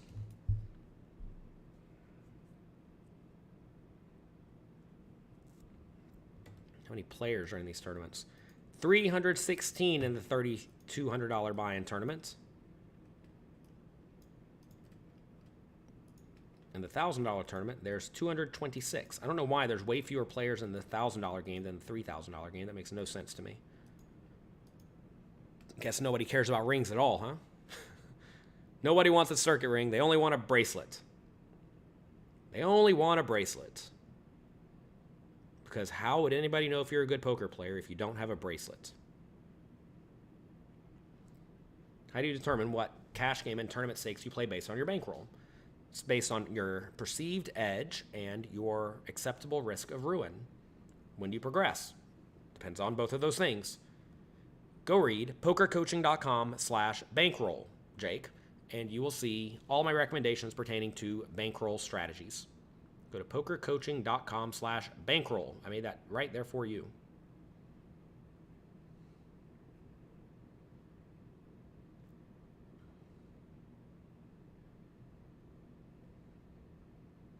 I do my best to make lots of sites readily available for free to all of you that will hopefully answer all the common questions that you have. And I know it's sometimes hard to find these things, but I do my best to put them out there for you so you can learn whatever you need to learn to crush the games. You move up in stakes and whatever. Because everybody, or a lot of people seem to think that all you need is 100 buy-ins, and when you get more, you can move up. But no, not at all. It's highly dependent on your edge. If your edge is tiny, you need a gigantic bankroll. If your edge is humongous, you don't need much of a bankroll at all. Weird limp.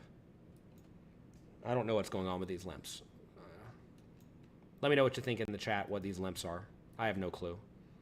Like, maybe I should be raising these every time, but maybe I shouldn't be. I don't know. The easy play is to call, but that could very easily be the wrong play. Do we call flop? Probably. Ugh, kind of big bet. I guess I'll just fold. This guy's going to check shove sometimes. Or at least not check fold sometimes. And the 3 of diamonds is not even amazing.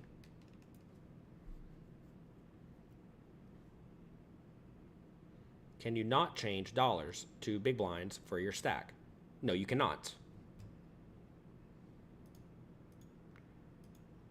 And the problem is, like, on this hand, I'm not sure if I'm supposed to be bluffing when it runs out like this. Imagine I did check call ace 4 and I was the only one. Check, check, turn. Do I bluff this river? I mean, I guess the answer is yes, but I'm going to be bluffing right into a 10 sometimes. So definitely a rough one. Hit a flush. Whew.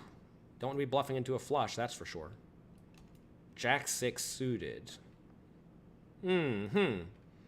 That's aggressive. That's what they're limping with. Poker dog 21.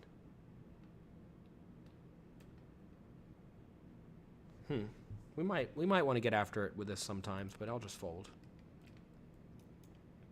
Do we small 3-bet or do we just rip it? I think we just rip it. Ace queen suited, we probably want a small 3-bet. This player's going to call me eventually. I've been shoving over them a lot.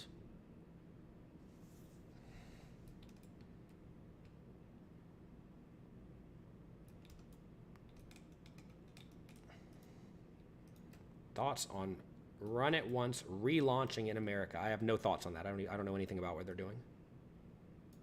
I'm not in charge of their company whatsoever. What do you do pre-session to be calm and focused? You're not going to like this answer. Literally nothing. I roll out of bed, I have some coffee, I turn on the computer, and I start going.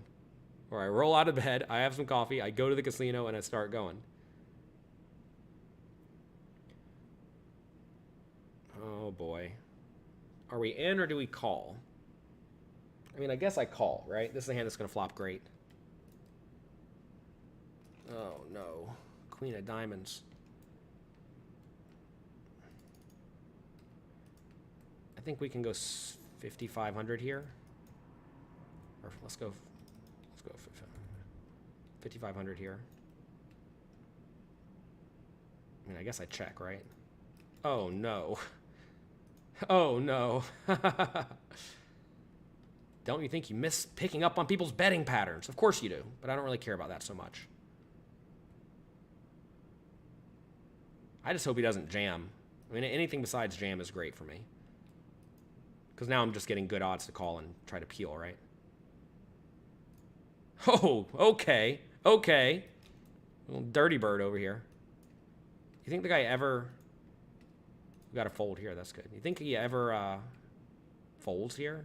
I'm going to be shocked if he folds. Obviously, all in's my only bet size. It's such an annoying spot when he doesn't pay me somehow. Brutal. Brutal. Like, I don't know if I would have bluffed there if I missed.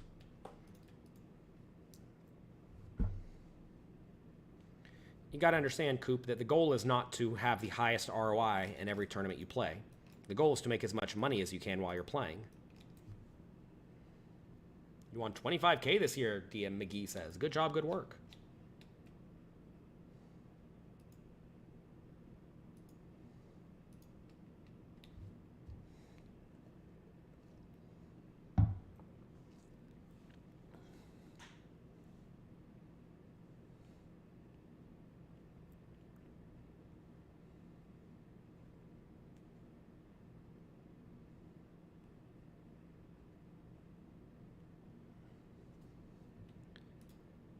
We've had a few fun spots so far today.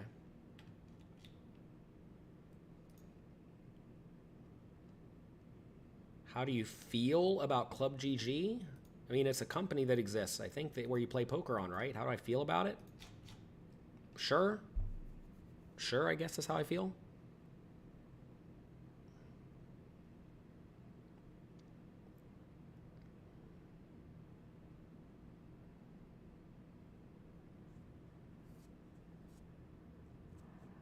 Tiny stack shove. It's always a rough spot to call off with hands like threes, but you got to do it. It's an annoying spot for sure, because you know you're never in great shape. Or my big blind raises to 2 big blinds for simplicity, and so I don't misclick. I mean, if I was playing live poker, I'd go a touch bigger in a lot of these spots, but I couldn't figure out how to set up these bet size options. I don't even think you have them on the site. So to ensure I don't misclick, I just min raise. Instead of bracelets, there should be some rating system. Oh wait, you think the bracelets are supposed to be a rating system? The bracelets are definitely not a rating system. bracelets are a trophy. All right, let's think about what I would want to do here. I think we want to check raise tiny, right? 3,000.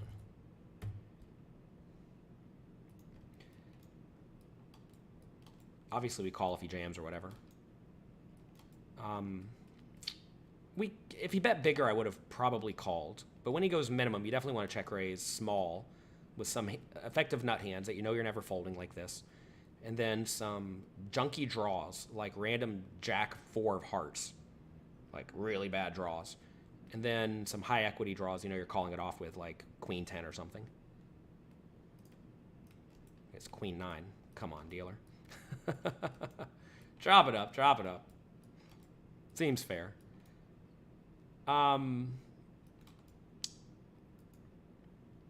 Let's see. Oh, by the way, people think there should be a rating for poker players, but that's a really bad idea.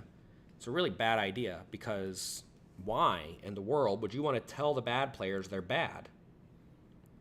That's the dumbest thing you could do if you wanted the game to survive long term. You want the bad players to think they have an edge. That is why poker is a successful game and why people play the game for money. If it's very clear that you are definitively worse than your opponent, you would never, ever put your money on the line, right? Like imagine there's a poker tournament and everybody has a good rating. Like today in the Poker Go studio, everyone has, if we're looking at a ELO rating, let's say everybody in the Poker Go studio is like a 7,000 or a 9,000, like whatever, it's some giant number. Because they're all really good. They're like the best players in the world. And then you have some fish who's like rated 2,000, who's terrible. You think they're really going to go in there and put up a lot of money against a lot of players who they are very clearly, definitively drawing dead against? Absolutely not. I mean, they may, but not for long. And you want to make sure that it's not clear who the winners and losers are. I mean, this is exactly what they're doing in the somewhat predatory private home games. It's like really, they do their best to make it not clear at all who's winning and losing.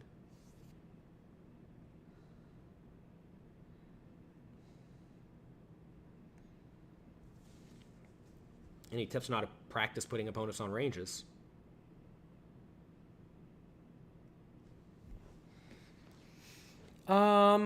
Just do it. Study the GTO preflop charts. Try to figure out roughly what decent ranges look like, and then go from there. Like, I mean, we have this poker dog here, guy limping queens or jack 6 of hearts in middle position. Like, obviously, I'm not going to presume he's going to have that. But at the same time, you can start to make assumptions. You need 100 big blinds for 1-3 no limit. Depends on your edge. Come on, everyone. You're asking the same questions over and over again. Please pay attention. Bankroll is determined by the variance in the game, your edge in the game, and your risk of ruin. Your acceptable percent of risk of ruin. That's all it is. It's not some 100 big blind or 100 buy-in number. It's not 100. It's like, why would it be 100, not 96 or 103 or 27? You know. It's just a math problem. It's all at pokercoaching.com/bankroll.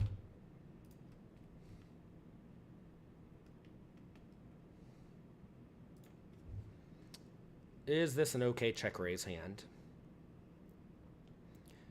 You probably don't want to be too overly aggressive against the big stack. I think I'd rather have a hand that can make straights a little bit easier. So we'll fold. That's one that's probably close. Maybe I'm supposed to just pop in a raise with that.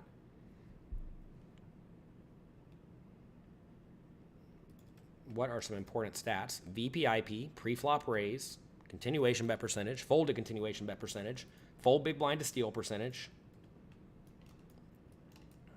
Those are all pretty good ones.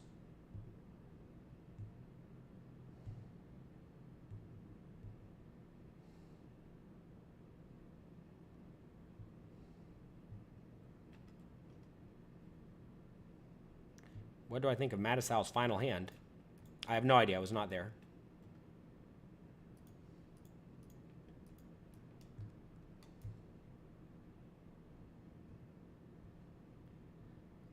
I don't know if all of you realize how busy I am at life, but I have watched literally 0 seconds of coverage of the World Series of Poker this year.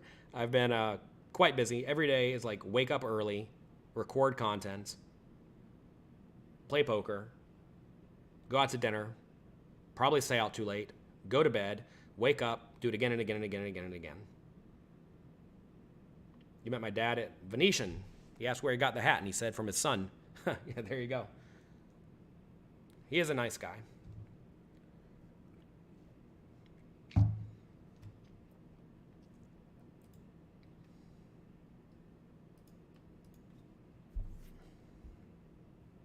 want to thank all of you who are here today enjoying the show. Let me know what kind of music you're listening to. Why didn't you play this World Series of Poker LA? What? I don't know what a World Series of Poker LA is. Latin America? Do they have that anymore? I typically don't travel out of America all that often. I've never been to South America. Probably won't go anytime soon. Maybe one day, though.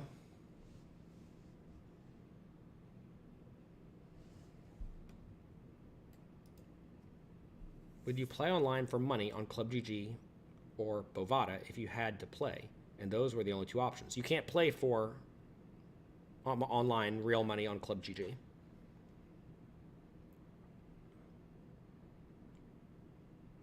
So I guess Bovada. All right, we have a raise. Is this a 3-bet bluff? Probably you need to be a little bit weaker to bluff. Maybe like King 6 or something. If you run deep, are you thinking 3 or 4 more hours? I have no idea. I think we probably raise this one. Ugh, check, check. Brutal. Brutal, brutal. If he has a lot of ace high in here, he's always going to call if I bet. So we'll just check. Hope he checks it back. If he bets, I don't really see how I can fold. Unless he blasts it. He bet tiny.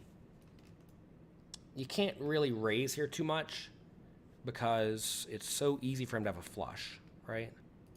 So we just have to call and try to get there and just realize we lose a lot. We had to put in 1,500 to win 86, right? So we need to win almost never. Sometimes we're just dead against the ace of hearts, but if we get a king or a 9, we can easily call a river bet. Obviously heart, we can easily call and we're happy enough. And when we miss, whatever, it's fine. Maybe we're supposed to check raise sometimes.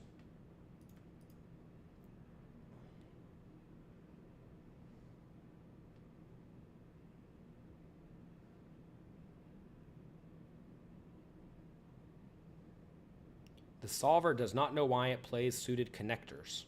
The solver doesn't know anything. The solver's job is not to know why it is making particular plays. Do we call this one? We're probably supposed to call. We're going to get shoved sometimes, though. I don't think we can shove this one. We would slow play some super nuts here. Obviously rooting on this guy to not shove, of course. Him shoving would be really bad. Again, he can't shove all that often. If I'm playing well and the initial raiser is going to be well protected too. He does shove, though. Annoying. Multiple spots today where people like really shouldn't be shoving too much, but they are. Maybe it's just randomness. It's probably just randomness. I should just have aces instead. Should have just waited for aces.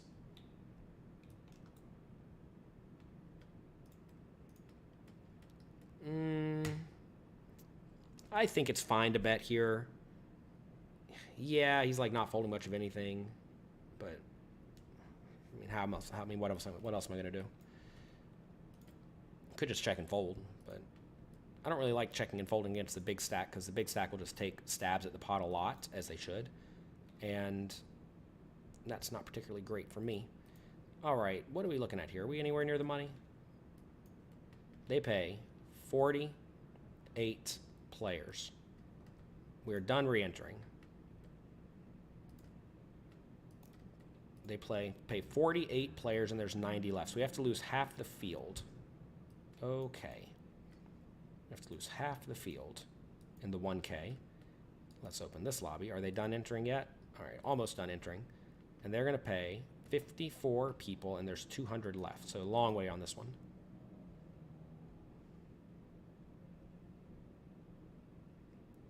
Small stakes tournaments are annoying because you have to listen to people telling you how to play.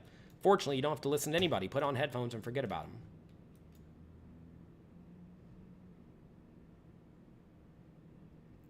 You start playing tournaments or cash games. I started playing Limit Hold'em because no Limit Hold'em was not a thing.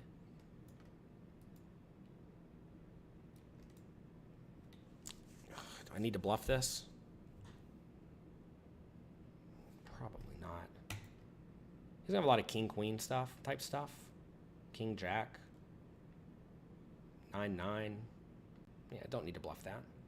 I think when he has stuff like king-queen, he's just not gonna bet too often. And when he does have nines, he's like obviously never folding. So I don't think you need to bet the bad ace high there.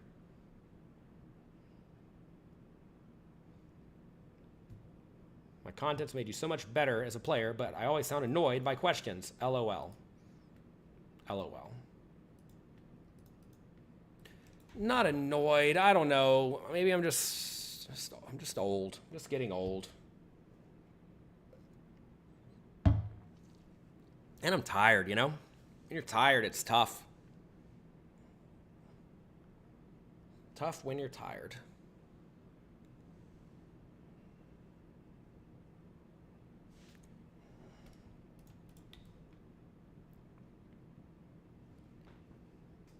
How do you deal with the Rays police? What do you mean? Just ignore them. Ignore them. Just because people are annoyed at you doesn't mean you have to give them any attention.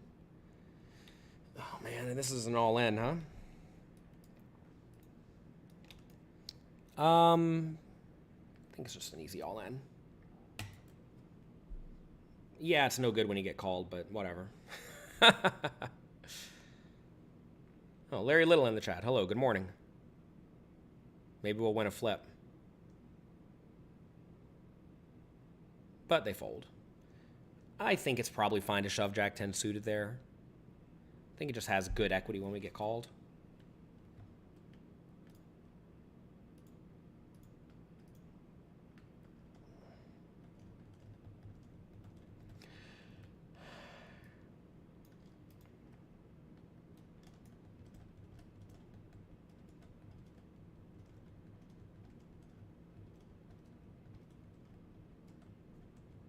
Ooh, ace and king. Any exploits for small stakes cash games. Figure out what they're doing wrong and then crush them. Most people don't bluff enough on the river. Most people don't value bet enough on the river. Most people just do a lot of stuff wrong is what it amounts to. And if your opponents do a lot of stuff wrong, I think folding's fine on that one. If this guy jams, I'm of course calling. He's been pretty active. You obviously can't fold the ace and king.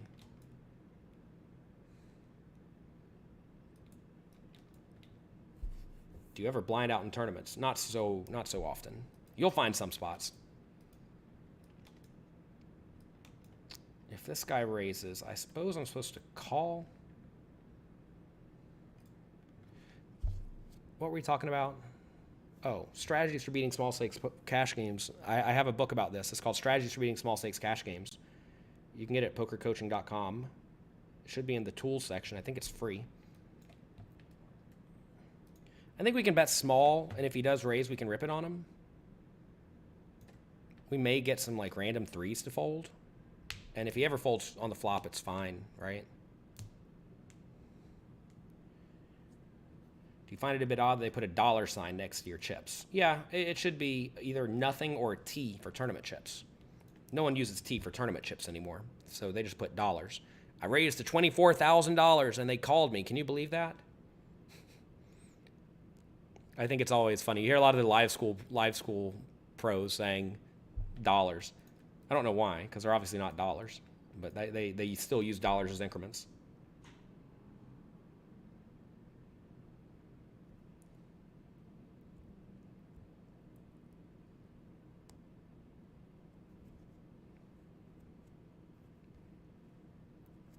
Best low to mid stakes poker room in Vegas? I mean, I think most casinos run low stakes games. I mean, I bet the games are great at Bally's in Paris right about now.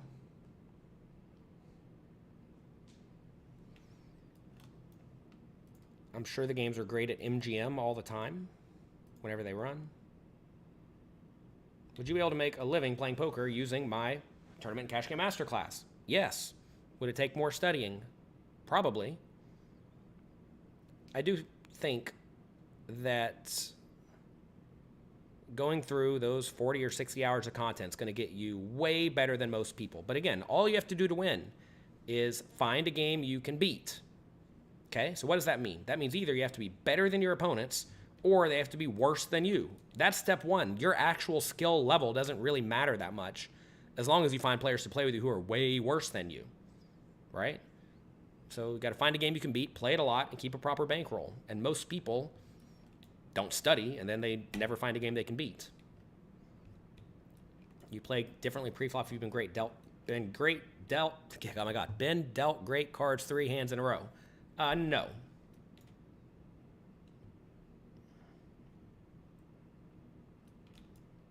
Do I play on Global Poker? No. I don't play on any of the American sites for various reasons. The big one is the games just aren't very big for me. That's a big reason. In order for me to want to play online poker on a regular basis, taking time away from my family and my students at poker coaching, I would need big games that are super soft. Otherwise, it just won't be worth actually playing. Because, imagine you're playing a big game with a tiny ROI of like 10%. You may make $1,000 a day, which is, or a tournament, which is obviously a good return on investment, but doesn't exist at all in the American ecosystem. So, I don't play. Pollux is a good player. Okay, good to know. Thank you. Any reads are great. I have no reads on the opponents.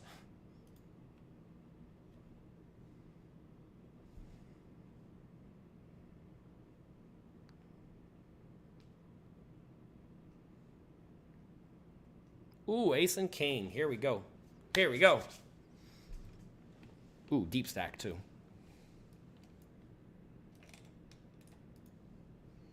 I need this guy to shove. That would make my life really easy here.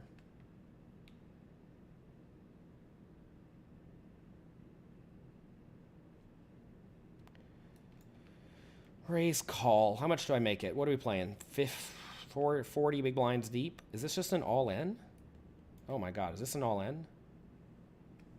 I don't know. I think this is actually an all-in. Yeah, it's got to be. Multi-way, it's got to be.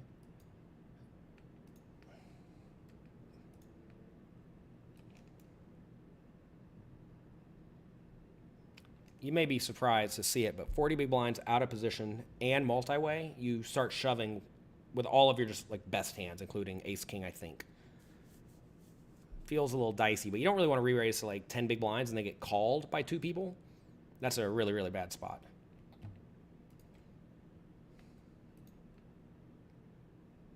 You can limp this. Can you knit your way up to a return on investment? No. You do not win by being nitty. People only asking the same question 2 trillion times a day. Yeah. That's for sure. What's the best way to study? Go through the pokercoaching.com tournament and cash game masterclasses. There you go.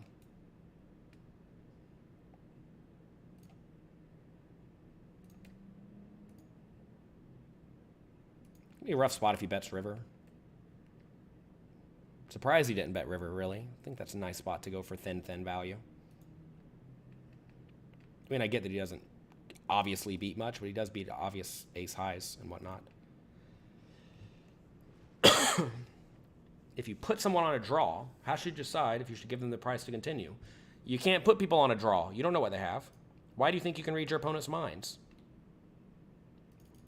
You definitely can't put your opponent on a draw because you don't know what they have.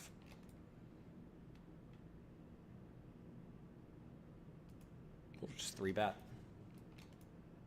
you put people on a range, right? And if your opponents are so bad they like announce they have a draw or something, then I mean, I guess sure, you probably want to price them out. You don't want to give them profitable odds to call because then you're not making any money, right?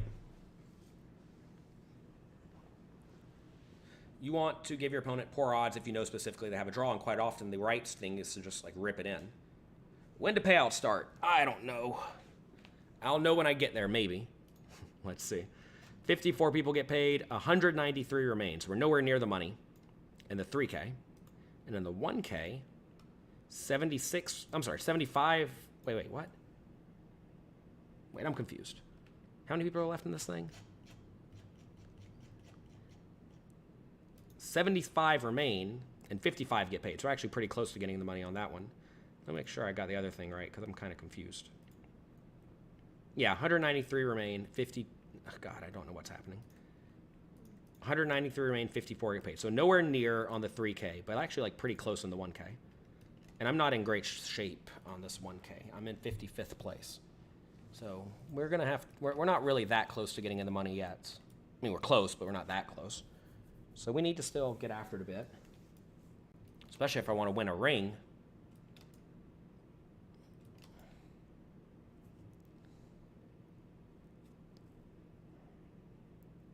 I wonder if they'd give it to me tomorrow if I want it. That'd be cool. Wow. This guy just punted off.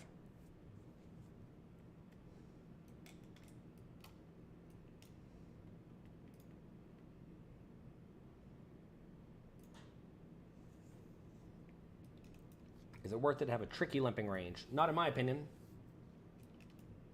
What would I do if I was not playing poker or doing anything pertaining to poker? I mean, probably something pertaining to trading stuff.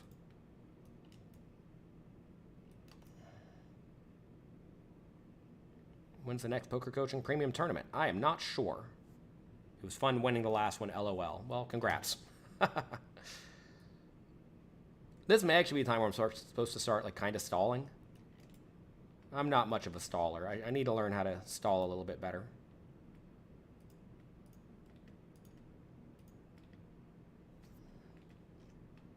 Because like right here, you see they already lost 72, right? We're down to 72. And we got to get to, what did I say, 45? 48? The problem is this min cash is like not a lot. I mean, it's some, but it's not a lot. I guess the play here is to limp. It can't be to shove, right? I guess it's just limp fold. Is this the same guy I limp folded against earlier? I think it is.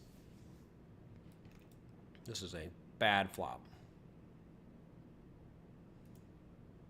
There's a chance we get to just check down.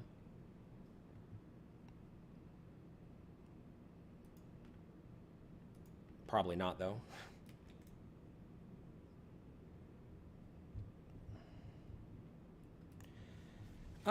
Do we ever bet? I don't think so. No pairs folding. And do I want to double or triple barrel? Probably not.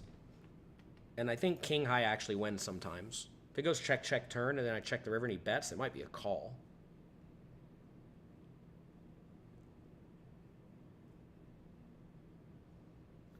Do you have any tips on winning hands in tournaments? Yeah, play better hands than your opponents. Bluff them on the river when you need to. I mean, come on, what kind of question is that, right? What's tips on winning hands? Go to pokercoaching.com and study the tournament masterclass. As you see, we just win. How many tournaments a week should you be playing? What depends on what you're trying to accomplish. Can you use range differences from 50 to 100 big blinds to accurately exploit the pattern? I don't know what you're talking about here. Just play good ranges. Just play good, strong, fundamentally sound ranges. Why not play Ignition? They have bigger, soft games. As soon as they have 100, 200 running on a regular basis, or they have $10,000 tournaments happening every day, multiple times a day, I'm not playing.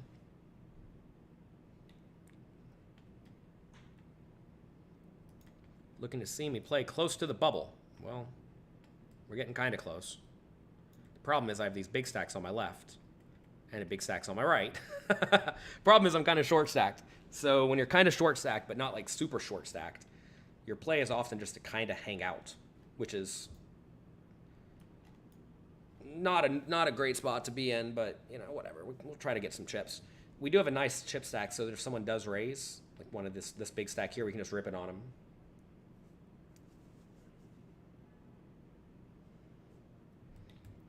If you don't have time to study micro stack play, you shouldn't be playing tournaments.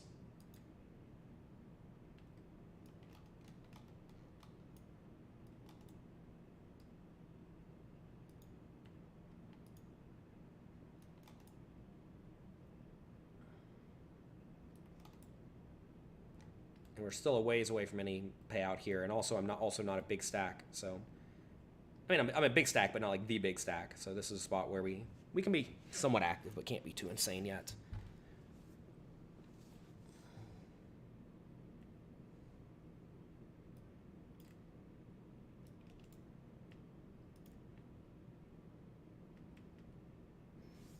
If this guy limps, do I raise it?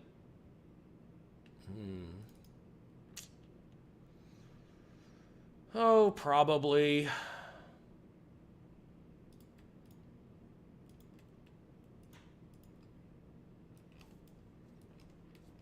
Not a good hand, but, you know, fine spot. What's my hourly for the time I put in on the poker coaching site? I don't know, but a good number.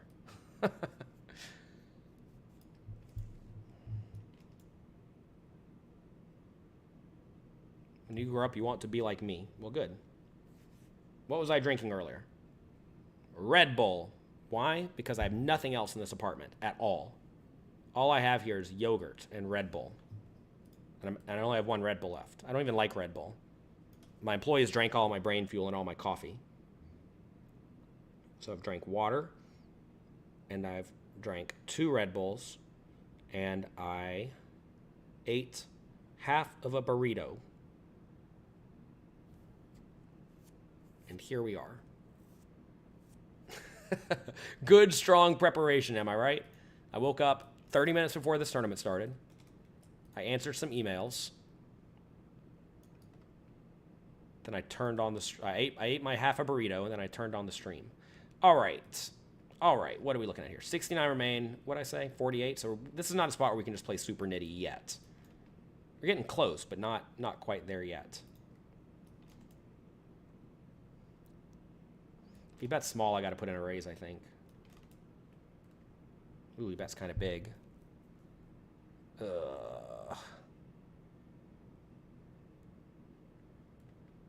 I'll fold. According to Odin, which may or may not be accurate, the ace-king offsuit was a shove. Correct. Queens and ace-king suited and better, 3-bet small. Yep. Yep. This guy might just rip it in here. If he rips it in, I got to fold. If he min-raises, though, I can shove. If he folds, I can just shove. My sense of humor is awesome. Thank you.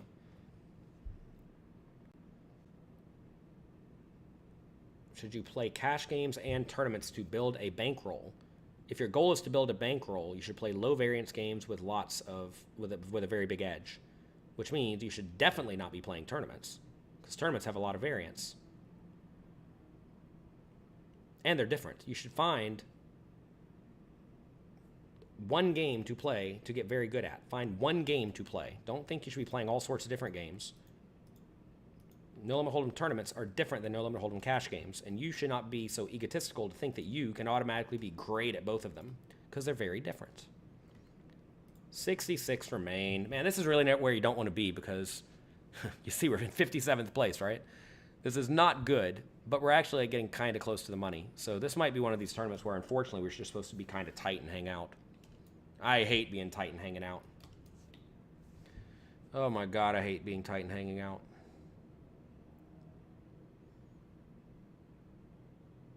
Am I still banned from ACR for saying they're not as safe as a U.S. bank? Yes, they still propose to be as safe as a U.S. bank, so they disagree with my statement, and I'm not redacting my statement that they are not as safe as a licensed, regulated U.S. bank. Do I have a hot stock tip? No.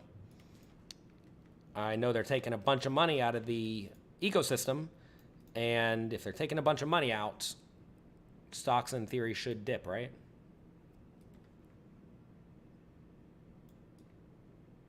I'm not a stock market expert. You're watching Rampage's stream as well? What's he streaming?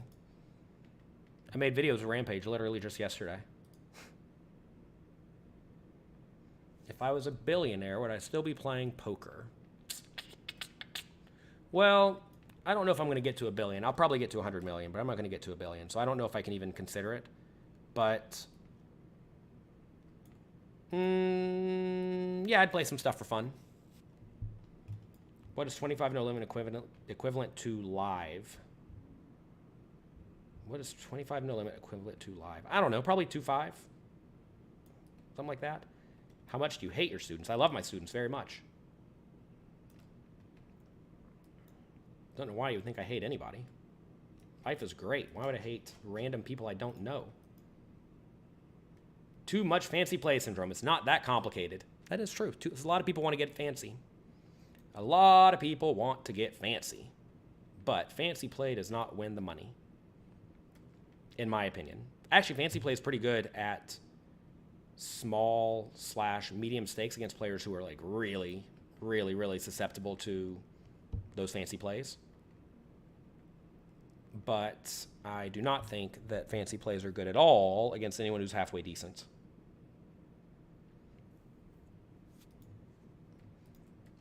$56 remain. No, wait, 64 remain. Rampage just busted. Aces to kings. Yeah, that's how it goes. There was a guy in the main event I played with. He showed up like almost towards the end of day one. Like he just bought in. He gets there, he plays like an orbit, gets it on with aces against kings. It obviously runs out brick, brick, brick. He gets out his camera. He was recording it like Negreanu. He goes brick, brick, brick, brick, king. He takes his phone and he slams it into the corner of the room like Negreanu. And he was so mad. And it was so funny. That's how it goes sometimes. Brick, brick, brick, brick, king. Good game. See ya. All right. Can I defend here? I wish I could see these players' stacks. Why do they blur them out like this? So this guy's the big stack. He should be opening kind of wide, right? I think we can call this and then get it in on good boards. Feel the flow is a big PLO whale. Feel the flow. Maybe I should have stalled there. Okay, 10 big blinds. All right, 10. Oh, this guy. Fine. 10 big blinds. We will do our best to sneak into the money.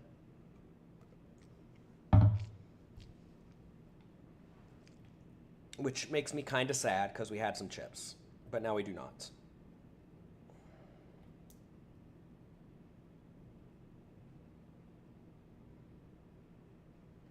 If you have any questions about my courses, please get in the Discord at pokercoaching.com. In the community tab, we have a vibrant Discord with poker players who are working hard to improve their skills, who are happy to answer any questions that you have.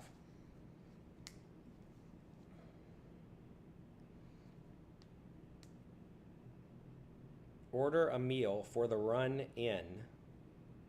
I don't even know what that means.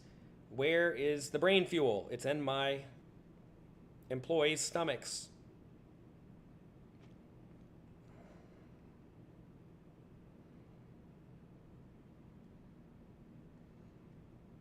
Do I make more money from coaching or from poker?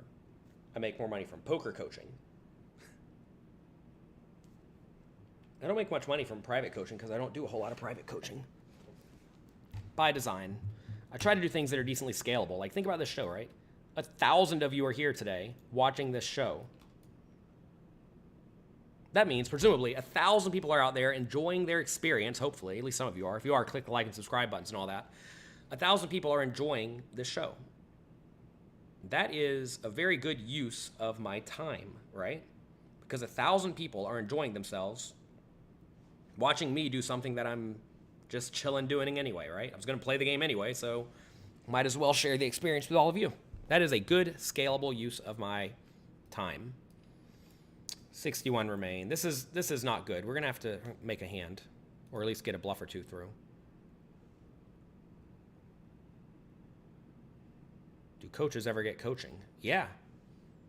And if they don't get formal coaching, they interact and talk about poker hands with a lot of very, very good players on a regular basis.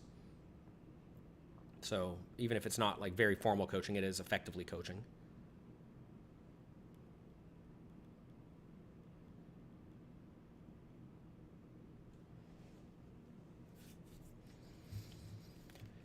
Okay.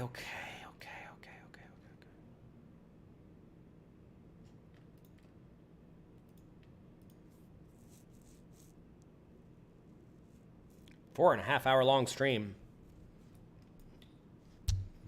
It's a long time. I don't think we survived this long yesterday, did we? I think I busted. When did I bust? I don't even know. Oh, break time. Great.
All right, friends, here we are.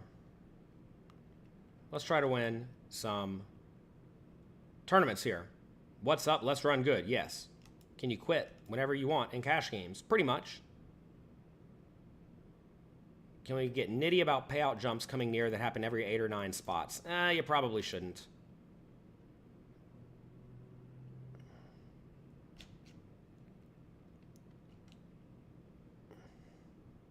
Should you consider folding to try to secure a $2,600 payout jump? I don't know what spot you're talking about. Can you change the background color?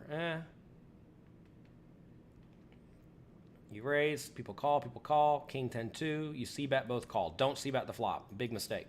Turn was a 6, check, you bet again, big mistake. Turns a river 3, you bet again, big mistake. They shove, you fold. Just don't bet the flop 3 ways.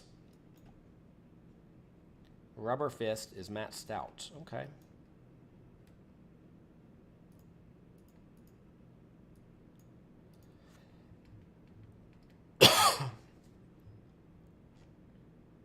Spin up incoming. There you go. Pro tips, stall more. Yeah, that's not really my area of specialties.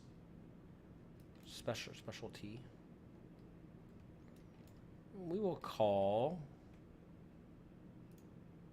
Oh boy. This is a bad one because they have all the nuts.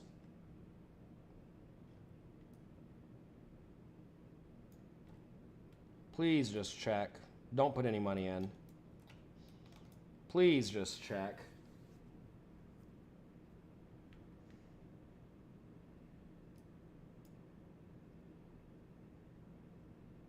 I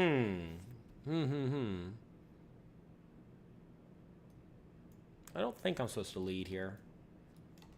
Maybe, maybe not. I mean, I guess I just fold if he keeps betting, but you should be pretty careful betting.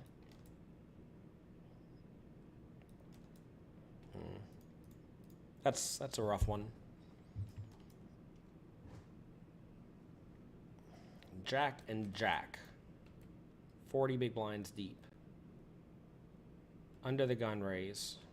All right. You're learning my ranges so you can smash me later. Good luck. Have fun. What do we say is getting paid? 48. Oh my God, what is this? Under the gun raise and jam. I mean, this is just a fold. It's so detrimental when I run into this guy. And this guy has to be very strong to shove. So I'm fine against this guy, but under the gun, even if they're active, we'll have the nuts sometimes. So you got to fold jacks here. All right, this is going to be in, I think. We're on the bubble. We're not really on the bubble. You got to win the hand. We're going to get called here a lot, but we have no chips. This guy should be strong opening, but he's still going to raise like lots of ace X, king X suited, etc. He calls with the jack and the 8. Oh boy. That's not a hand I expected to raise. Oh, we win. Skill game.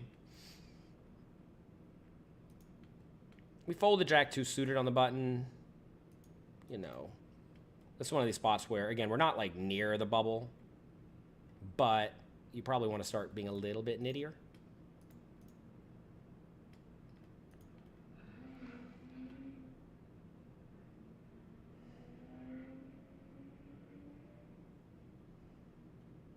Poker coaching has the best quizzes. That's what we're going for.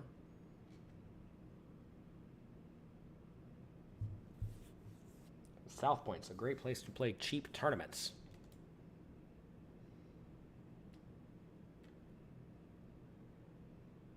The most important thing to stay sharp, if you're a recreational player, study the cash game and tournament masterclass. There you go. I made it just for you.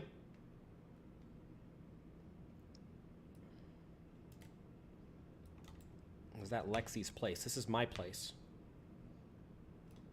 We're obviously not folding this one.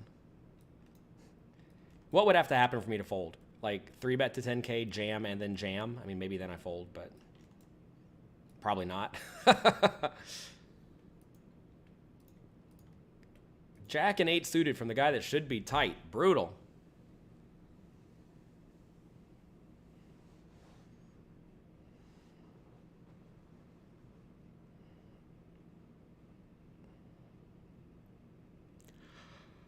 All right, 6-6. I think we just ripped this in.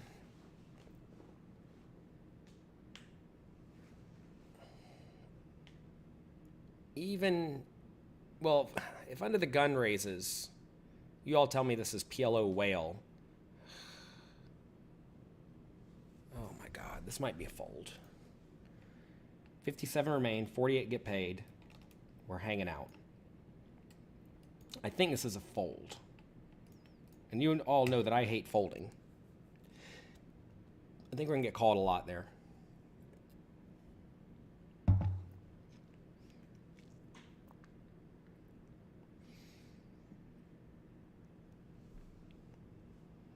All right. Good.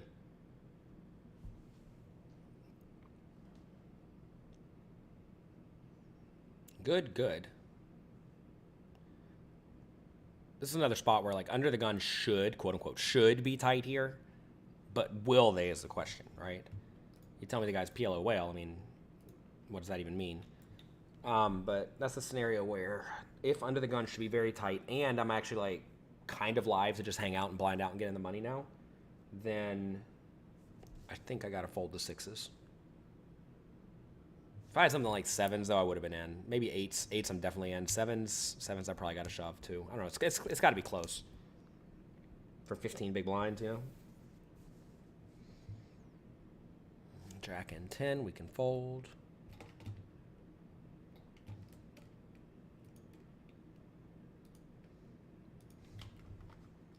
Nice PJs. Thank you.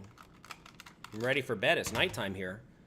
The lights don't work, so I can't brighten my pretty face for all of you.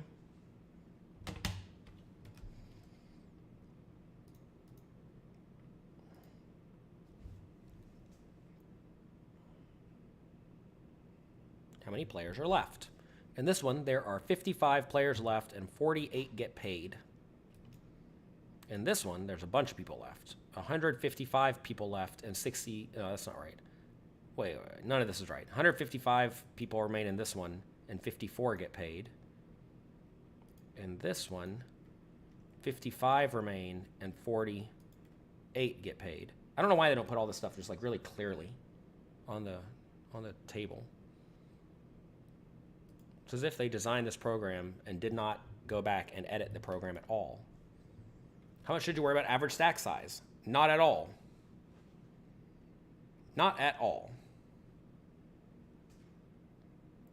Average stack size is irrelevant.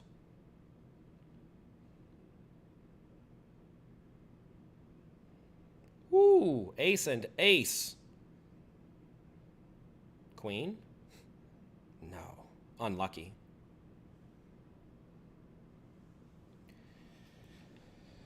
Okay.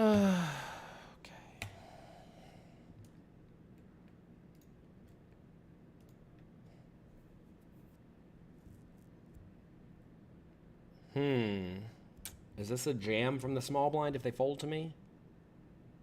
Thank goodness. Didn't come to it. This is another spot where this guy should be pretty tight under the gun as well, right?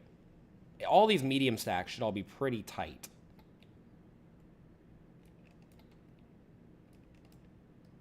So when a player who should be tight raises, they should be much stronger than average on a bubble spot, right? So that means you, in turn, must also be quite tight.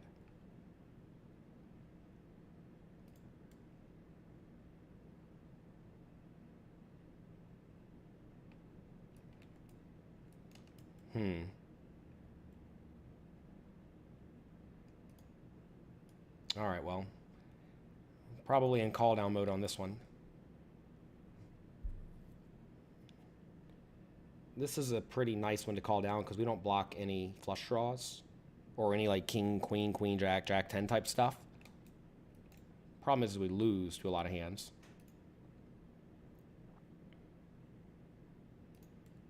But such is life. Wow, fold jacks, they say. When under the gun raises and under the gun +1 rips it, you should fold jacks. All right, this is kind of weird. He's not really setting up a big river bet. We'll call, though. So we lose to any ace. Any ace will value bet, obviously. Check, though. We win. What did he have, like 10s or something? That's a weird hand. 9-8. Weird value bet on the turn. Don't know what he was doing, honestly. Couldn't other players be watching this live stream? Sure they could. Is this available for U.S. residents? U.S. residents in a few jurisdictions. I think just Nevada and New Jersey for this one. Maybe Delaware, I'm not entirely sure. Oh boy. I'm going to call here. What did he just have against me? 9-8 offsuit? Is that what we saw? Or was that a different table? I'm so confused. He had 9-8 offsuit from the cutoff. Okay, so he's going to be a little bit too loose.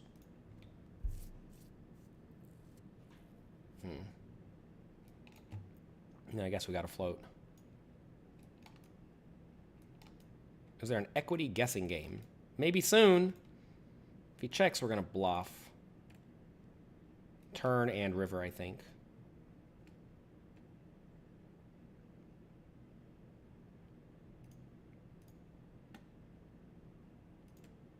Feels nasty because we're going to be bluffing into boats sometimes, right? Oh, God. Queen's miserable. Because he's going to have some like random ace, queen, king, queen type stuff. Do I still bluff? I mean, I guess I have to, right? We should probably go pretty big. We're trying to get an ace to fold, right?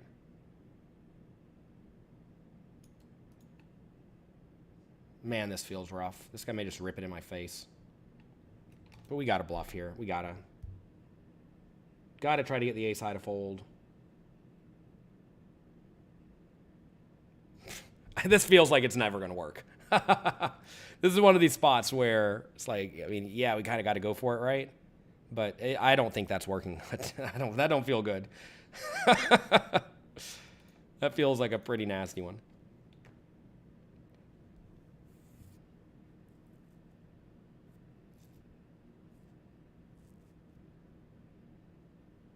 But, you know, it worked. Lights help keep you alert. I'm fine. Oh, man, oh, man. I mean, I guess I throw in a 3-bet on this one, right? We could call.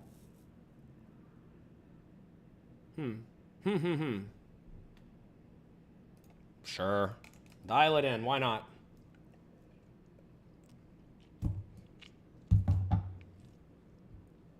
How bad could it be? Trant says it's 4 a.m. in UK and you're enjoying the stream. Glad to hear it.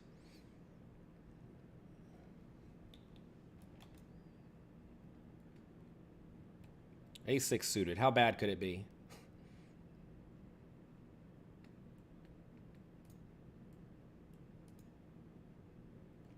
$52 remain. 48 get paid. We are again just kind of hanging out. Jack 8 suited. We will fold.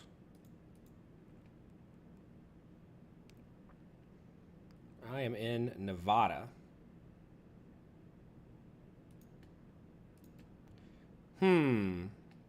LuckyChewy opts to 3-bet me. He obviously thinks I'm probably getting after it. I mean,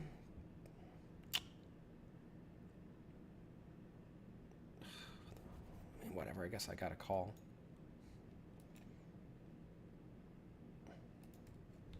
Folding would be a little bit too tight, I think. I think I got to float flop here if he goes small, which he probably will. It's one of these spots that feels pretty bad. But all your spots are not going to be nice, beautiful, comfortable spots. Sometimes this feels bad, man. I mean, I call and then fold, right? Definitely fold now. Have I tried Bacchanal Buffet? I have. It's a feast. It's a feast. 49 remain. Oh, hell. We might be in the money already, actually. Let's see. It just went bam, bam, bam.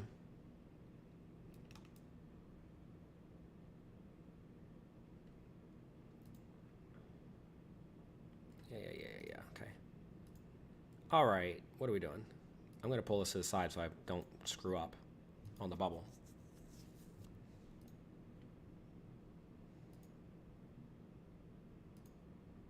Ace Queen suited is a good hand. No longer hand for hand, it says. So I guess we're in the money. Let's make sure. They are down to 48 people. We are in. We are in for a solid minimum.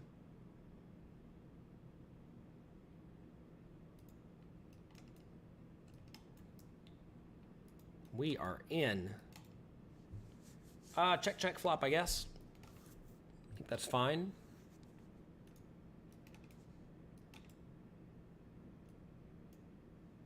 Obviously call a turn bet. If he checks turn, we can probably put in a sprinkle.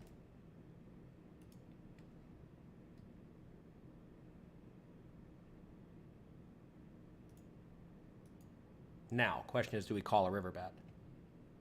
I look a lot like I have ace high here. Man, 10-4 is really bad. I think we just fold. It's so bad. Man, I hate folding.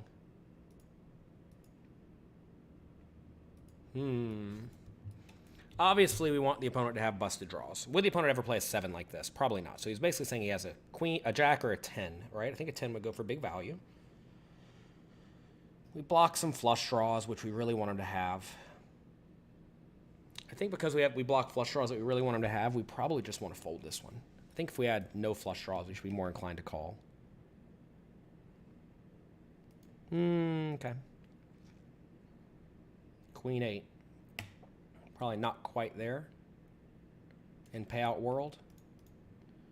All right, we just got smashed and smashed in the 3K. No good to get smashed. Maybe we could have just bet the flop. Who knows? How do you just get to see what he has after he mucked? LOL. You click this button, and it tells you. It's a feature of some online poker sites. Or a bug, depending on how you look at it.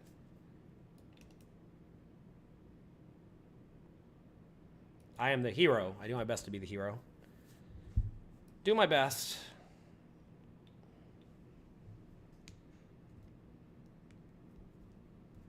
It's good to get a little cash.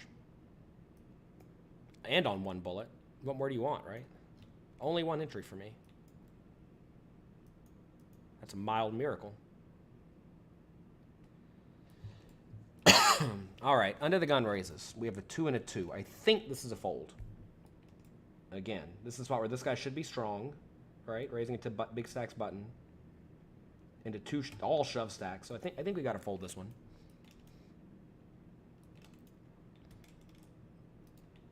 Raise call. So I've been really active, so I'm just going to fold this, but this could certainly be a reasonable squeeze hand.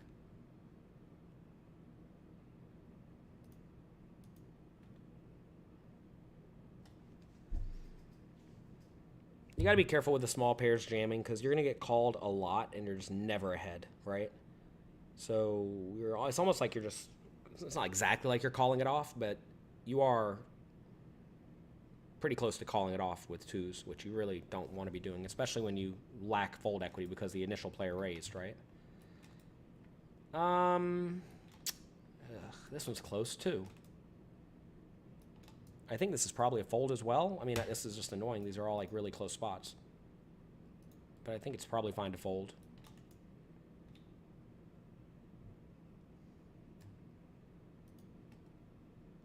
What a bluff, you know.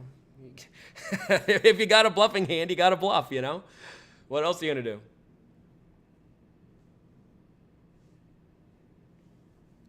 If you got a bluff, you got a bluff. This is another close one. Goodness gracious. Someone look all these up for me. Are they shoves or folds? I think they're all like barely close folds. Maybe that ace 2 was a shove a second ago, but that was it.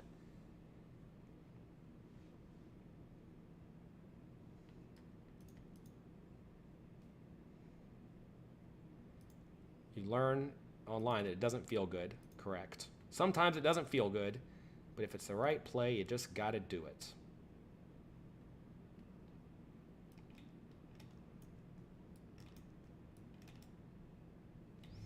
Man, 3 close ones in a row.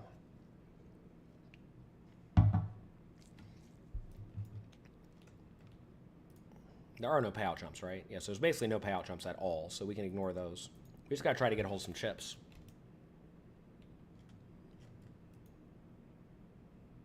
Maybe I should be pushing it just a little bit more. Even if it's like a close shove spot, maybe I just need to be jamming it. So here, if small blind shoves, I'll call it off. If this guy min raises, I think we call pre-flop. Try to make a pair. If this guy calls, I guess I have to call. Yeah, so I don't think we want to shove here. This is another one of these spots where this guy should be strong.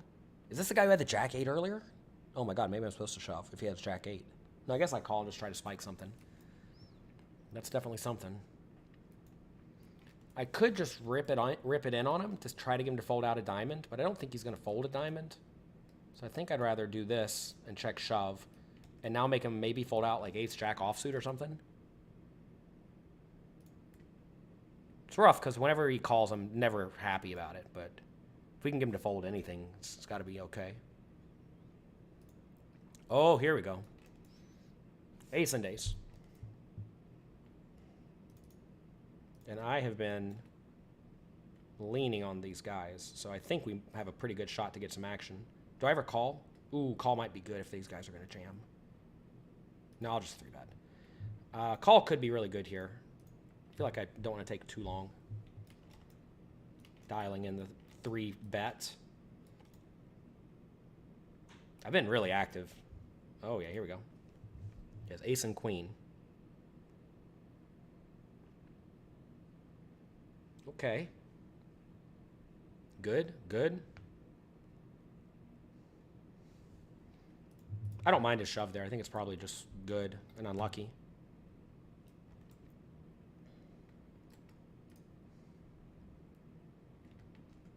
Sometimes you run into it. 138 remain, what did I say, 58 get paid? 54 get paid? All right, all right, all right. You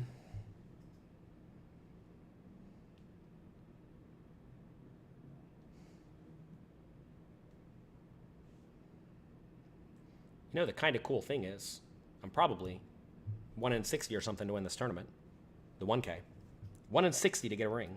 And in this tournament, I don't know what I'm in. Probably in pretty good shape. 13 out of 138. You know, probably 1 in 60 as well. So we're 2 out of 60 to win some hardware today.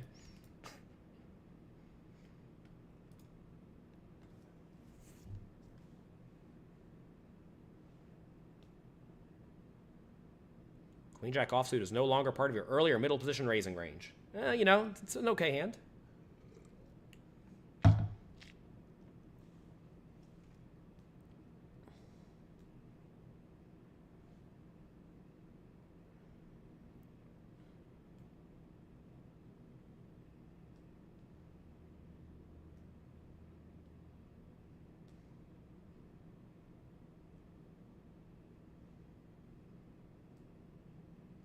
Glad my internet's been holding up. Yesterday it died right about this time.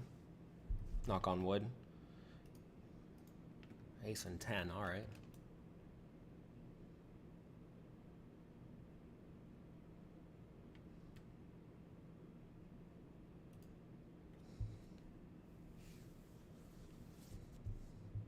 If this guy jams, I think I just have to call.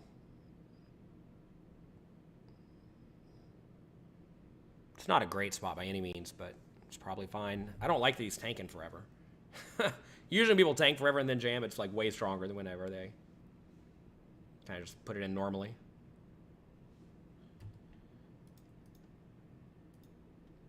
All right. This is a very good flop for me. For my hand, for sure. I think we should just bet, right? I'm not folding, so I think we can very confidently bet. I gotta presume whatever he folds, this is gonna have some equity. If he like raises, whatever, just don't fold. Turn is good. I guess we gotta go big on 2 flush draw board, right? So we wanna go like 30. Bam, 30. Yeah, 30's good. Maybe we should go smaller because we're in good shape, but whatever, I'll go big.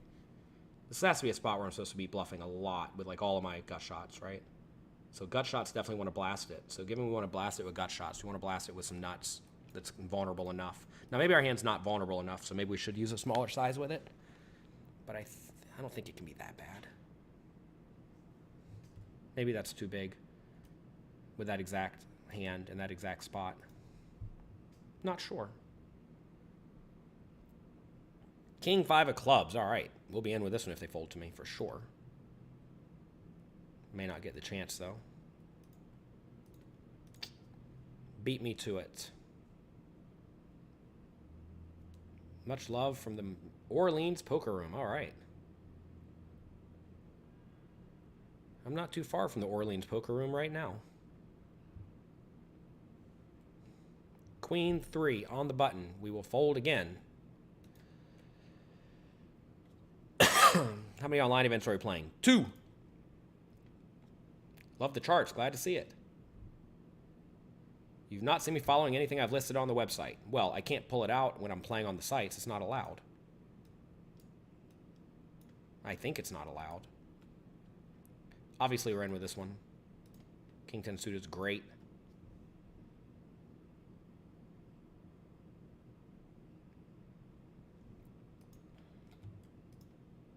I think I've been pretty much following the charts. What'd I do wrong?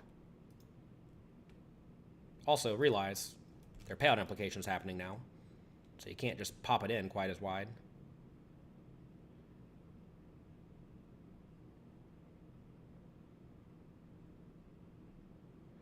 All right, 9 big blinds. I guess we'll fold.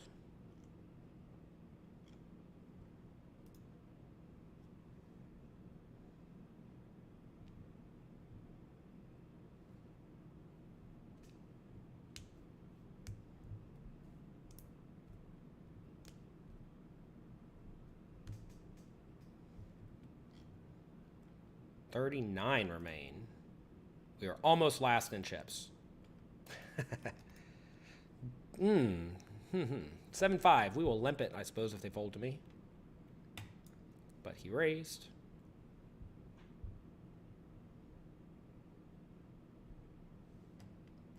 Four 2. We will fold as well.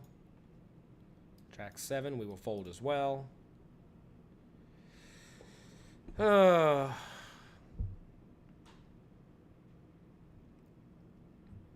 Online pajamas. Online pajamas. Online poker tournaments. I'm reading the word pajamas over here. You're all going off about pajamas. Why do you all care so much about my clothing of choice? I told you I'm always going to wear clothes when I stream. Stop asking.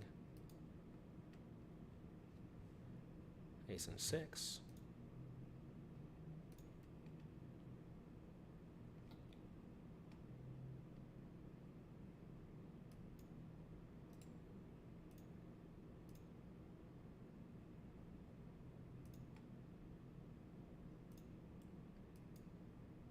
How about that?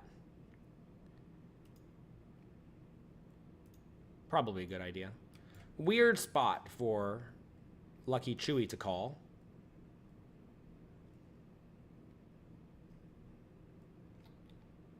Because he's going to get jammed by this player a lot. So this should be quite strong in my mind. I don't know why this guy would bet. I mean, to be fair, I would have just checked here. I would have just checked and check folded. I think this should be a strong range.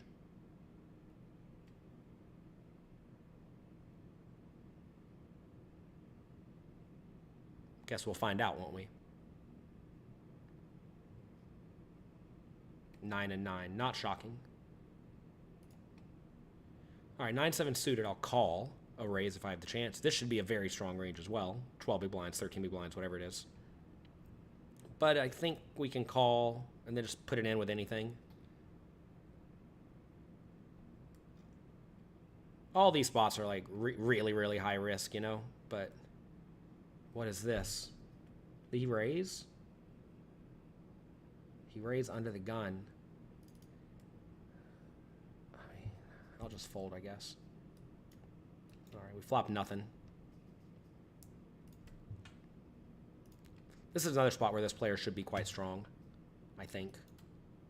Here we have Rampage at our table. All right, all right. I think he told me he cashed the 7K the other day. That's pretty cool.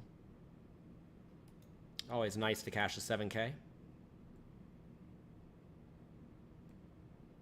All right. Here's a spot where we can dial it up. Queen and 9. Gosh. This is not good. This is not good.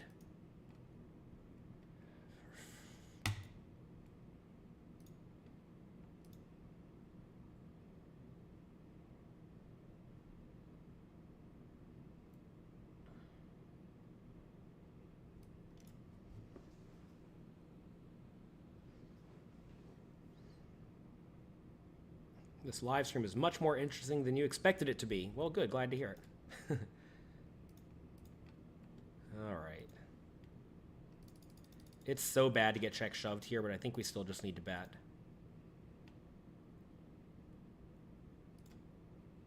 How do you play a short stack better? Follow the charts. We're going to get called a lot and raised a lot here, but he just gives it to us. All right.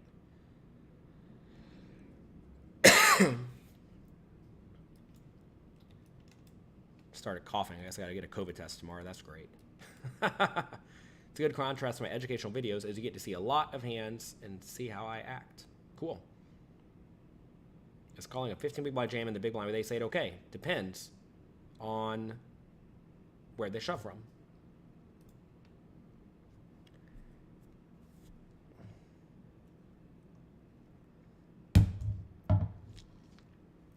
We have not had the cards in this tournament here.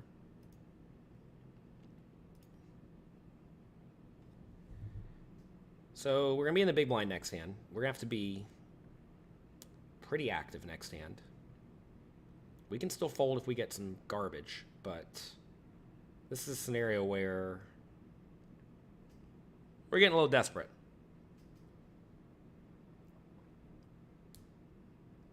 A lot of people think that we should be like calling it off slightly wider than I think we should in these tournaments, it seems.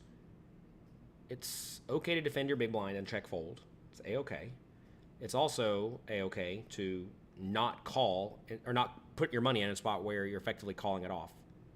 So we'll call here again in the big blind, because if I shove, I don't think we're getting it in good very often, and I think we're going to play very well post-flop, right? We make pair or any draw, we're putting our money in. And if we get a bad flop, we just check and then fold. That's a good flop. He should be betting minimum here a lot, by the way. He should not be putting me in. Ugh, come on. All right, well, I guess we lose. Shocked he put me in with a queen 10. Definitely a spot he wants to minimum bet so that he can have some folds.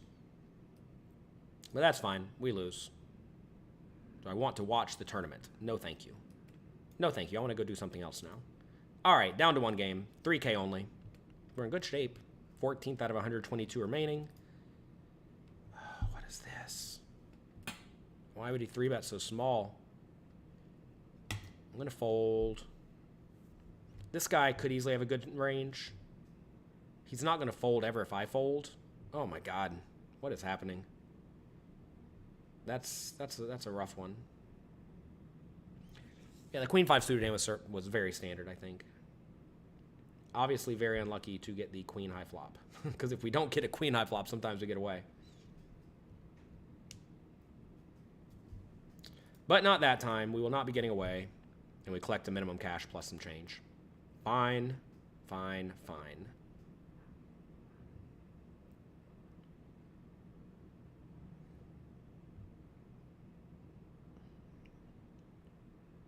Queen 6 offsuit. We will fold.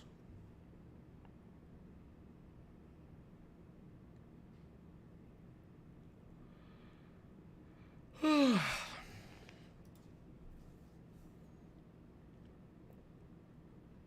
may have to eat some yogurt.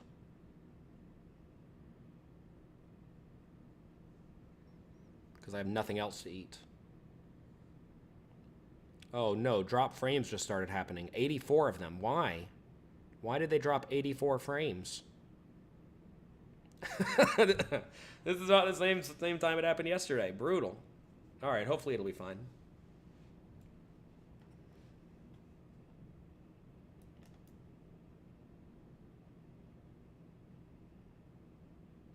Marcus says, you love my content. Thank you.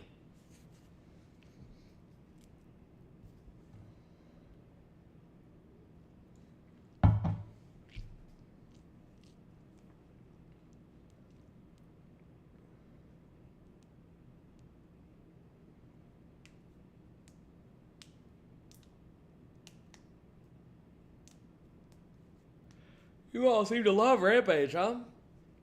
Good. We made a bunch of videos together the other day.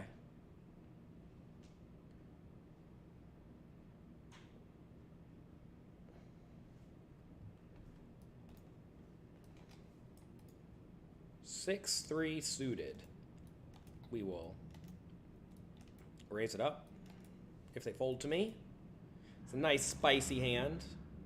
Obviously, got to be a little bit careful raising into LuckyChewy and Rampage, the blaster, but I think it's okay.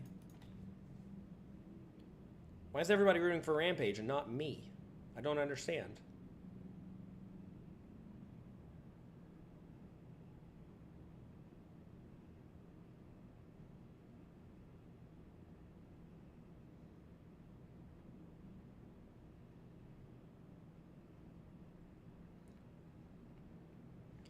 Why wouldn't you look up the players at your table when you can't use a HUD?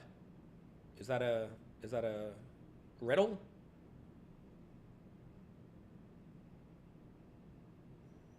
What's the answer?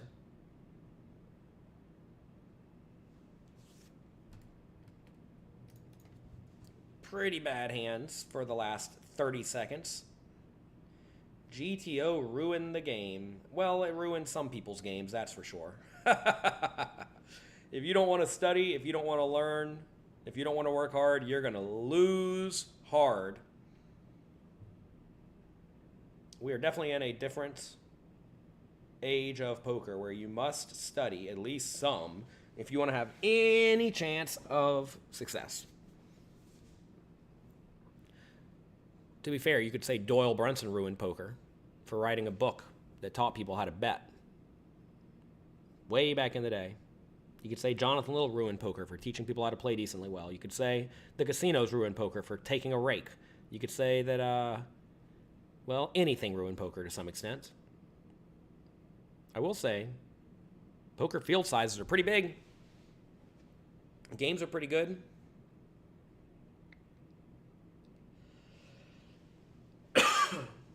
Goodness gracious. Games seem to be pretty good at the moment.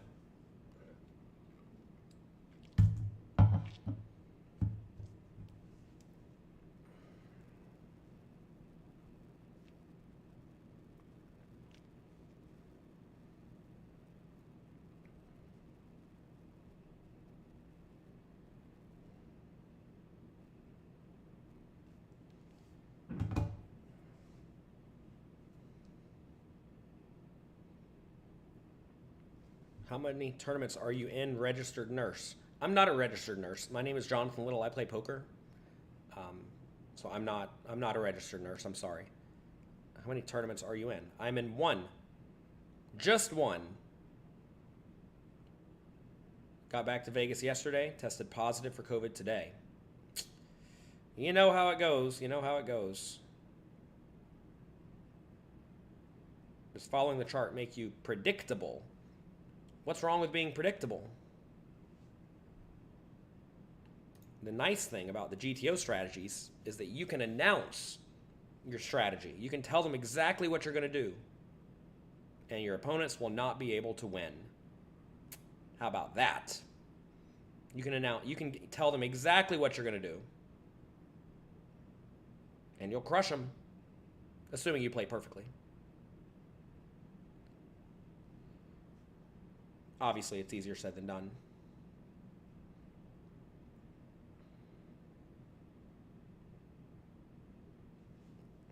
You're saying it makes you unpredictable because your range is polarized, but no, that's not true at all. You can announce to your opponents, I'm going to bet with exactly this range, including this combination of value bets and this combination of bluffs, or whatever, and they can't do anything about it.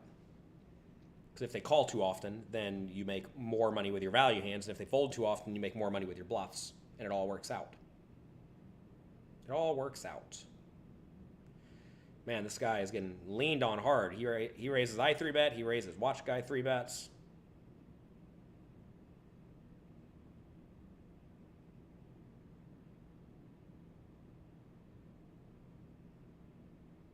Like it up. Yeah, if you all enjoy this stream, click the like button, click the subscribe button. Can you all even see me? Looks like I'm in a cave. Some weird futuristic cave with no food. Isn't LuckyChewy that Lichtenberger guy? It is. Is that a riddle as well? Isn't it his person? Payouts. I don't know the payouts poker stapes. Sorry.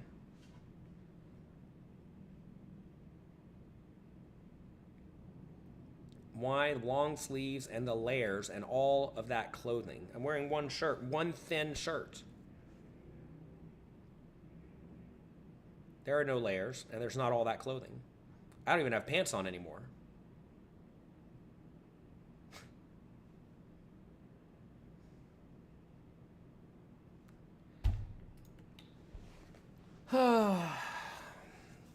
Leaning on him. Watch guys leaning on him.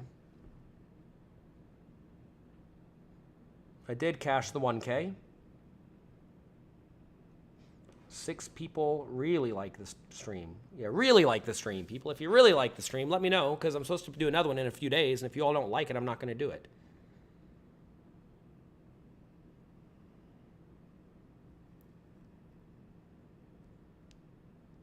Some players always running deep in online WSOP tournaments. Not me.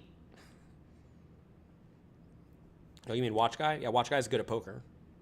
If you will maximally re-enter and you play well, you'll inevitably make deep runs.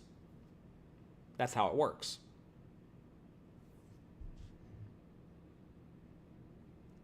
Ace and 2. Almost a good hand. Almost. We will be calling a raise, I suppose. If this guy limps, do I ever rip it in his face? That's probably too many chips. I'll check this one. I'm checking this one because I think we want to have some aces in the checking range. And also, I raised this guy's limp last time, and I think I might get jammed on some if I raise not all in.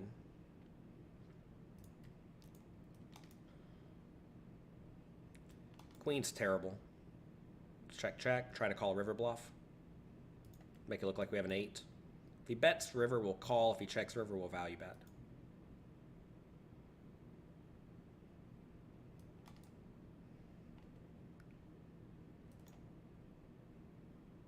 You should all get in. Deck of Degeneracy NFT project that I run. Yeah, it's a lot of fun.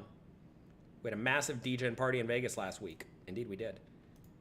We had tons of poker action. We played a lot of 1-3. It was a lot of fun. We had a lot of good art there. It's a great time. Whatever we call, right? I mean, I actually don't think I win this a lot, given the way this player's acted, but whatever. Doesn't matter. You got to call. Got to lose. Good thing you didn't blast it even harder. Good thing you didn't check raise me and put me in a nasty spot. All right. 20-something big blinds. I think we limp jam. Does that sound right? This guy raises. This is always a dicey spot because you got to fear the opponent may think you're on some tilt, which obviously I'm not, but I think this is a pretty good hand to re-raise with.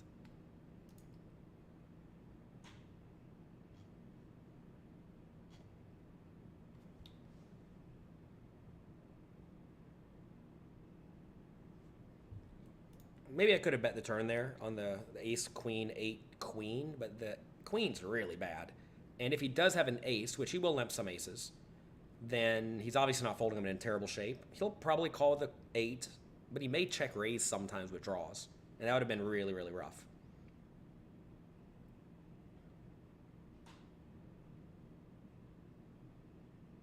I'm still running it up. I'm doing my best. I had aces a minute ago. It's nice when you have aces.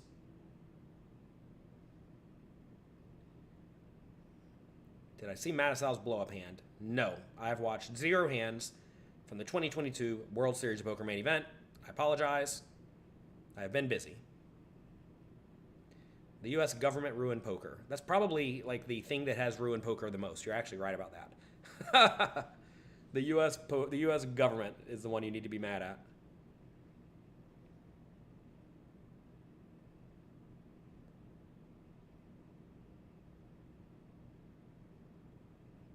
So, are you watching Rampage stream? No, I'm streaming right now myself.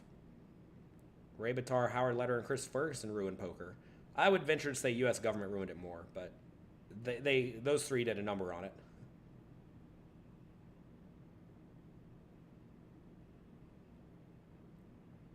It is true. People who say GTO room poker are the ones who just don't want to study. Or they want to just keep doing what they were doing in the past and not improve. These are always interesting raises here where... Who's this Kang and Lee guy? Somebody look it up. Seems like a good player. It's a spot where most people don't do a ton of raising in position facing any bet. But it certainly puts your opponent in a bad spot.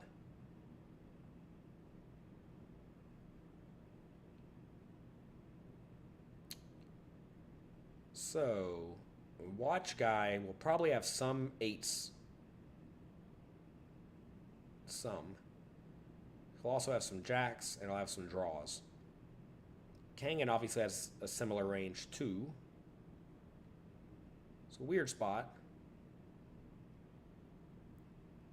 Definitely a weird spot. Not really sure what's happening in this hand.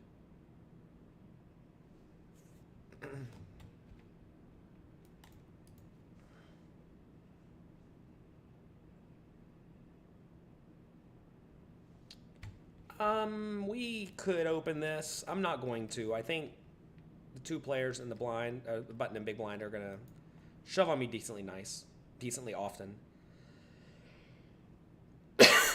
Is it okay to chop with a friend in a final table, live or online? I don't know. Are you letting everybody else know you're chopping with them?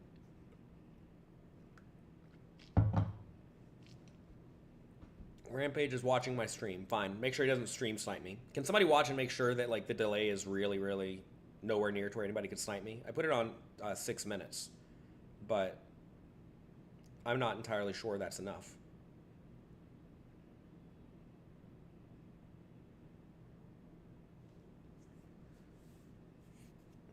How many people are left? Let's see. There are 103 people left. 54 get money. So we're a long way from the money, everybody. We're going to have to get a little bit active and get a hold of some chips.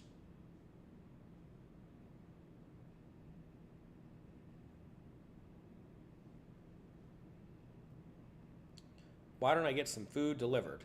Because I have to go downstairs and get it. And it takes more than 5 minutes. Let's hope he doesn't stand up when he's all in. I never stand up when I'm all in. I stay seated at the table until I'm done playing.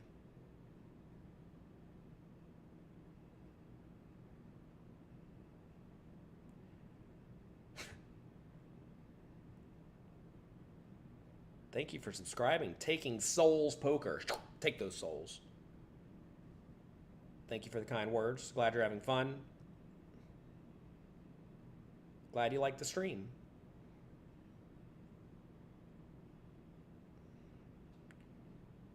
How did you manage my success back in the poker boom days? I don't know. I showed up and played poker a lot. That was really it. Showed up, played poker, had fun. Tried to take it, tried to make the most of whatever opportunities fell in my lap. I did get befriended by a few people who were very, very good for me long term, who made it really clear to me to not let people take advantage of me, for lack of better words, right? Because everybody's trying to get a hold of people who have money.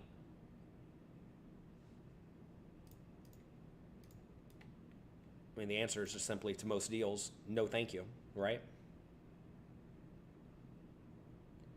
Can you buy a 5% sweat? A little bit late for that.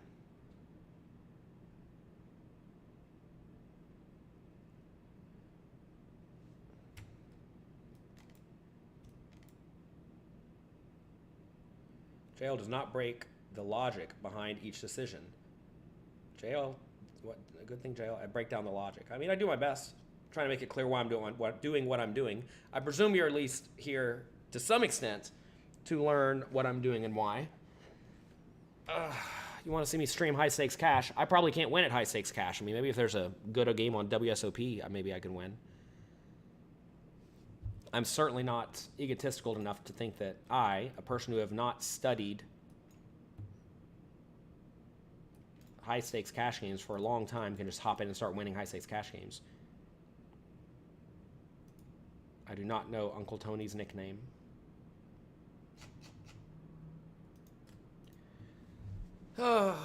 One table and's tough, everyone. It's tough. It's tough. Especially on this small laptop. I can't even do anything else on the computer.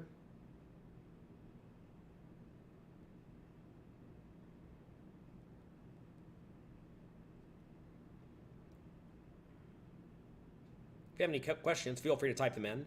I see over 1,000 people are here. It's a good number. 1,000's a good number. If you enjoy my content, check out my training site, pokercoaching.com. I think you can try it for free for 3 days. I think. It's completely free for 3 days. No credit card required, none of that.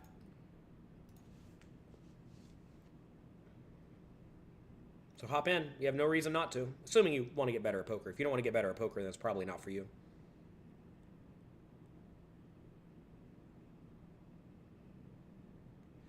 I feel like I'm about to get 4-bet here, or 3-bet here. This is one of these where the opponent really should not be messing around too much. Ugh. Do I rip it? Oh my god, this one feels bad. I feel like this is a spot where the opponent is just not messing around too much. But, you never know. I'm probably slightly over bluffing if I jam this one, right? Do I care? I'm just going to fold this. And I'm going to fold this because I think this guy is going to be stronger than average in general. Feels nitty. Maybe I could call. But if I think the opponent's range is stronger than average in general, I should just fold, right? Now, why do I think his range is stronger than normal? Well, he 3-bet to a decent chunk of his stack to begin with. And then also, I'm in early position under the gun, right? He should not be 3-betting much at all. I block the logical 3-bets. Well, some of the 3-bet bluffs, right? So it's almost more likely he has value. Kings, queens, whatever. So that's the spot where I don't really expect him to be 3-betting me, who's been, you know, reasonable enough, too aggressively. Feels nitty, I know. Use Pro Poker Labs to look up players. No, I'm not going to do it.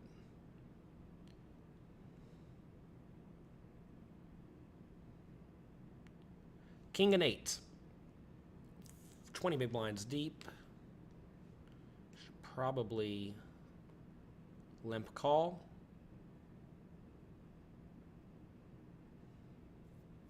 Well, limp call of raise. I don't think we're supposed to shove this. Can't presume we're supposed to raise it and then fold.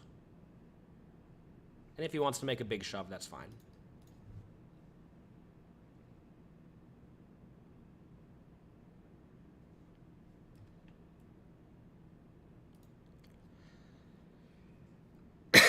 King and Lee is a bad reg. All right.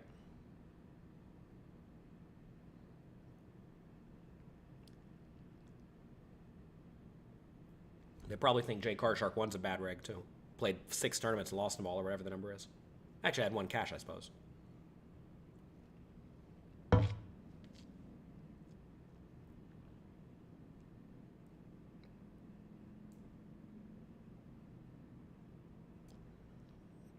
Do I know who Uncle Tony is? He's one of the Hinkle brothers.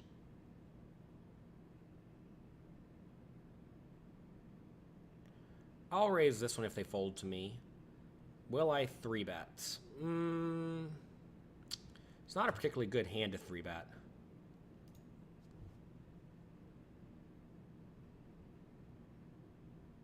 Another rough spot where Rampage and the big blind should shove some, you know?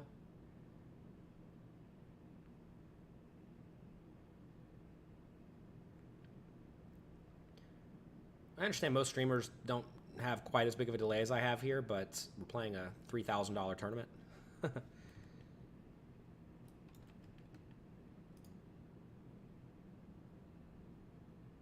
I think we can just bet this one and fold if we get raised with a gut shot.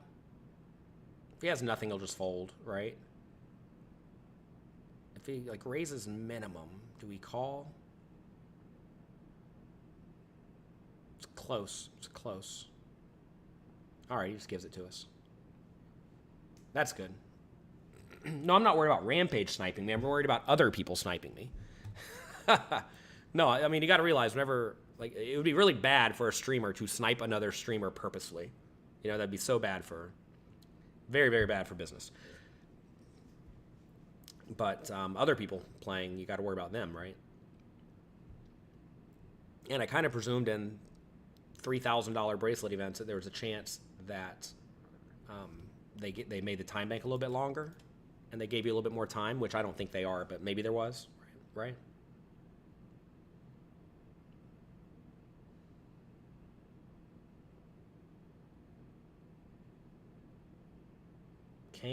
Kangan Lee is showing as known chess player. All right, great. I love playing poker with chess players.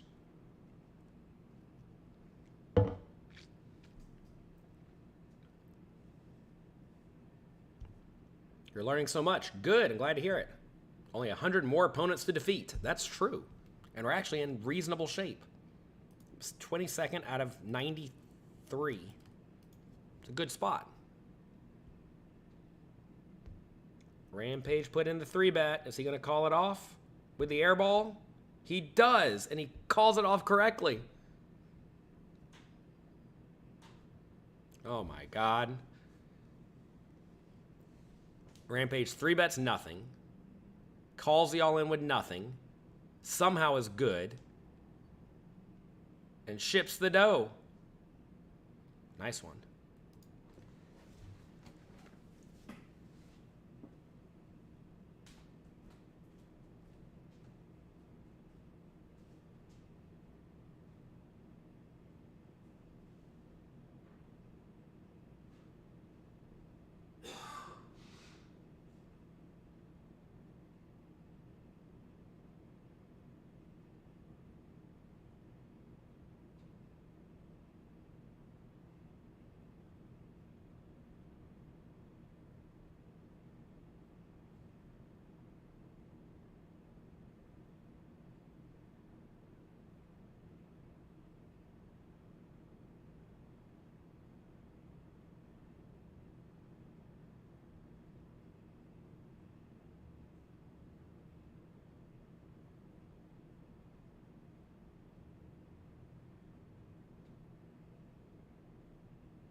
All right, everybody, you convinced me. Time to have some dinner.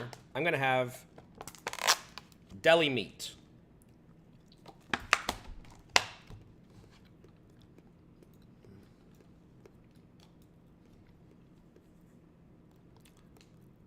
Would sitting next to William Kassouf ever get to me? No. Put on your headphones. Ignore the guy. Can I play something on the side? No. When does ICM come into your decision? Soon. What if this is my good luck shirt? I lost $12,000 the other day in this shirt, so it's not lucky at all. Life advice for a 20-year-old. Figure out what you want to do and do it. Enjoy yourself and have fun.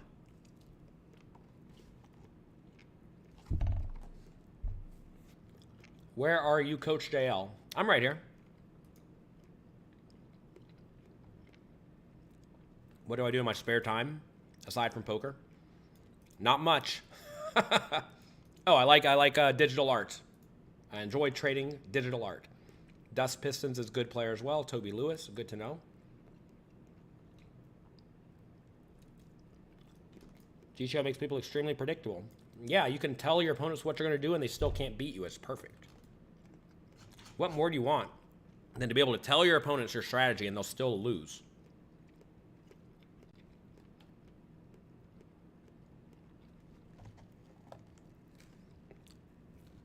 Are the blinds big enough such that minimum raise first in is effective? That's not really how you got to view it.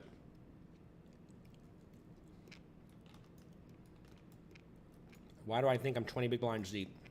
That was the effective stack. All I care about is the effective stack. No main event this year? Not anymore. I haven't been to a tournament for like 10 days. Triple review with Acevedo and Giraffe. That could be fun. That was ballsy from that villain in the big blind. I'm going to catch him.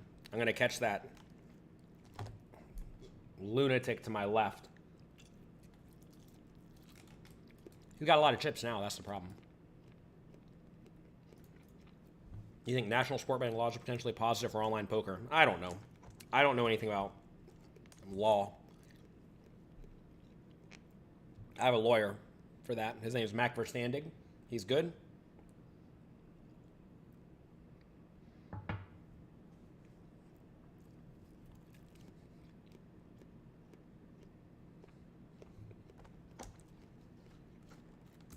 I'm going to be out of food soon. It's not good.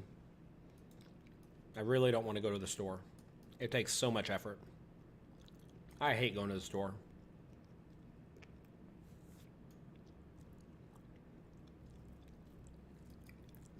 Rampage is focused on the gameplay. Am I focused on the gameplay too?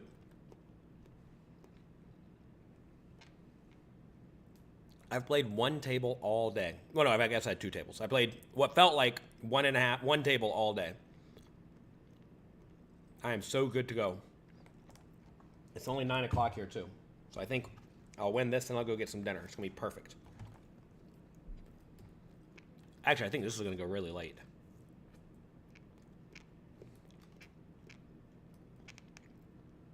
You all think we should try to run a big bluff on Rampage? What do you think?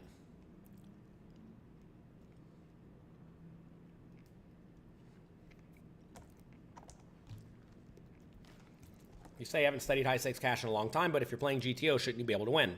Yes, but high stakes online cash game players are literally the best players in the world at 100 big blind deep GTO strategies. They are definitely better than me at that because that's all they have to study, or one of the main things they have to study. I have to mostly study shallower stacks GTO spots. 60 big blinds, 40 big blinds, 30 big blinds, 20 big blinds, whatever. So,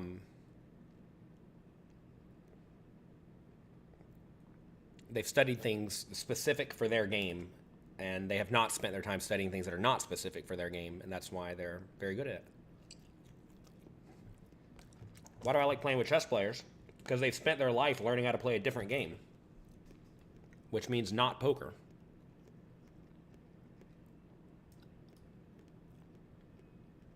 It's very difficult to get good at any game. Like, you got to devote your life to it.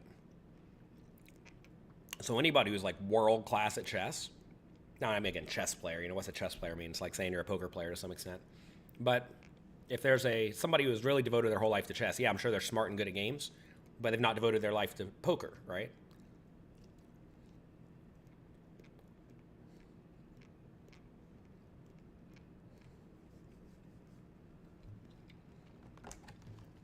I really hope this guy in the small line just 3-bets, because I really don't want to play this hand. I mean, I'm going to, but I'd rather him just 3-bet me.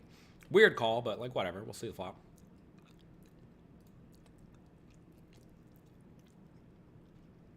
We have to be a little bit careful here.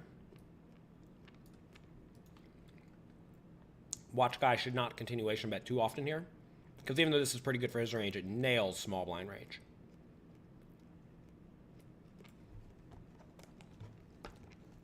Nails it hard. So I'm hoping he just checks it. He goes for small bet, though. If this guy calls, I'll call. If this guy raises, I'll fold. If he folds, I'll call. He's going to blast me on the turn a lot. So keep that in mind.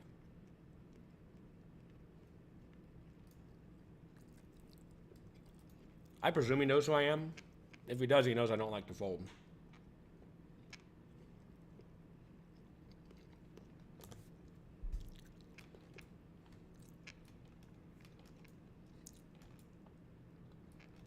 Please just check.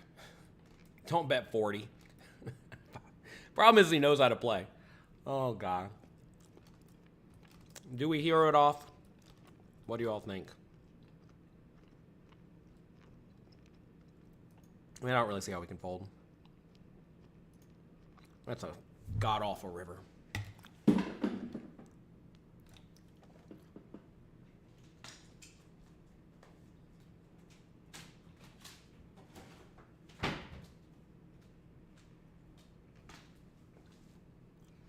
I mean, obviously we're folding, so that's fine.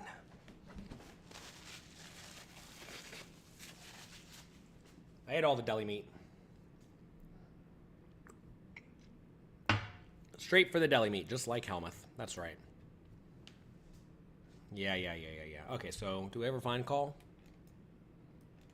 Do we ever find call? No. Why would he bet this size? That's weird.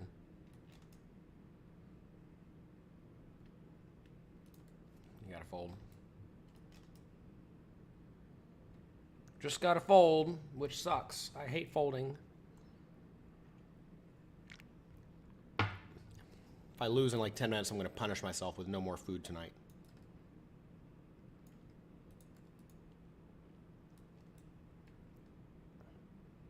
It's a frustrating spot where, like, if you know your opponent's good, you know they're going to blast the turn really frequently. With kings and with draws, right? And when the 10 of diamonds comes, that's like half the draws. Because some of the bluffs will be ace-jack, right? Maybe even jack-9 for fun. So when he has those, and those all get there, it's just so bad for me.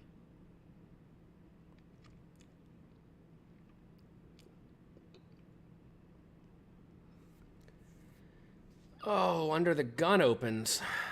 This is another spot where they should be really tight. Do we 3-bet? Do we call? Do we fold? We can probably go either way here. I mean, I got to imagine default is to call, but I'm just going to fold. I'm going to fold. I'm folding because I think this, again, should be quite strong. This is a good player, too. He's not insane.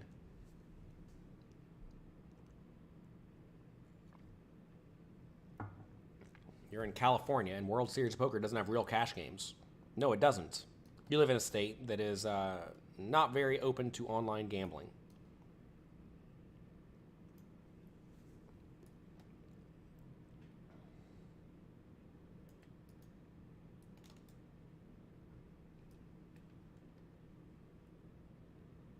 Why does everybody in chat think that I'm incompetent?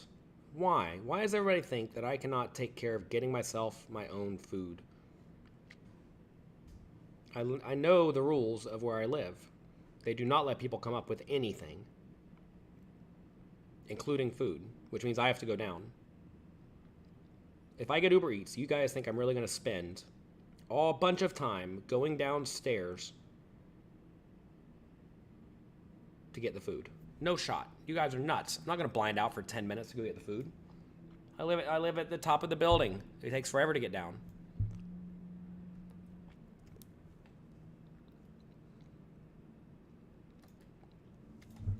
All right, we got to just hang out for a little bit. Hang out for a minute.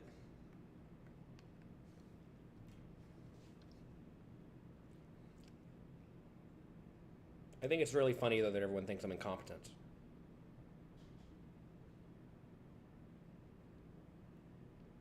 You all think I don't know how to change big blinds to chips? You all think I don't know how to work a poker site despite working poker sites for 19 years? You all think I don't know how to get food despite literally never going to a store in my entire life over the last, like, 10 years?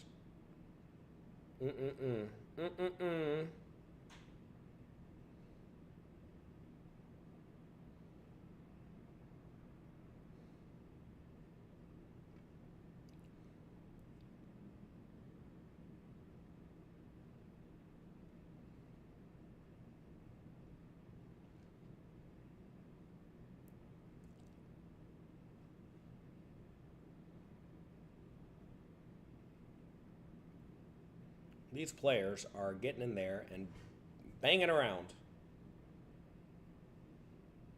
Notice the opponent, by the way, at ace-jack under the gun.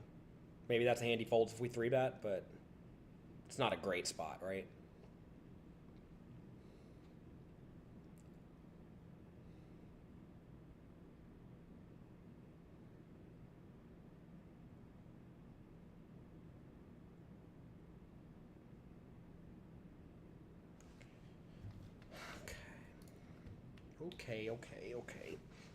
Okay. Man, that small blind really screwed me when I was on the big blind, right? Why could he not 3-bet? If he just 3-bets, I don't lose all my money. To be fair, I didn't lose all my money. Could have been bad if I caught like a 9 on the river and still lost, right? Wonder what he had when he could go two-thirds pot on the river. That's a weird size.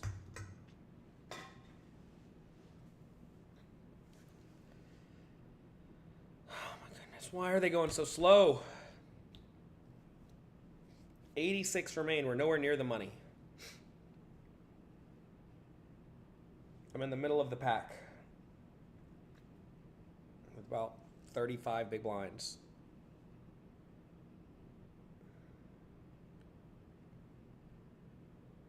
What do other poker streamers do to keep themselves entertained besides play slot machines? Is there something else I'm supposed to be doing?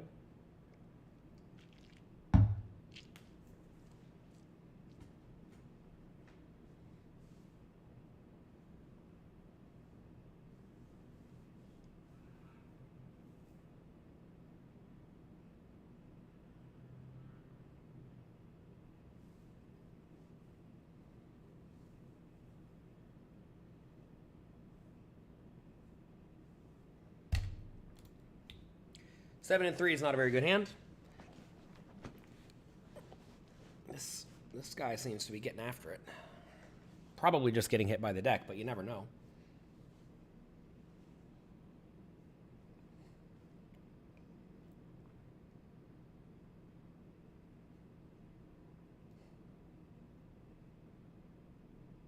You're certain that you make a difference. You purchase ramen noodles made in Korea from a big convenience store in Thailand.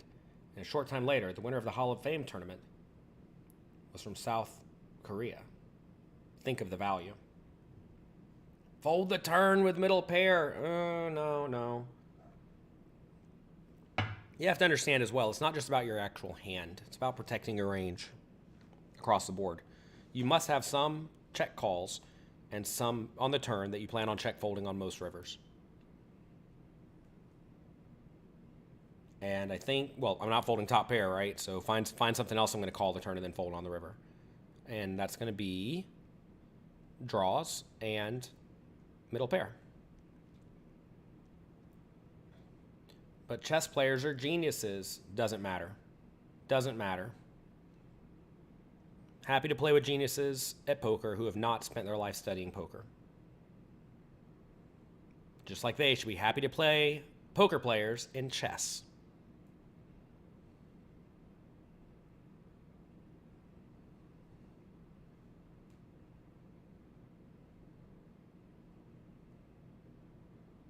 Glad to hear you're enjoying it, Gary.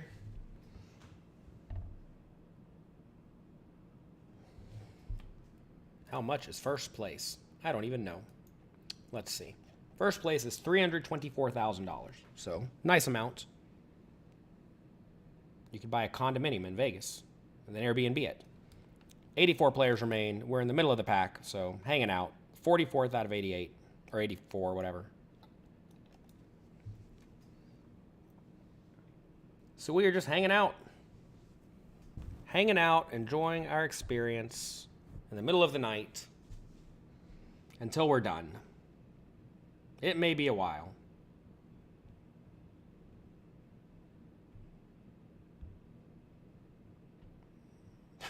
You will watch this for hours. It's going to be a memorable bracelet for me. We'll see. Oh my gosh. Could you imagine I make videos with Rampage yesterday and then he gives me COVID and then he busts me in this tournament? Could you imagine if that's what happens? Wait, did Rampage say he has COVID? Or somebody else had COVID? Somebody named Ethan in the chat had COVID. Probably not Rampage.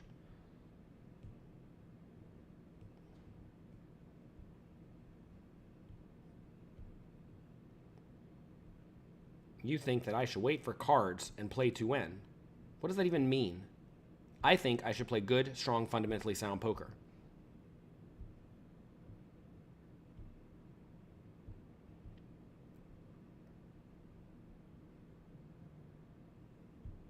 I definitely am not going to sit back and blind out. That's for sure.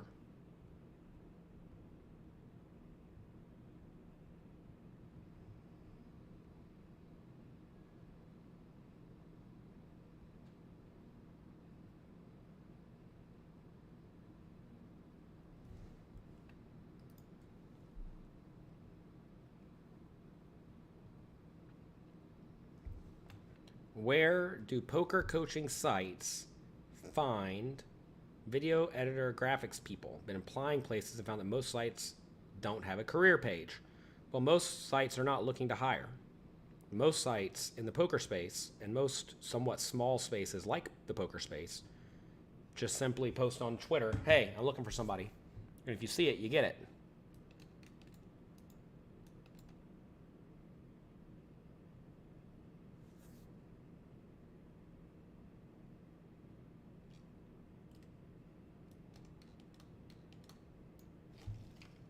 We'll fold the king 3 against under the gun.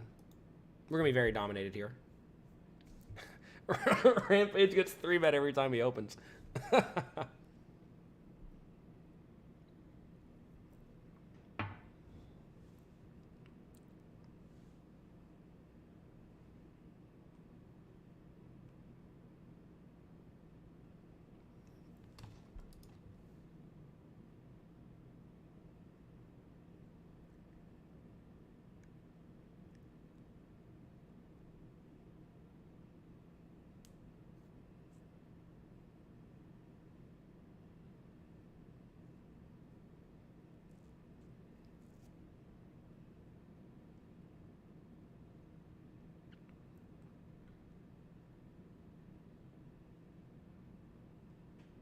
I may just finish playing this and go to bed. Why not? It's 5K tomorrow. Should probably try to win that. Win this and win that. That could be good.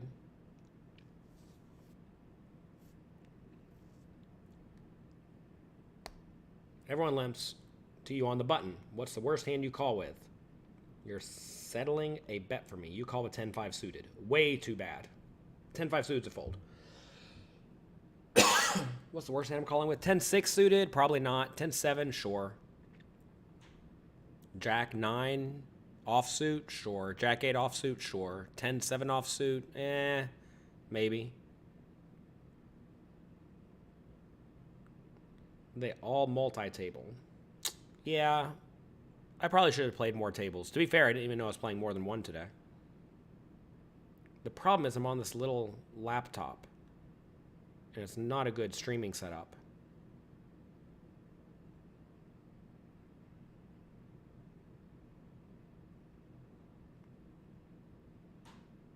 They play Call of Duty on their cell phone? Oh, okay. I'm supposed to be playing games on my phone? Or they look at their cash game, their GTO charts? Yeah, it's probably smart.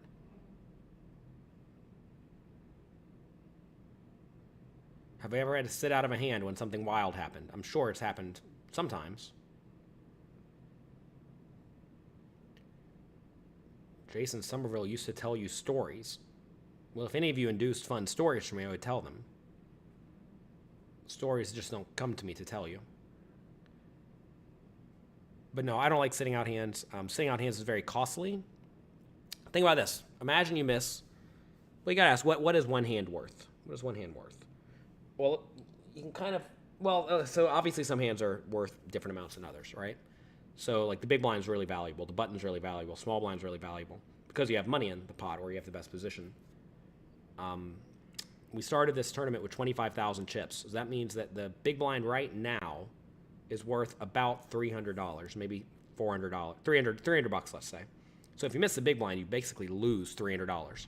That's expensive. Small blind's worth roughly the same. Button's probably pretty valuable as well. Under the gun's not actually all that valuable because you're going to fold under the gun most of the time. Ever play Moon Roll? No. Check updates on World Series. Oh, I lost the World Series a long time ago. How is this not the best moment of my life?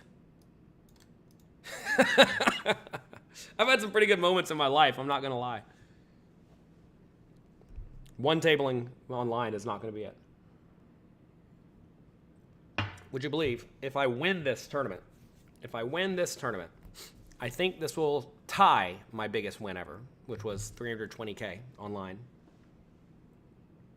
It will not eclipse it, but it will tie it. All right, we finally got something. If I raise and Rampage jams, I call. If I raise and Dust jams, I will call. If I raise and Watch Guy 3-bets, I will jam. We are in no matter what. We are in no matter what. Unless it goes like jam call, then I gotta fold. I don't want to have to fold. Oh my god, he called me. Oh my god. Half a busted the Venetian. Brutal.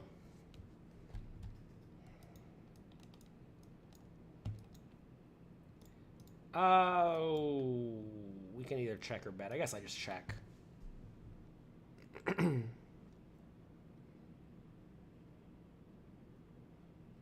You can connect a large external monitor to your laptop. Yeah, you see that? Where is that monitor? Is it on the floor?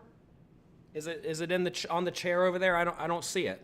Where did my large external monitor go? Hello, Jacob. Glad you're here.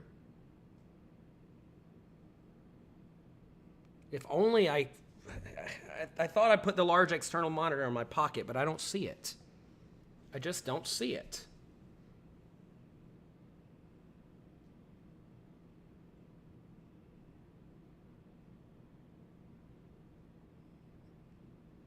What was a song or film that brought tears to my eye?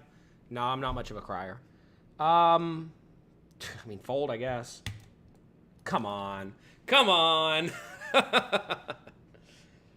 Oh my gosh, what is happening? That was a good fold. I know it was. It was close. It's close. The jack's really bad. For me. And it's really going to be really good for Rampage. He's going to have a lot of king jack, queen jack, jack 10, stuff like that. Maybe going for thin value on the river.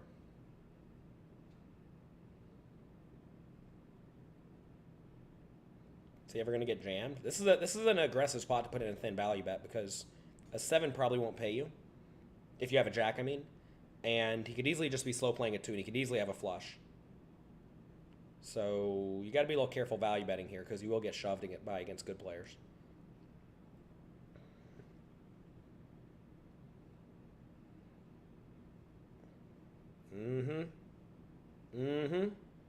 Good fold.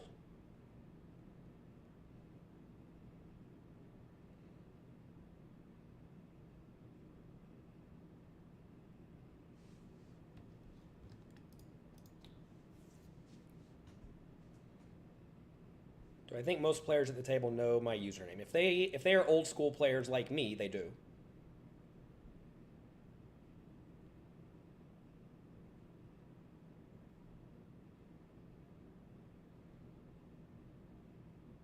Can I talk about how my raise first in range changes with ICM? Yeah, you raise fewer suited connected type hands, and then you raise more ace-x type hands.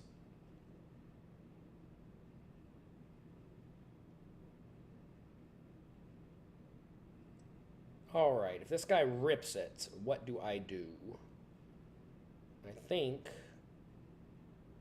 think I got to put my money in if he shoves. It's a rough spot.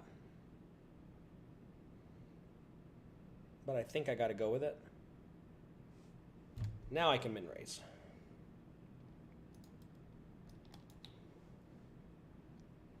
If watch guy 3-bets me, it's pretty rough. Ugh, God, they keep calling me and I keep flopping nothing. Can I please flop something?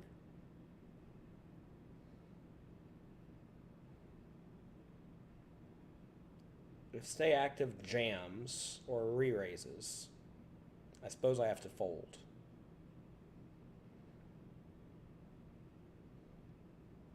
Do I? I don't know.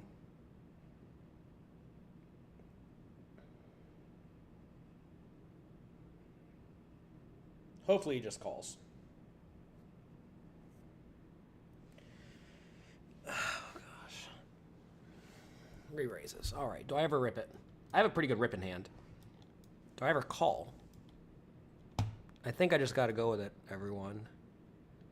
I think I have to go with this one. Should be a strong range. God. I don't think I can fold this one. This one's just a little too good. Yeah, every time we get called, we're in bad shape, but I think it's just an all-in. Unfortunate spot, that's for sure.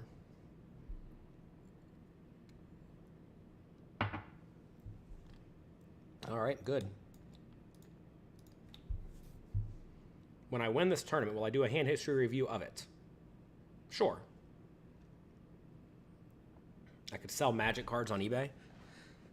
You know, I'm fresh out of Magic cards in my pocket as well. This is just terrible. I don't have anything fun in my pockets today. I don't have any monitors.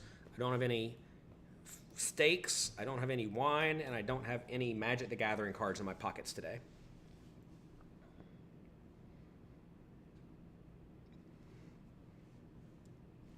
Melly says, used to watch when you were in Israel. Now you're in New Jersey. All right.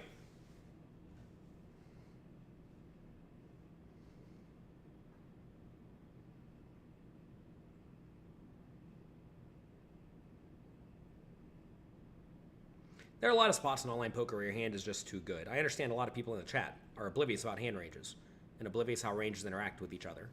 But sometimes your hand's just too good. You certainly could just sit here and blind out and maybe make a deeper run, but you got to realize I don't care at all about making a deeper run.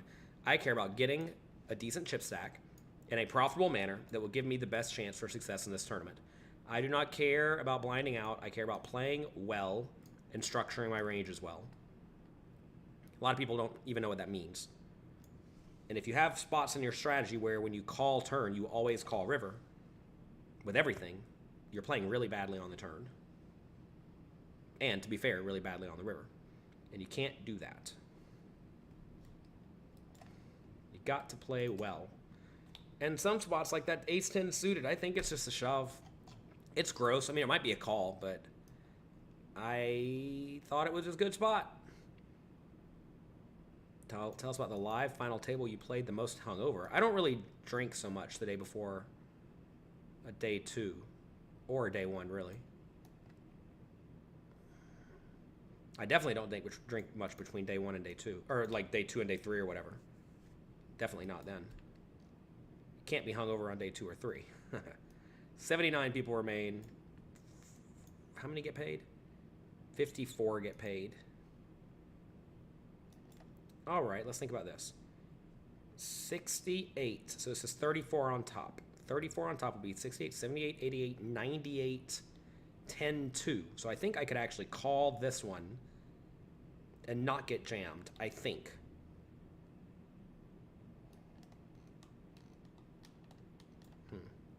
Well, obviously I fold now, but I think I could have called here for 3 big blinds and checked.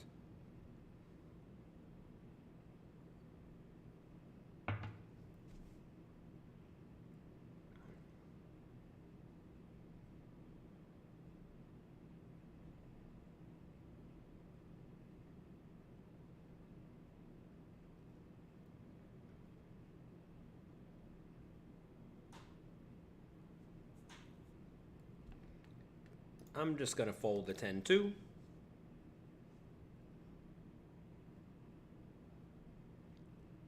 Snap folded as well. Let him know I didn't even think about it. Has nothing to do with you, Rampage. It's my cards.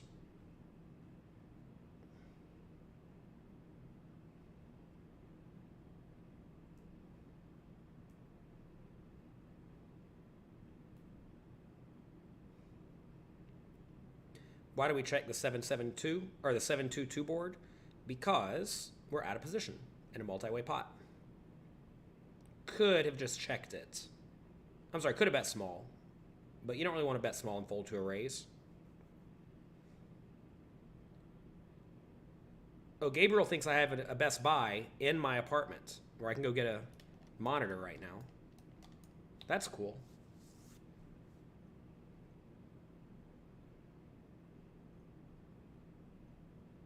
If this guy jams, I'm going to call. Do I call or do I just rip it? Rip it's pretty nasty. I think the play is to call. And then if I get jammed on, I probably got to call it off against 1.